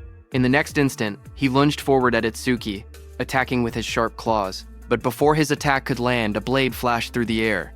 Josuke appeared and blocked Iberia's strike with his sword. He shouted at Itsuki to watch out. Josuke then moved. With a powerful twist of his body, he punched Iberia, sending him flying backward. Iberia crashed onto the ground with a solid impact, and the earth shattered where he fell. Itsuki, still catching his breath, started to tell Josuke that Iberia was... But Josuke cut him off, stating calmly that he already knew. The worst-case scenario had come to pass. Iberia then moved again at high speed, circling them like a storm. His movements formed a complete ring around Itsuki and Josuke, trapping them within a spinning vortex. Itsuki watched carefully and said that at this speed, Iberia had completely lost control. Josuke told him that Iberia had been consumed by the dragon gear. Itsuki's jaw tightened as realization struck him. In a steady but urgent voice, he said that if it truly was a side effect of the dragon gear, they had to remove it from him quickly. But Josuke's red eyes narrowed coldly. He told Itsuke it was useless. The gear had already fused completely with Iberia's body. He added that he had seen an awakened get taken over by dragon gear before. Once it reached that stage, there was no turning back. Josuke's voice remained calm as he revealed the harsh truth. Dragon gear could not be removed unless the user died. Hearing that, Itsuki's eyes widened in shock. Sweat slid down his cheek as he asked if there was truly no other way. Josuke looked at him firmly and declared that they had no choice but to kill Iberia. Josuke tightened his grip on his blade, his red eyes cold and unwavering. In a firm voice, he declared that he would be the one to finish him off. If Itsuki did not think he could handle it, then he should leave this place. But Itsuki stepped forward and said that he would do it. Shocked, Josuke protested that he could not burden Itsuki with such a cruel task. But Itsuki told Josuke that Aiden had been abducted by that ice user disaster beast. He said he would have the Death Hound track them, so Josuke should go and help Aiden instead. Josuke tried to object, but Itsuki cut him off and quietly pleaded, saying he still had things he wanted to talk to Iberia about. Blue energy gathered around Itsuki's hand as he summoned his Death Hound. Josuke closed his eyes briefly and exhaled. In a low voice, he said he understood and that he was counting on Itsuki. He then warned that if Iberia got away, Iberia would become even stronger and his ferocity would increase. Turning his back, Josuke spoke one final time. No matter what, Itsuki had to end Iberia's life there. As he said that, Iberia leaped onto a tree and then, at full speed, charged at Josuke, his massive body glowing with blazing orange light. At that very moment, Itsuki moved. Blue lightning crackled around his body as he reached Josuke and created a black ice wall to block Iberia. Josuke shouted for the Death Hound to move, and both of them immediately ran in different directions. As Itsuki blocked him, Iberia backed off again to create distance. Then, at full speed, he charged once more and struck with a wind blade. The compressed air sliced through the battlefield, grazing Itsuki slightly before passing by. Itsuki narrowed his eyes, observing that Iberia had fired a skill, but mimesis had not activated. Seeing that, Itsuki realized that, just as he had thought, Iberia did not truly want to hurt him. Across from him, Iberia roared loudly, shaking the air around him. He lunged forward, tearing through the air with explosive force. His glowing red eyes locked onto Itsuki as he activated his 1,000 wind blades. At once, countless streams of compressed wind spiraled into existence. The air twisted violently as wind blades rushed toward Itsuki in waves, but Itsuki did not dodge them. He continued walking toward Iberia. Glowing wind blades surrounded him from every direction. For a moment, everything went still. Then, blood exploded from all over his body as the wind blades tore through him. But even then, Itsuki did not stop. He kept walking toward Iberia. Seeing this, Iberia let out a thunderous cry. Tears streamed from his blazing eyes, and the sound of his cry echoed across the battlefield. Meanwhile, deep within the demon world, one of the right-hand demon kings, Yama, knelt on the ground and reported to Lady Ringa that they had successfully captured Aiden. However, he added that the Red Flame Demon King and the White Oni had both been killed by humans. Lady Ringa remained completely calm. She stated that there were countless fighters at that level, and as long as Aiden had been captured, that was more than enough. Yama continued, informing her that Lord Saru Shokuma appeared to be struggling. Lady Ringa replied coldly that it did not matter. They had never expected the elimination of Izumi Nento in the first place. His role was simply to hold back most of the special class saviors. Yama then revealed that it seemed Saru Shokuma was fighting only one special class opponent. Hearing that, Lady Ringa's eyes narrowed slightly. She wondered aloud whether there was a human besides Tewa Jin who could hold Saru Shokuma off alone. She then asked for that man's name. Yama raised his head and told Lady Ringa that according to their insider, that man possessed the strongest body, and his name was Heiten Akira. At the same time, on Commander Nento's side, a massive shockwave tore across the battlefield as Demon King Saru Shokuma and Heaton's fists collided, carving a deep trench through the ground. In the next instant, a streak of red lightning split the sky, wrapped in violent crimson energy. Demon King Saru Shokuma slammed his fist downward. The impact exploded outward in a thunderous blast, sending debris and dust flying in every direction. The shockwaves continued to ripple across the area, and streaks of red electricity tore through the air like raging serpents. In the distance, Commander Nento, along with Choa and the Wind Elementalist, watched in disbelief as the destructive force spread without pause. The Wind Elementalist stared wide-eyed and muttered in shock, wondering how the battle that had started yesterday afternoon was still ongoing. He realized that even his own wounds had almost completely healed during that time. Just then, another explosion erupted, shaking the surroundings once more. Demon King Saru Shokuma and Heaton continued throwing punches at each other. Seeing this, the Wind Elementalist trembled. overwhelmed by the sheer intensity. He thought that to witness a battle of this level from such close range was almost unimaginable. Amid the collapsing ground and rising dust, Demon King Saru Shokuma, with blazing red eyes and a savage roar, punched the ground with full force. The earth shattered beneath his hand, and the battlefield trembled under the weight of his power. Choa stared at the battlefield with trembling eyes, sweat sliding down her face. She could hardly believe what she was witnessing. Hiten was enduring blows powerful enough to shatter the earth itself. She knew that if he fell, no one would be able to stop that disaster beast. Panic tightened in her chest, and she resolved that she had to do something. But just as she prepared to move, a hand landed firmly on her shoulder. It was her father, Commander Nento. With a calm voice, he reassured her not to worry, saying that Hiten was not weak enough to die from attacks like that. In the distance, the battlefield had been torn apart. Saru Shokuma split the land, and smoke and debris rose into the sky. Watching the devastation, the wind elementalist stammered in disbelief, unable to comprehend this level of power. Commander Nento, standing beside Choa, spoke steadily and said, "All special class fighters are monsters standing at the very top of humanity. They are not to be underestimated." Choa steadied herself and looked back toward the battlefield, fully aware that she was witnessing a clash between beings far beyond ordinary limits. Suddenly, Demon King Saru Shokuma's massive fist, which had slammed into Hiten, slowly started to lift. Demon King Saru Shokuma's eyes widened in surprise.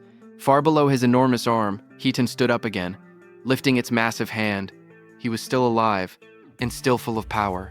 Watching from the side, Commander Nento said that it had been a long time since he had seen Hiten's second form. Choa turned to him in surprise. She repeated the words in disbelief, asking what the second form was.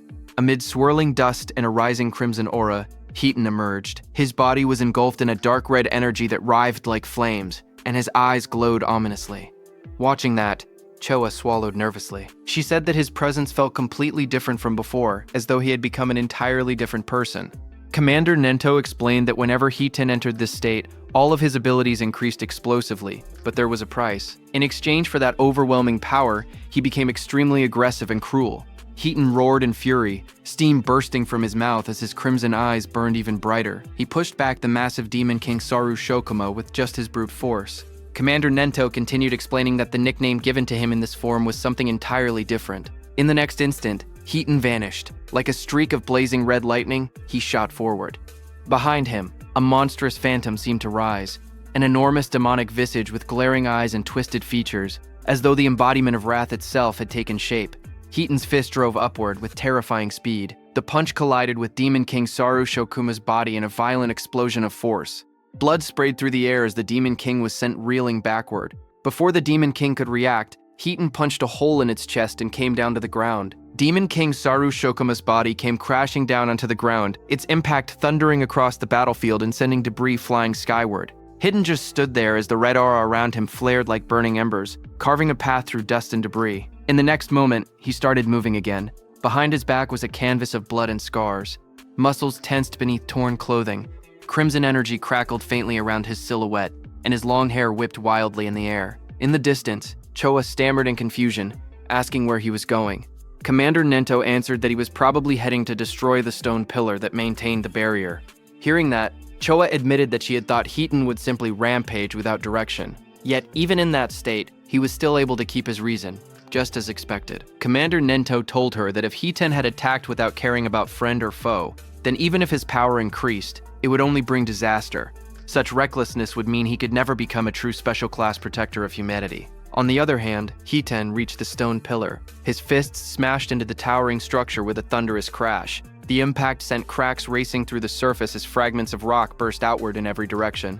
Dust and debris spiraled around him. The red aura surrounding him flared violently for a brief moment, then completely disappeared, and Hiten returned to his original self.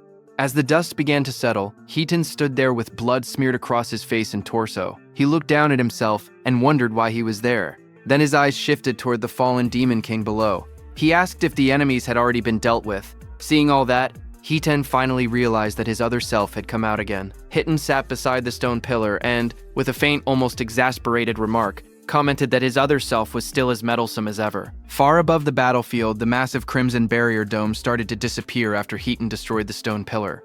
Choa looked up calmly and asked if this time it was finally settled. But then Commander Nento brought up what had happened earlier. He pointed out that she had tried to heal Hiten at the cost of her own life, and asked if that was true. Choa answered yes. Commander Nento sighed and said that it was not like her to act that way. Normally, instead of risking her life for a small chance of victory, she would have suggested retreating first. He added that she was becoming more and more like Itsuki. Hearing that, Choa flustered and quickly denied it, insisting that it was not like that.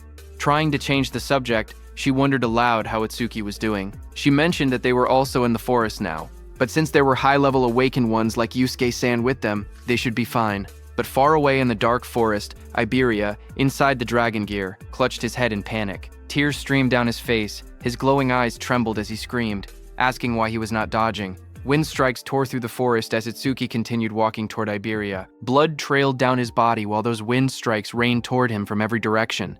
Yet he did not stop. He declared that physical pain numbed the mind, and that was why he would not avoid Iberia's attacks on purpose. The next moment, he stood face to face with Iberia, who was inside the dragon gear. Its jagged jaws snapped open, fangs glinting as it lunged. With one hand, Itsuki reached out and grabbed Iberia's shoulder. Locking eyes with him, he called out his name, Iberia. He pointed his second hand at him. Dark purple energy began to gather around his arm, swirling violently like a vortex. A system message flashed before him, announcing the activation of Black Orb. His voice turned cold as he declared that this was the end. The vortex in his palm expanded into a spinning sphere of destructive energy. With a powerful thrust, he drove it straight into Iberia's body. The concentrated purple energy orb pierced straight through Iberia's massive form, tearing a long, glowing fissure down its torso. Just as it happened, Iberia fell into Itsuki's arms. Itsuki caught him as he fell. Then, slowly, the dragon gear's mask fell to the ground, covered in blood. One by one, the entire dragon head started falling apart from Iberia's body. Blood splattered from Iberia's body as he trembled in pain. Tears streamed down his face, and his body shook as he forced himself to speak. He apologized weakly, saying that he had messed up again. Through broken sobs, he confessed that he just did not want to be a burden to Itsuki. Blood ran down Itsuki's face, dripping from his eye and chin, as he held Iberia close. In a steady, unwavering voice, he told him that he had never once thought of him as a burden. Iberia's tear-filled eyes widened, and his lips trembled as he asked if that was really true. Itsuki answered that they were simply good at different things. Iberia's trembling hand clutched weakly at Itsuki's clothes as he forced himself to speak again. He said that he had faintly heard it earlier, that the disaster beast was not going to kill his father, but control him. Through tears and blood, he placed his hope in Itsuki. He said that if it was Itsuki, he believed he could surely save his father from it. Itsuki told him to leave it to him.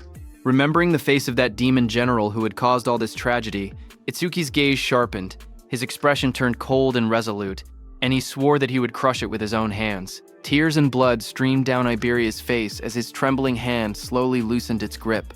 With a faint, fragile smile, he said that he was glad he had gotten to talk to Itsuki at the end. His voice was weak but sincere. In the fading moment between them, he whispered that he was counting on him, calling him Double I with quiet trust. On Prophecy Day 2, at 3:33 a.m., Iberia was dead. Watching from the demon world, Lady Ringa addressed Itsuki coldly. She said that he had done it now, but this was only the beginning. Sitting on her throne, she promised Itsuki something far worse. She declared that she would erase the things precious to Itsuki one by one in an even more twisted way.